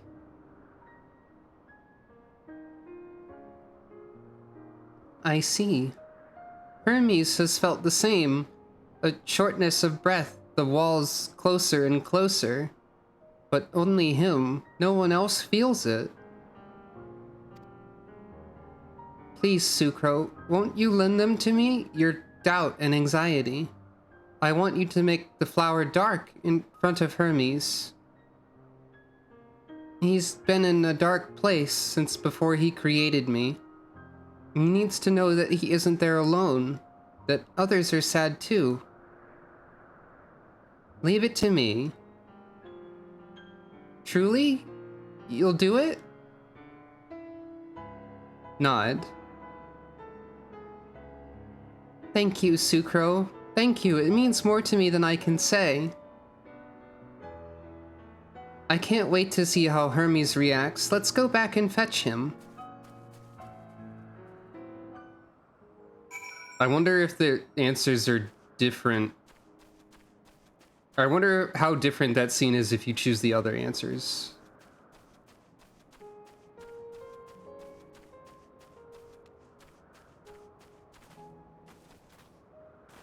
I'm stepping in the flowers that are either under observation or highly poisonous. And you can't stop me.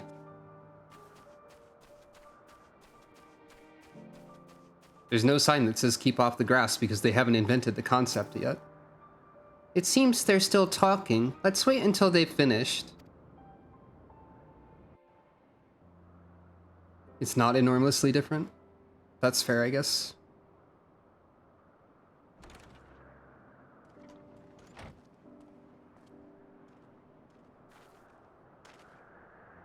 Hermes!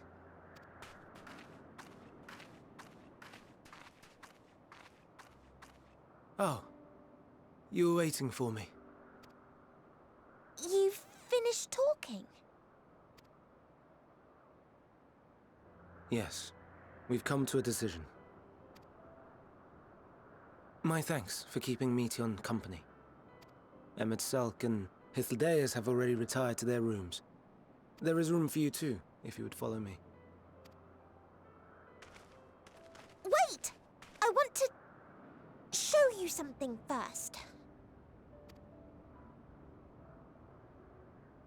Gasp.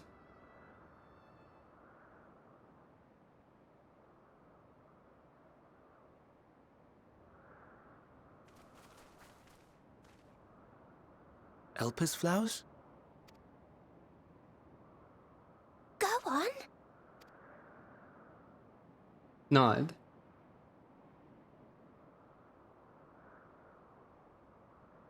I mean, we sort of assumed this would... Oh. That's not exactly the color we were expecting, maybe. I guess it kind of You're is. not the only one, Hermes. Others feel sad too. You're not alone.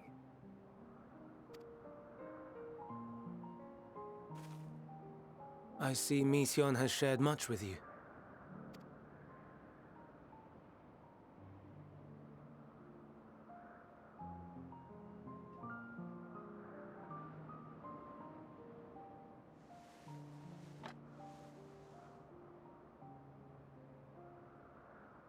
Gasp.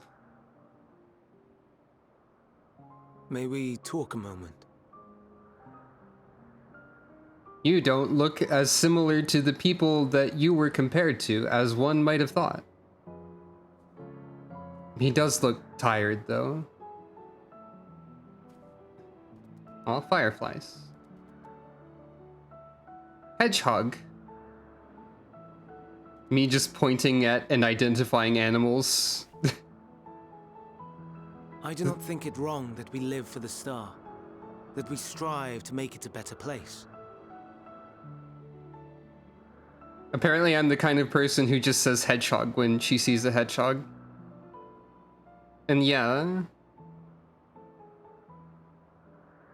I guess I was expecting him to look a little bit more like the characters that he kind of sounded like.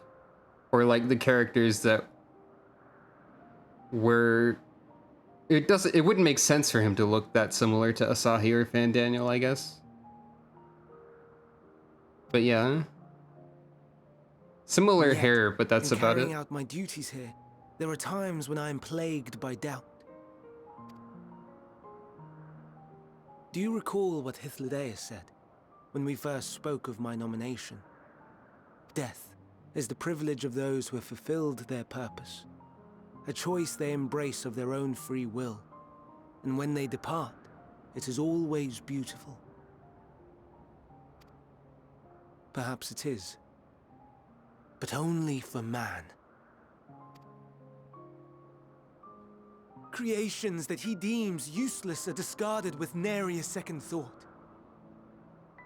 Hedgehogs. Some scarcely born into the world, afforded a handful of breaths before life and potential are abruptly extinguished. Look at their noses wiggling. I think I have the hedgehog minion too. I don't have that minion. The pain. But they sense what awaits. Rage and anguish and cower and fear. And it is not beautiful.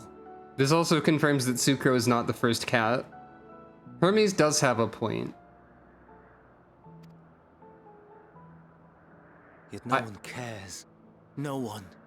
I am taking this conversation seriously. I just also point at animals and talk about animals when I see animals, apparently. So fixated are we upon the duty that we do not pause to question the method. Pain and suffering, confusion and despair, writ plain in the eyes of those poor creatures. Yet no one sees. We turn a blind eye and carry on in blissful ignorance. Not amiss. And always, always the blossoms shine pure and white. A contradiction so blatant I could scream, want to scream. How can you all accept this aberration? Then I wonder, am I the aberration for thinking thus? And I am filled with dread.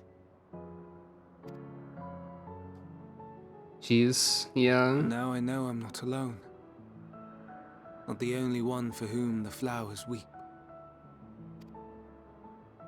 Owen asked what you thought as you kneeled beside the Elpis, or if you only did it at Meteon's insistence. Nevertheless, I thank you. To know that you too have experienced suffering is a comfort.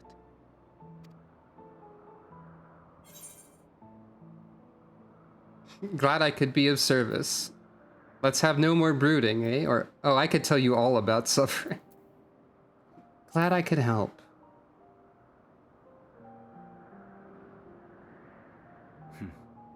To so willingly lend an ear to ease my burden. You are a strange one.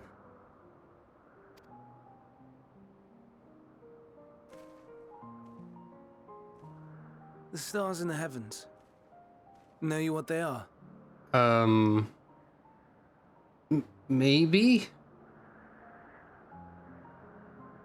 Though it is too far to tell, each glittering light could be a world not unlike Aetheris. A world filled with life. Oh, I knew that. So many stars, so many lives. For us, there may be no higher purpose than to live for our world. But what of the other living beings out there? What is it that gives their lives meaning? That drives them day after day after day? To pose that question to our undiscovered cousins, I created beings of dynamis, who can traverse the vast emptiness between the stars. Meteon and her sisters. Sisters? There's multiple Meteons? Aye, sisters. She's so entranced by the She fireflies. has a great many of them, and they have already departed on their journey, traveling to one star and then the next in search of life. Hmm. As one might Interesting. expect, exploration on such a grand scale is rife with difficulties, and thus far I've naught to show for it. Interesting. But I have faith that we will make some manner of discovery ere long. I wonder what this when we do, means. I should be glad to share our findings with you, in gratitude for your kindness. Nod. It's getting rather late. We had best find our beds. It would not do for both of us to be sleep-deprived on the morrow. I wonder how time is passing in the present relative to Sucro Come, being in the Meteon. past. Let us head back. Since we've spent like at least a full day here.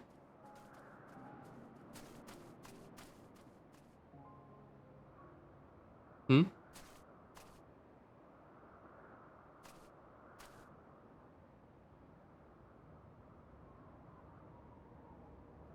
I'm doing a questioning head tilt at the screen right now.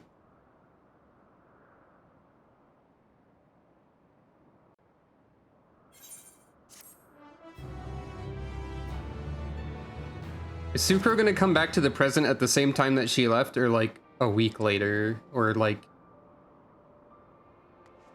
more? Who knows?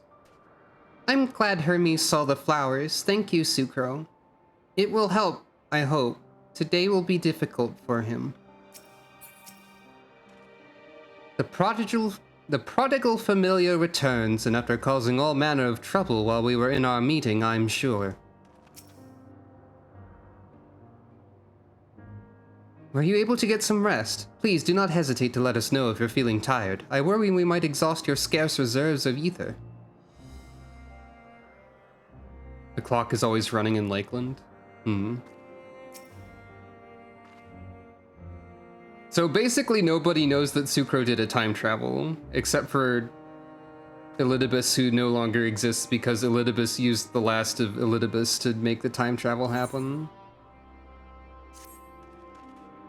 An all too brief interlude, perhaps, but it is time I attend to my next task. As Emmett Selk and Hythlodaeus are aware, we reached a verdict regarding the fate of the Lycanos. Lycanus. 7 were created for observation, and all 7 must be unmade. Doros has followed the correct protocols, and as chief observer I can find no fault in his judgment. The Lycanus would disrupt the natural order, ravaging and consuming other species until they themselves starve and perish. They cannot be released into the wild, and they cannot be allowed to remain here in Elpis. I intend to petition the Bureau of the Architect to have the concept preserved as a restricted purpose hazardous life form.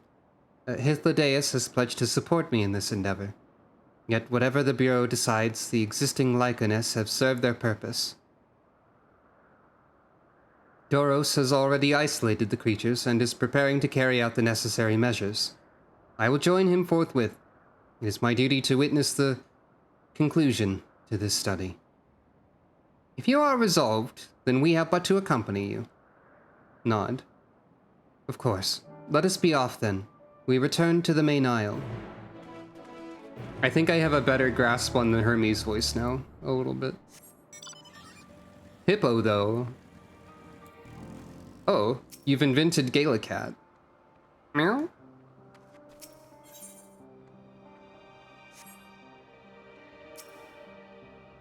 Eloros. We'll return to that at another time. Oh, is that the tour quest? I think that will be for later with the rest of the ether current gathering. The Gaelic quest is not the tour. Oh.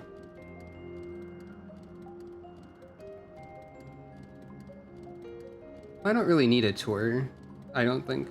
I feel like the storyline is providing a tour of a different sort.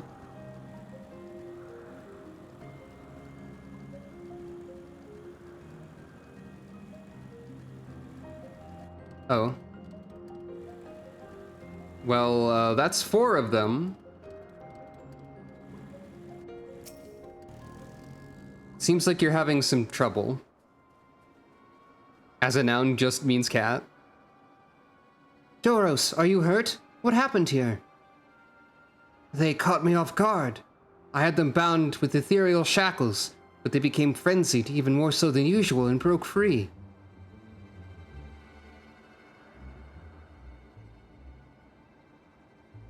I mean, this model is present in some places. I think this is the Fenrir model, or Fenris, one of those. But they aren't identical. I was able to stop 4. The other 3 escaped. I see them. 2 have taken to the air above the 12 Wonders.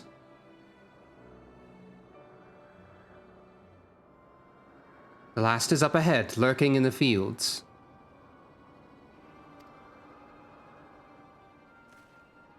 You and Sucro handle that one. The pair in the sky you can leave to me.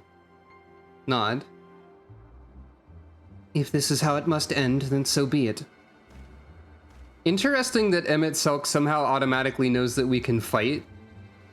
I will render assistance to Emmett Selk, unneeded though it is.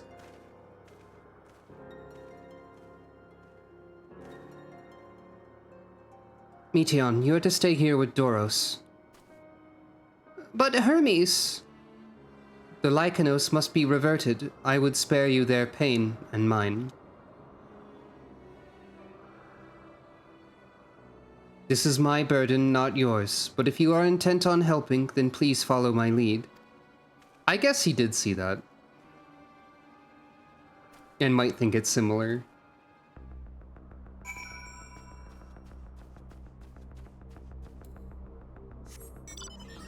I did tell Meteon I was able to fight. I wonder if this song has a name. It's got to, right? I might even have the orchestrion roll for it, but it's popping up enough that I'm wondering. Flying dog. Flying dog. Parentheses. Very evil. I appreciate your help and lament that it is necessary. There it is, our quarry. Within striking distance at present, but if it feels threatened, it may well flee beyond our reach. Here's my plan. You will approach slowly, in full view, and draw the Lycaon's attention.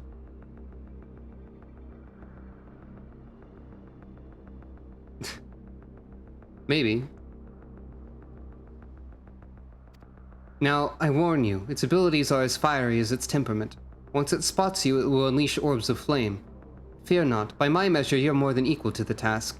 Withstand the onslaught for a few brief moments, and that will give me time to catch it unawares. Ready? Then let us begin. Enter the dog zone.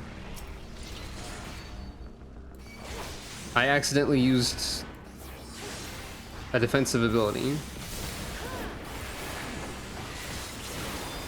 That's fine.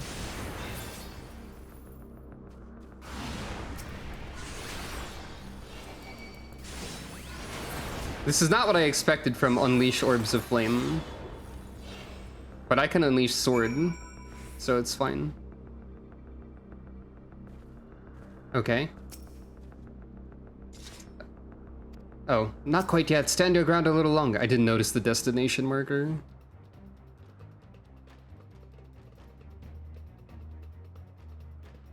Now.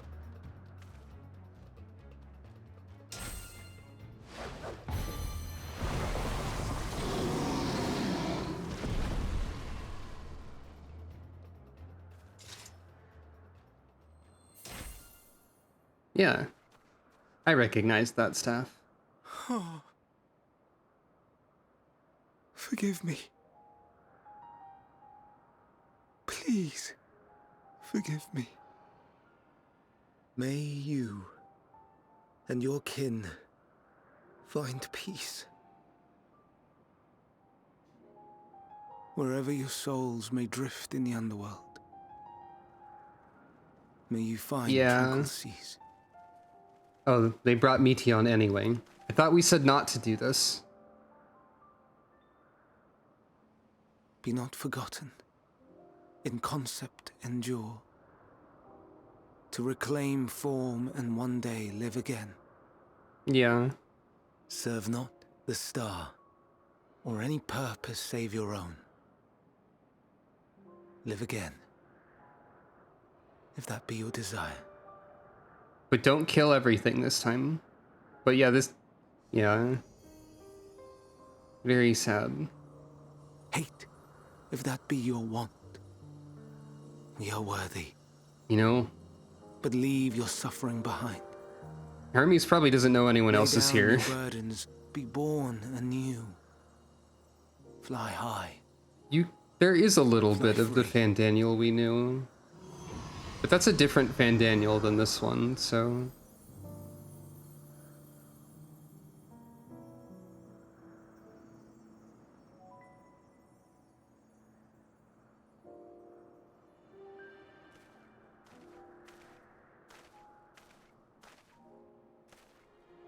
I can see how you would draw that conclusion, yeah. Hermes.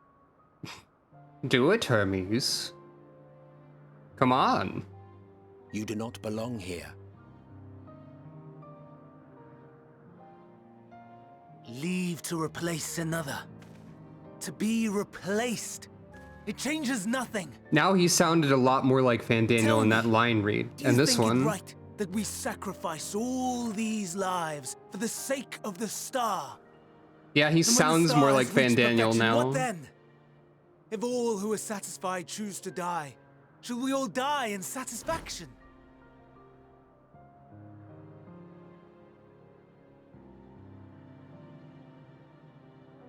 I do not know. Were I to take up the seat of Fandaniel, it would be tantamount to approving my predecessor's death. I do not know if it is right. And to be torn by such thoughts. Oh, this song is good too. I do not know if I am fit to represent mankind. I heard the bit of the prelude in there. Hermes! Please don't be angry.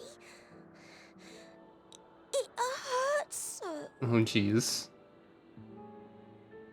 Yeah, this scene is getting me for sure. Forgive me. If you would still consider me in spite of everything, I beg some time to gather my thoughts.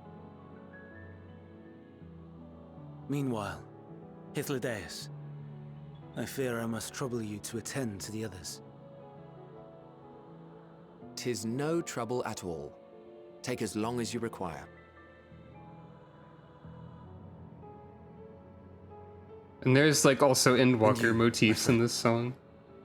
I pray you find that which you seek. I barely know what I'm looking for, man. But I'll do my best. We have some few matters to discuss. Shall we return to the 12 Wonders for a time? Something about noticing the prelude in that musical, in that background music, was like firmly solidified that scene as having gotten me, I guess. I don't know why.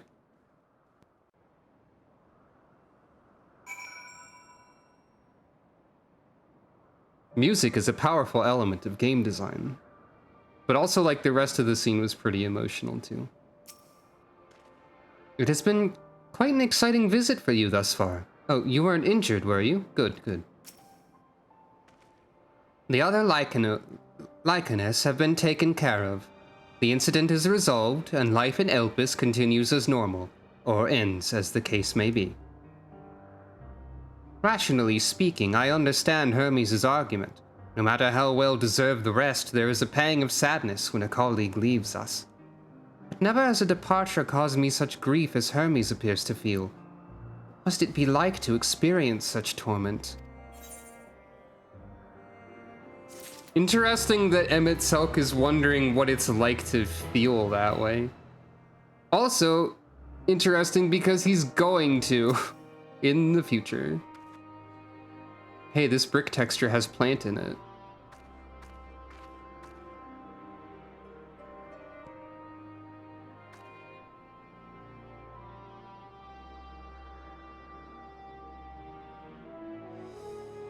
From a certain point of view, I understand Emmett Sulk, because I often understand why people don't have emotions as much as I do, or often have some difficulty understanding why people don't feel emotions as I do. Though, in my case, I feel many emotions and wonder at people who feel less, instead of the other way around. I don't know what answer he's searching for, if it's within our power to give it, but I believe he would make a fine Fandaniel, and that if he rejects us out of hand, we will all be lesser for it. I feel like Hermes' unique perspective would probably be one of the best things he could contribute to the convocation, assuming that they would even listen to him.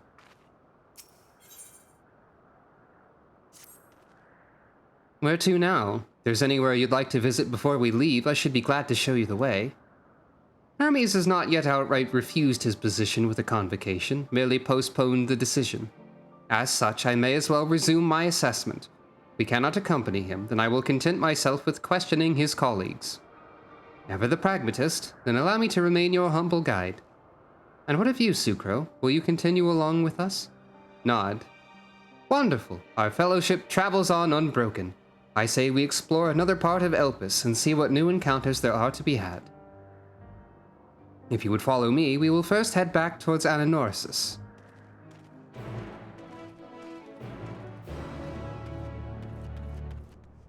I did attune to this, right?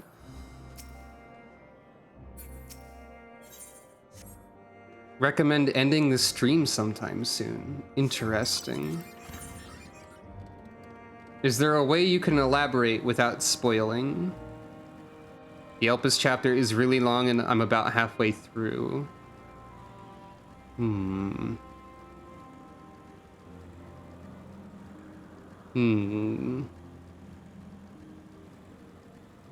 you have a particular stopping point in mind, or are you suggesting that now would be the good stopping point?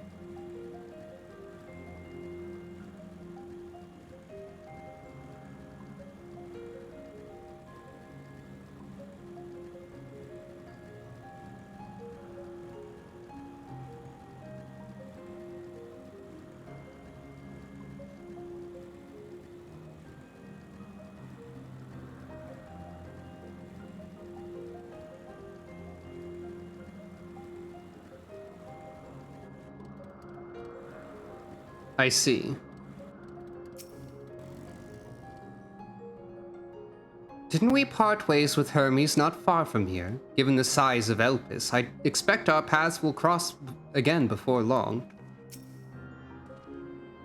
From here, we follow the path northwards to Notaneus. There we will find one of the Naeus which facilitate travel between the islands of Elpis.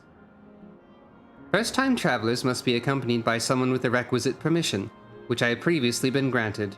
We only need to use the device together once, and henceforth you will have leave to use it freely. Shall we? Yes, but what's that creature over there? I see this creature. Shockmaw. Another elite mark, one which is non-aggressive. Scary whale. Hey, I'm looking at the whale. I am trying to look at the mystery whale.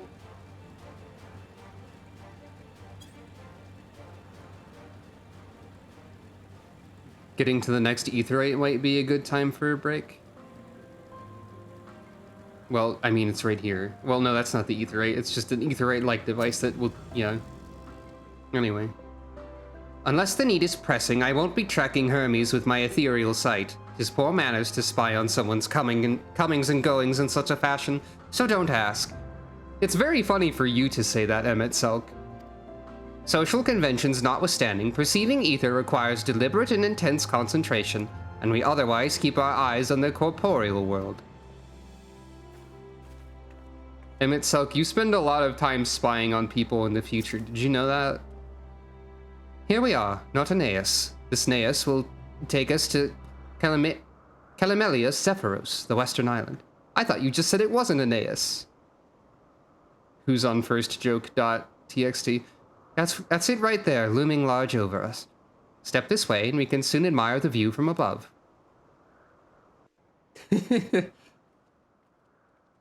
I like Zandrabot smirk as a pun emote.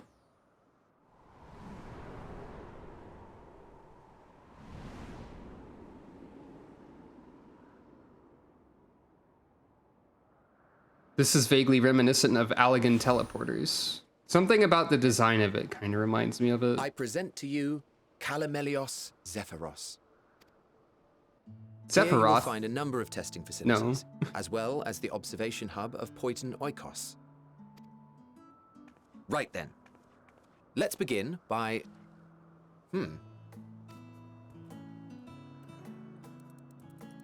Well, well. An Arraius. How delightful. Arraius is approaching your location. What they doing? Oh, Shark is approaching your location. And what, pray tell, is that? Big Shark. Ah, that's a new species of shark. We approved the concept but a few days ago. We decided, what if Shark had leg? And arm? So we have leg arm Shark.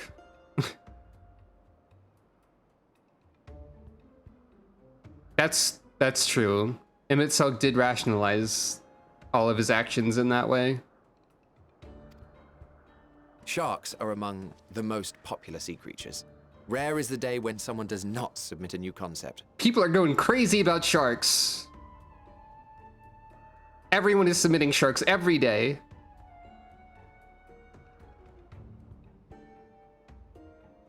Shark with wings, shark with arms and legs, shark with 4 arms, shark with 7 legs, shark with 3 heads, shark that's purple, shark that is only purple sometimes, shark with hair that's purple. There's so many sharks, you have no idea. This is just a very funny text box. A very sarcastic Sugoi. That's funny. I just really like this screenshot out of context. At first, they were largely orthodox. Consideration given to such things as size and environmental impact. And then a whimsical someone thought to bestow it with flight. Another, superior intelligence. And then the floodgates burst. Concepts with multiple heads, or arms and legs, and so on and so forth. It was getting absurd. A part of me wanted to tell them to go away and find something else to create. I like this. In the end, I couldn't. I like this rambling. Uh-oh. Here we are.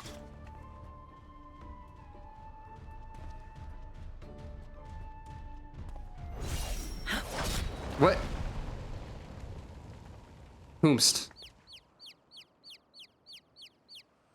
Shark KO'd. Oh. Hey, Vanaw. That was too close.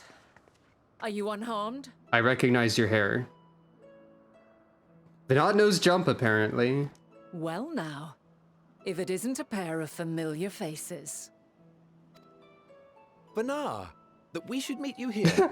Emmett Selk immediately being the grump man over here. But nah, what a coincidence that you should appear and have a sword and no jump. As if potentially implying that you might be someone in an upcoming dungeon that could fulfill multiple roles, depending on the role of the player character.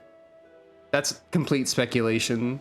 But there's gotta be a dungeon sometime soon, right? It's been too long. They're gonna be like, surprise dungeon! And also these 3 are your companions. I don't know this information, I'm predicting it.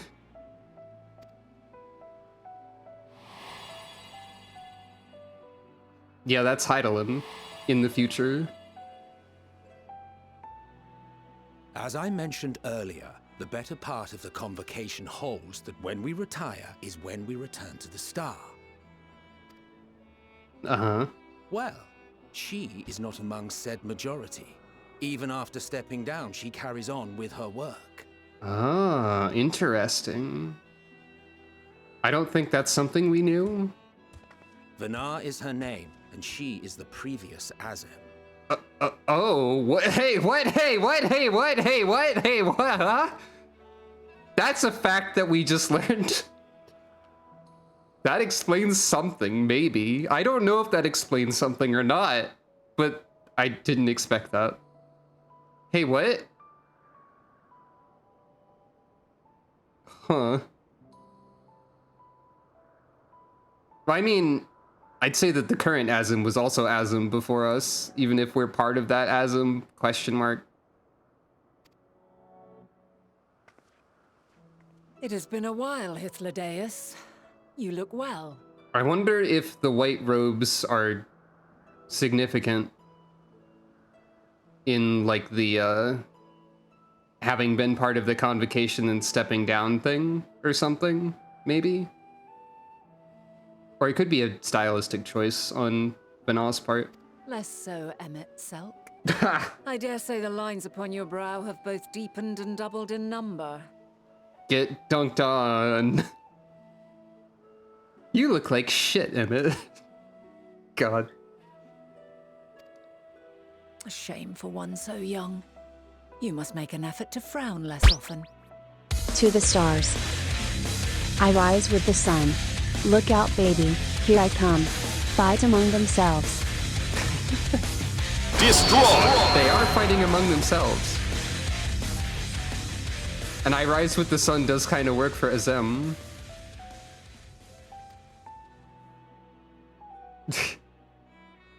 In response, Emmett Selk frowns more. Easier said than done, thanks to your unruly successor. This is such a forced smile here. How is she, if I may ask? I'm gonna go out on a limb and guess that we never actually meet Azem, because we're Azem, kind of. Yeah, it kind of is both of those at the same time. Incorrigible as ever. Rushed headlong into a volcano on the brink of eruption just the other day. I should be glad to share the tale in its entirety later. Tell me more about Azem rushing headlong into a volcano for apparently no described reason.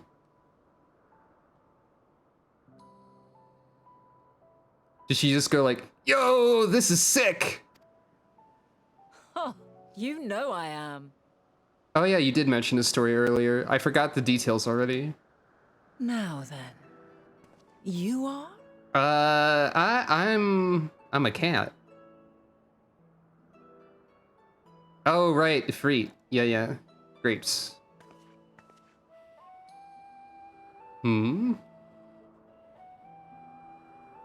What's up, Vana?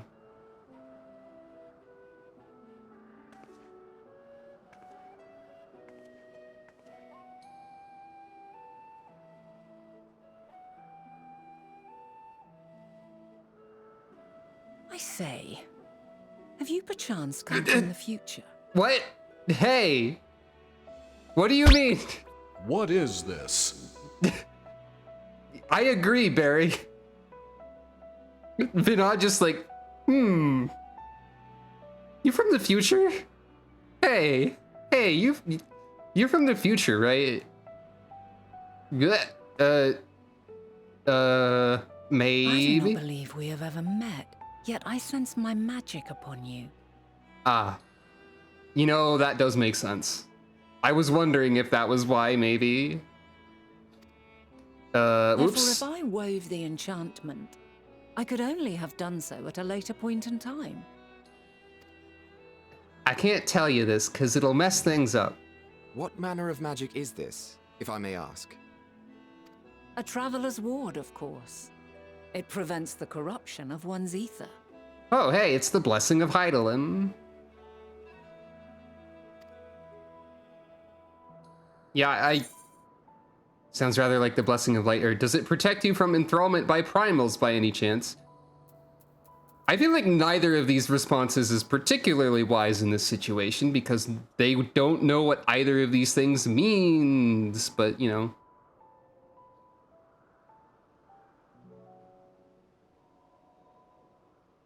That also makes sense, yeah.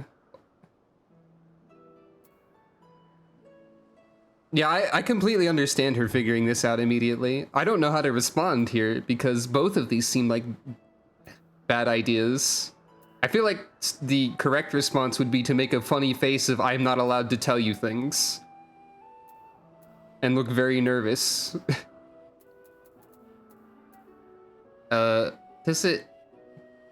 Do y'all know what a primal is?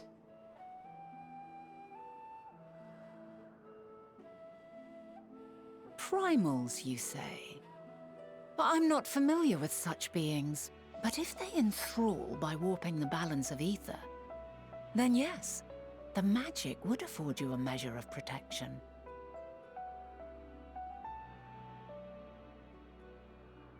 Yeah. I mean, I feel like I think that's probably such a particular magical blessing that it's not something you'd necessarily forget unless it actually is just a common thing. I gather from your question that you are not ignorant to its presence. Yeah. Hold on. From the future? That's absurd.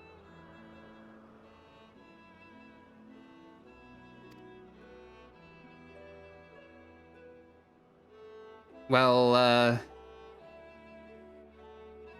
can't really... Are you unable to speak of the matter? Yeah, I can't talk about it.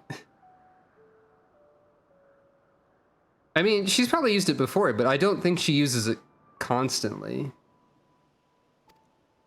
Yeah, I can't say much. The reality to which you must return exists as a result of the final days. You cannot reshape the past to undo the tragedies of the present. Yeah. Talking about stuff really messes with time.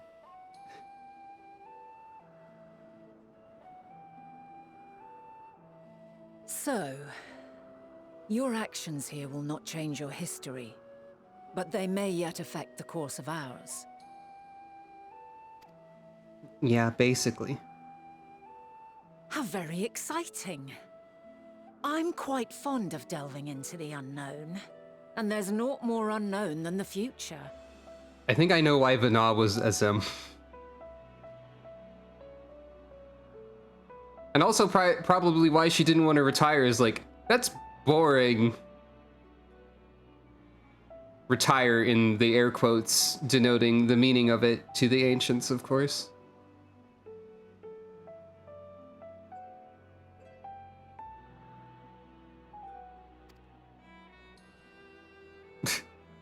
Until a moment sighing finally again. arrives, we cannot know for certain what will come to pass, regardless of our supposed foreknowledge, so you needn't worry for us. More importantly, that you should go to such great lengths as to travel unto the past bespeaks the gravity of your quest. I don't entirely know what I'm looking for still. Mayhap we can be of aid to your cause. Tsuko really is like, oh, you know what? Yeah.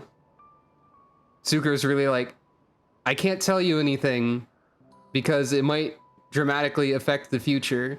And Vanilla is just like, come on. Come on. Come on. Tell us. Come on. And Tsuku's just sitting here thinking about how this is Heidelin later. And that's kind of funny. Maybe I can tell you something?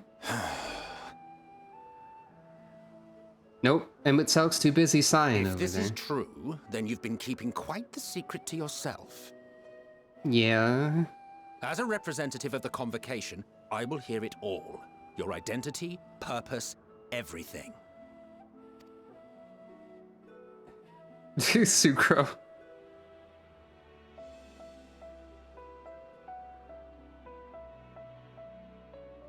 Why don't we move to a place more conducive to calm conversation? At least give me a chair. I've been working here for some days now at an old friend's behest. If it is agreeable, we may make use of my accommodation at Poiton Oikos.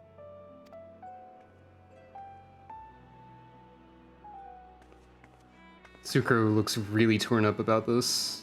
We were meant to meet. I am certain of it. I mean, we kinda already did, but yeah. Else I wouldn't have marked you so clearly, and sent you unto myself in the past. It's not exactly the sort of mischief I would get up to. And quite inspired, if I do say so myself. That's not exactly what happened, but we'll go with it.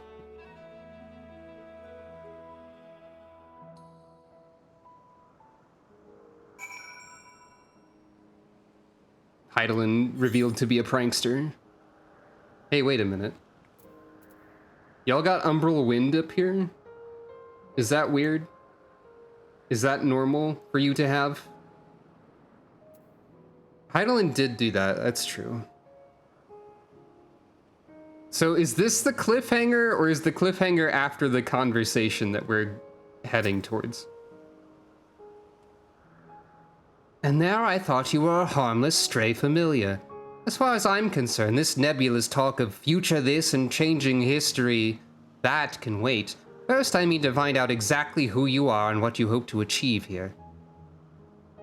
I don't entirely remember what my goal is in the past because my short-term memory doesn't exist.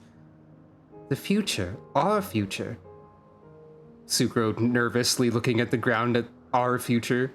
I am deathly curious to hear more. Find out more about Elpis. Okay, fair enough. That's what we're doing. I wasn't sure if there was something more specific, I guess.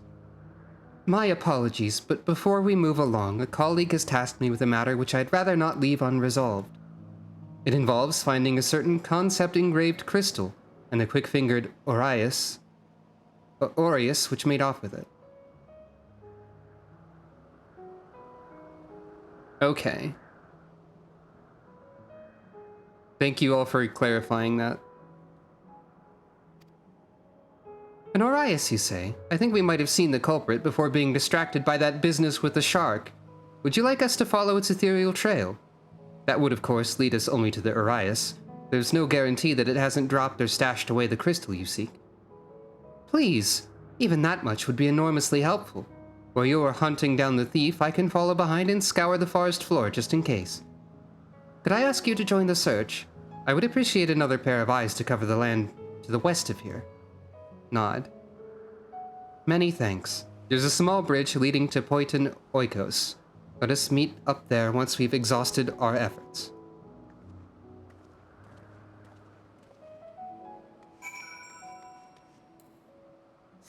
I think the only other place Umbral Wind shows up as a weather is in certain Heavensward zones? Maybe? Oh. It's big boss fight Corel over here. Sea of Clouds, yeah. Which is not unlike the place we're at, in a sense. Because we are on a bunch of floating islands and so on. Hey, this is a pretty wide radius to search. Full of Danger Cat. I found it. Concept Crystal.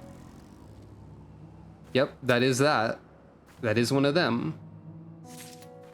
Oh, can it also exist on the moon? I haven't been on the moon too much yet.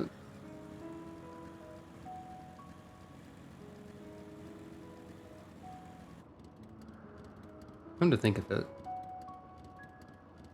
I guess there's no visible, like, moon or sun, really, right now.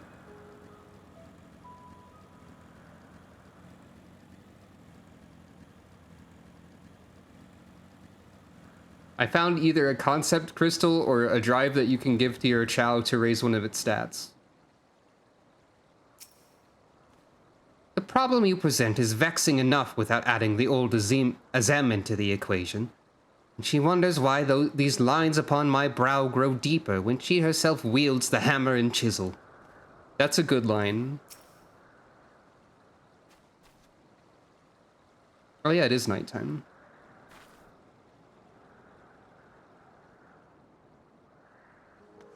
Hey, wait a minute.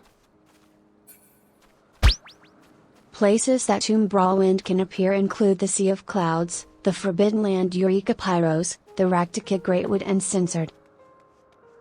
Censored? I can't get a good look at anything because of all these dang trees in the way. But I think I saw a moon. I think I saw the moon.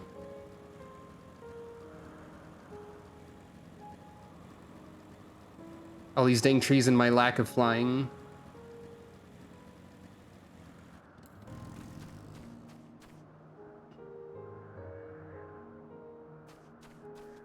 Was I imagining a moon? Was I seeing a chunk of floating island somewhere that I thought was a moon? Probably that latter one. There's a few particularly bright dots.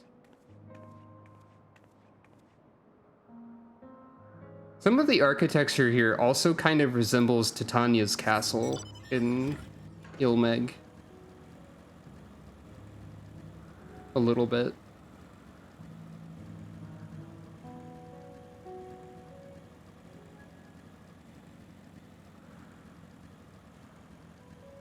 Sorry, I got distracted wondering about the moon. Y'all might not know what a moon is yet. I mean, there might be a different moon in this world somehow, though I guess that would be separate from the planet. I always feel much better after taking a short respite to converse and debate with my associates. Are these three also your associates, by any chance? Are they just an audience? I consider it essential to exchange ideas with my colleagues regarding my observation work. Without such external stimulation, one has a tendency to lose the forest for the trees, so to speak.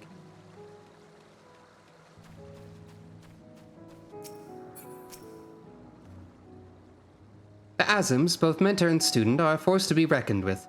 I find them a delight personally, but they have a habit of making Emmett Selk look as if he bit down on a sour grape. Our last searcher returns. I'm afraid the Orias no longer had the crystal, nor was I able to find it as I followed in its wake.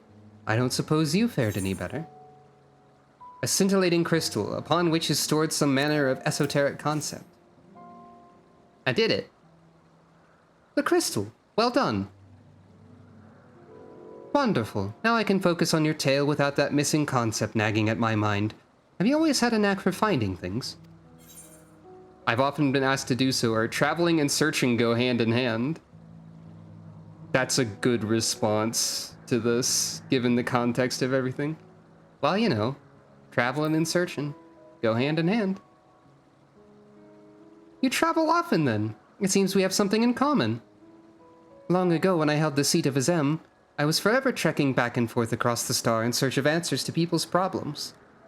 Naturally, the need for such journeys has lessened considerably since I entrusted the position to my whimsical successor. Yet I am still eager to come running should an old acquaintance or new interest require my personal attention. That is what brings me to Elpis, in fact. Many times has my presence been requested, my opinions sought concerning the habitat of this or that creation. Agreeing to help locate that missing crystal was a minor distraction, which now promises to become a major revelation. How strange and wonderful it is the way one thing leads to another, wouldn't you agree?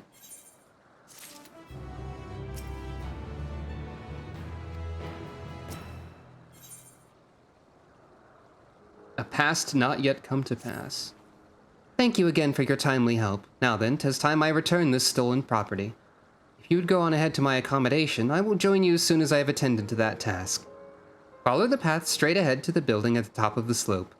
I have the entire place to myself, so we can speak without fear of being disturbed or overheard.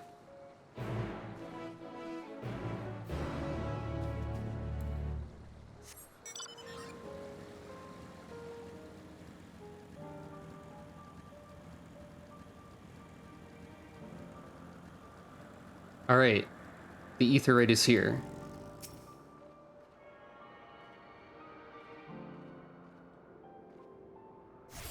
Having now attuned, I will ask once more, is this the stopping point, or is it after the conversation? Do you think? Open question to all. Well, meanwhile, I'll run around and talk to other people. Completing the quest. Are you quite alright? Even for a mere familiar, you appear to be suffering from a most distressing dearth of ether. Do let me know if you require help, yes?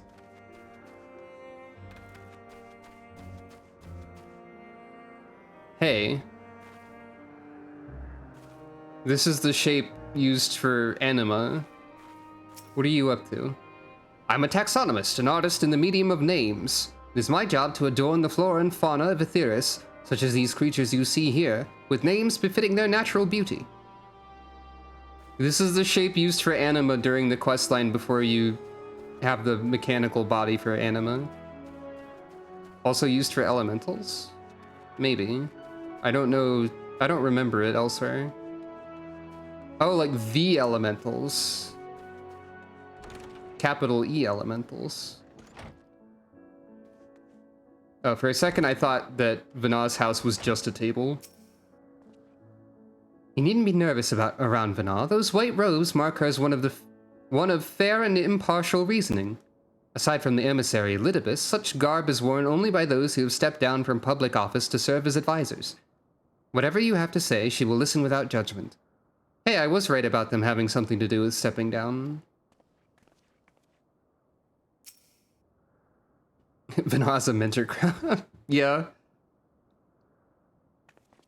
Yes, this will be far more comfortable than interrogating you on the side of the road. Welcome to my temporary abode. Please make yourself at home while I put on some tea. Oh, they've invented tea.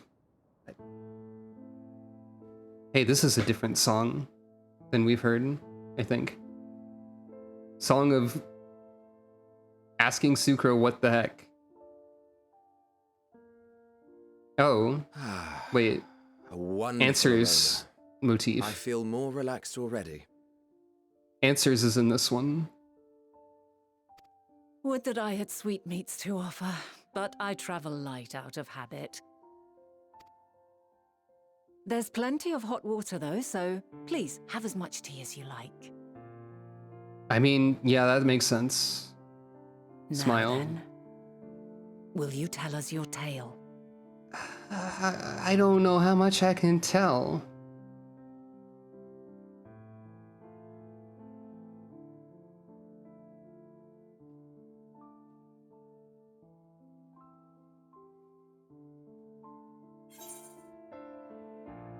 In the future I came from, a calamity called the Final Days has befallen the world. The world has been sundered, broken into shards, or mankind is being forced to flee the star. Okay, which do I go with? I mean, I guess that's what we're doing. The world has been broken apart into shards.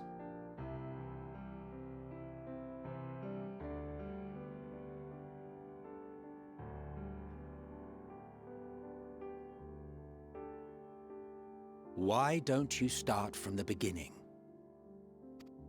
All right.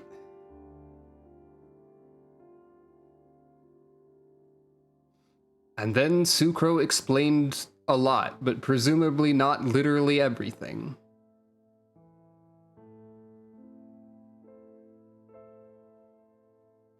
Okay, if Sucro is explaining a lot, is the future going to be changed when we get back? Is there going to be some sort of, like, major surprise waiting for me? There's definitely going to be more surprises in Endwalker, of course. But, like, Well, I have no idea where this could be going and what this could mean. I guess I'm explaining everything. Hey, Itself, later in the future I kill you. I guess I'm talking about that.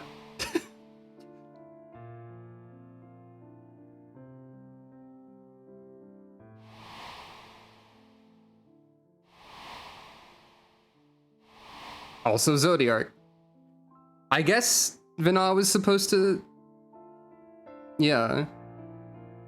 I don't know if I believe the idea that the future will not change as a result of this. Preposterous. Utterly preposterous.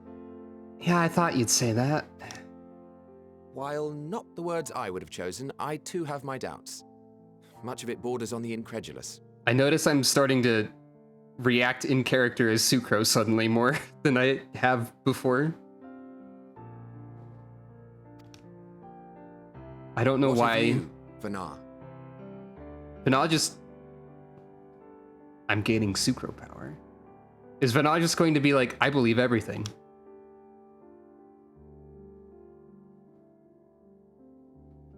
Not knowing the precise details of the first final days, it is difficult to determine the veracity of the tale. True. Supposing it is all true, I must ask myself why I would do what I did. Yeah. Why would I feel I had no recourse but to oppose the 14 and create this Hydaelyn?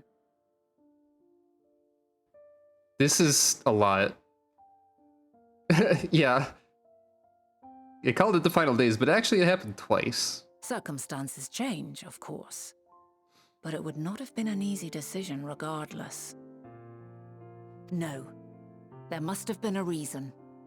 One compelling enough to force me to take such drastic measures. I'm a little distracted by the fact that Vana's, like, the strands of hair in the front of her hairstyle make it look like she's chewing on one of them when she speaks. So maybe that's just like a habit of hers that she does. This is my belief, at least for now. Then there is the Elpis flower, which I said would serve as a guide. That it's of import to your mission is plain, but your presence here leads me to believe that this place also holds significance. But what could it be? What are we meant to accomplish? I just remembered that it was established not long ago that there was a memory deleting technology. And I'm concerned about this now that I'm thinking about how we've just told these people everything, and we've also been told not to tell people anything. But we were also explicitly told that there's we were introduced to a memory deletion technology item. And I can't help but notice there's a connection now that I've thought of this, and I'm concerned. Might it not be simply thus? In the future, whence she came, the final days could not be averted. Mankind has no choice but to flee the star. That's what Charlian would have us believe. By alerting us to that eventuality, perhaps you wish to pave the way for other futures. But Elidibus specifically said not to Theoretically tell people speaking, things. it is a possibility. Yet if that were my primary objective, I see no reason to guide our friend to Elpis specifically. The capital and Amarot, or even my own home would be more logical destinations. Maybe you knew that everyone present would be here and they were all important? I note also that Hydaelyn did not specify a point in time to which she must return. By this, it may be inferred that it was not critical that we should meet. I guess that could be true. Alternately, she had reason to believe that our paths would converge, coincidental though it may seem. If stable time loops are a thing, I think she would have reason to believe that, for sure. This is quite a puzzle. And we do not have all the pieces. Hardly any. But we do have one immutable fact. If the final days are indeed as described, they will bring death to all that I hold dear. We haven't seen Elidibus in this time period yet at all.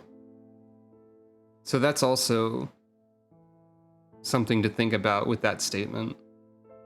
Yet despite being afforded long years of preparation, the only provisions I could make were for flight. I mean, you made a moon, that's pretty cool. Yeah, that is very true.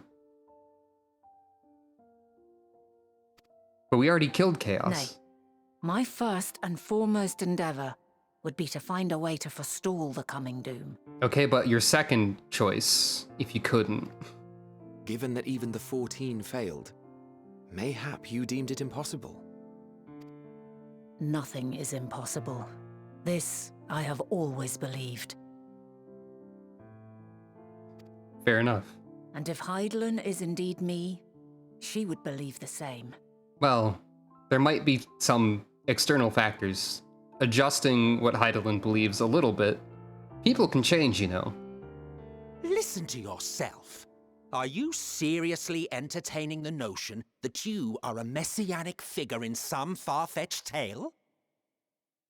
Says Emmett Selk, who in the future believes himself to be some sort of messianic figure, probably.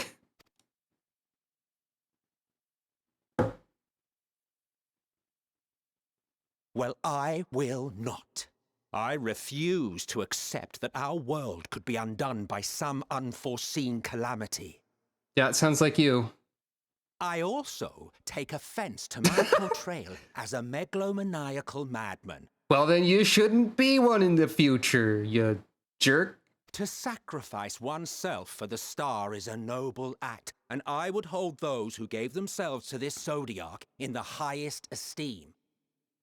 I'll say again, people can change.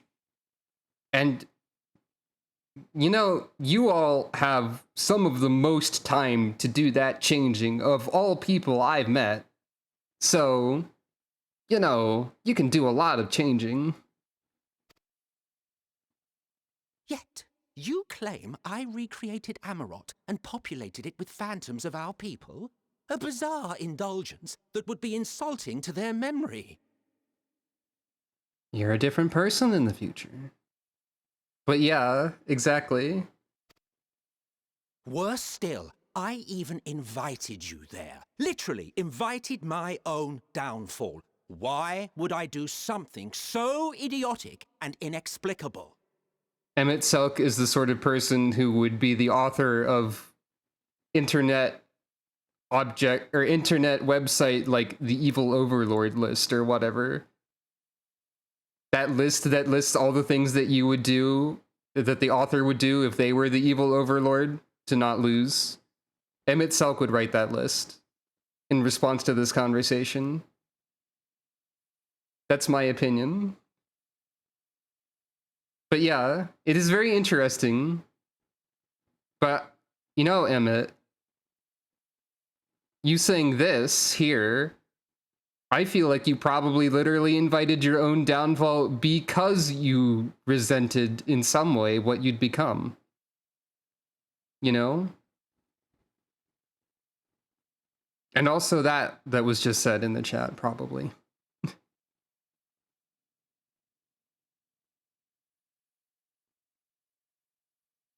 But I feel like a lot of it is probably self-resentment, actually.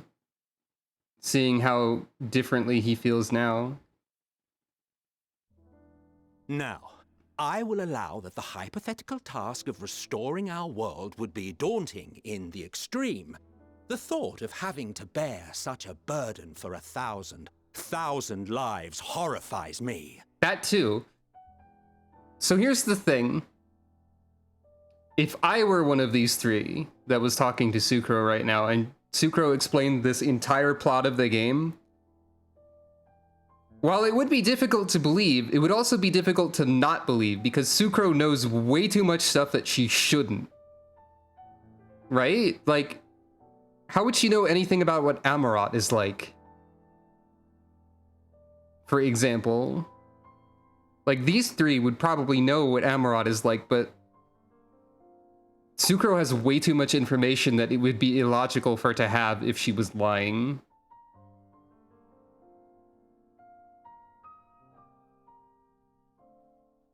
But I can understand how it would be difficult to believe all of this. But I would never forsake my duty. I would never forsake my brethren. Your idea of what that statement... Well, Emmett, while this is true, your idea of what these statements mean changes over time. And like, she's presumed to be a familiar, but they're also presuming that she's very new and doesn't know anything. And there's like so much stuff here. I just feel like there's way too much for her to have made it up to. And yeah, like, why would Azem do this or whoever invented this cat? Exactly. But yeah, the voice acting here is also spectacular. I agree for sure. I thought he was going to drink tea angrily. You do not know me. You're right. I don't know who you are now. I know who you were in the future. I've had my fill of your fiction. I will return to my duty, and you will not bother me again. Well, okay, bye. I will bother you. Wait! I'll bother you again in the thousand lifetimes. But you might not remember it. You've seen much of Elpis already. If you have any observations to share, I should like to hear them. I like Emmett Selk as a character. I don't really like him as a person because he is evil and wants to kill me. But I think he's a very interesting and well-written character and maybe one of the best villains in the series. So... And all these scenes are pretty interesting. Well, observations. Dynamis is key to all of this. Hermes and Medion are somehow involved, or I'm still trying to make sense of it all.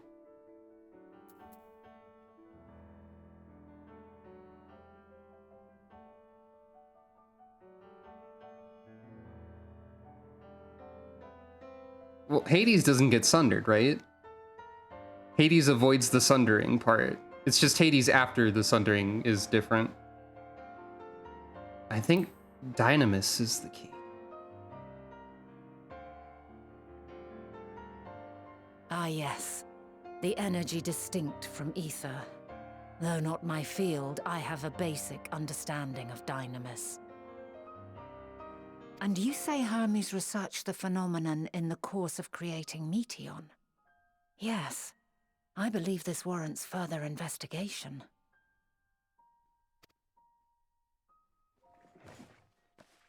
With that settled, 'tis time for action. The missing pieces of the puzzle are here, I'm certain of it. And when you find them, the picture my future self has painted will be complete, and you will have your answer. So Hythlodaeus sort of believes us. Emmett Selk does not believe us, or at least... It'd probably be more accurate to say that Emmett Selk does not want to believe us. And Vinod does basically believe what we're saying. Interesting. And suffice it to say, I will aid you in your quest.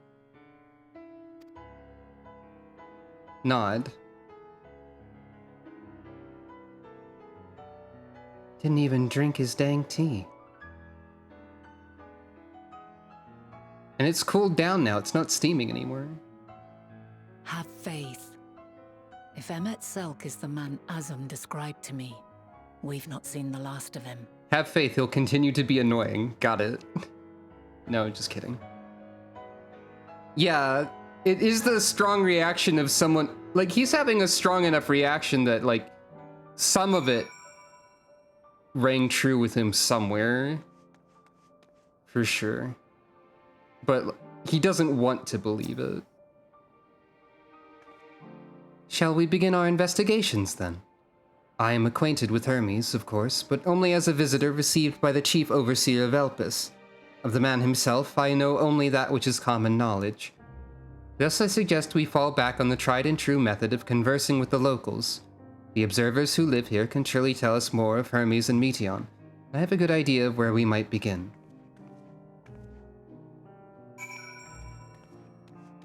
Is this the part where we stop? Just constantly trying to make sure I'm choosing the correct stopping point? Or do I talk to Vinal like a couple more times? Here is good. Hey, who are you? Ah, there's nothing like enjoying the fresh air after being cooped up inside writing reports. Fair enough. I thought this person had Vinal's hairstyle exactly, but no, it's different. Well then, we've learned a lot today, huh?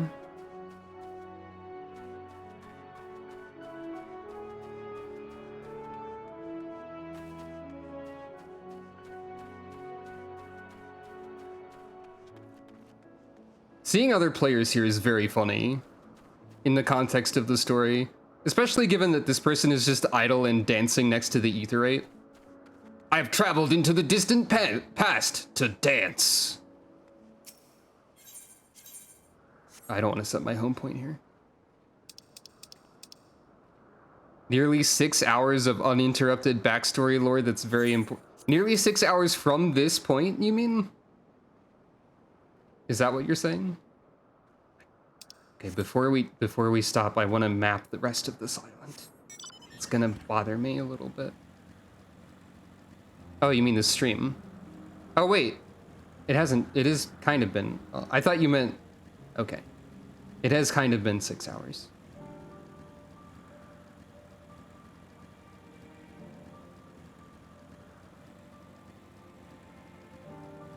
I haven't seen anyone doing any gathering around here. But they're probably, like, not directly in the town. Cats!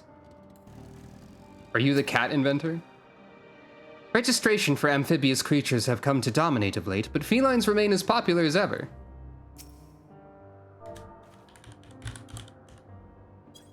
Thumbs up!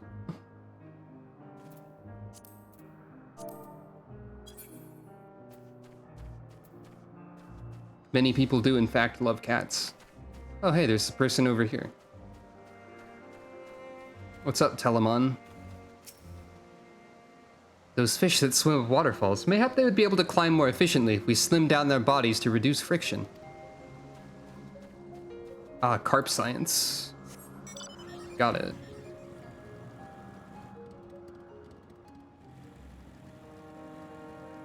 I don't know what I'm doing exactly.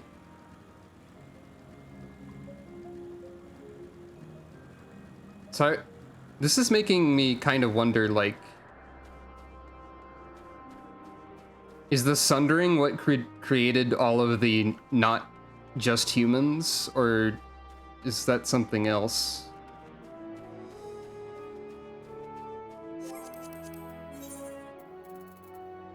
Maybe we'll learn about that eventually. Anyway, time for me to travel back to the future.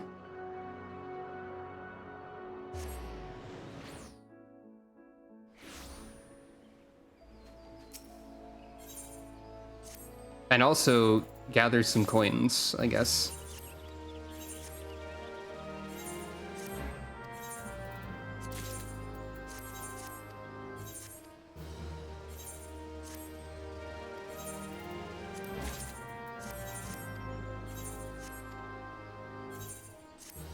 I think it will be very funny if there's a point in the future of the story where Meteion or one of Meteion's sisters just suddenly appears out of nowhere in the present and is like, I'm back from space, what did I miss? Oh geez, I missed a lot. After the Sundering disparity was introduced.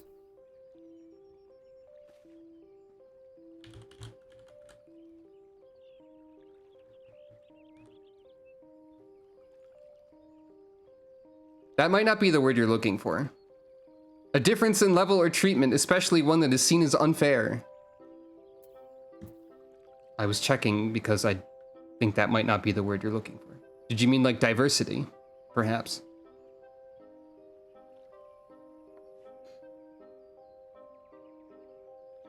But yeah, like, it is the same, or the same races exist on the source in the first.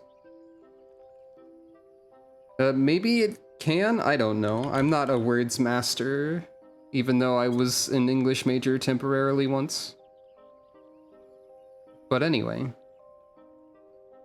Sucro has a lot to think about, and thankfully, due to time travel, she can resume her quest at exactly the point where she left off, maybe, which means she's free to peace out and go take a nap for infinite amounts of hours before returning to that conversation.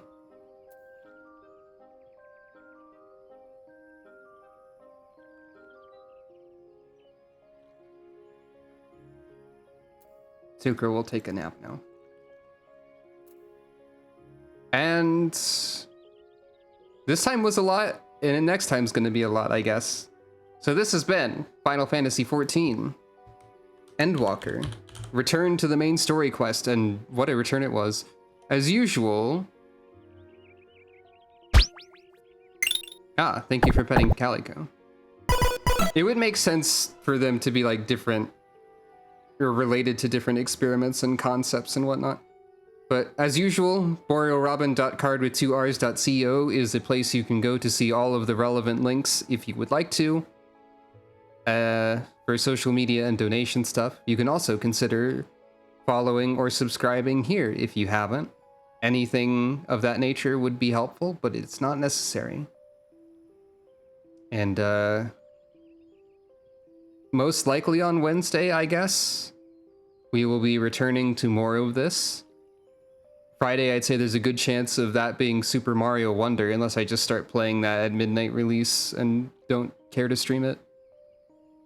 It might be a time to wonder about Mario, but I'm not sure yet. And yeah.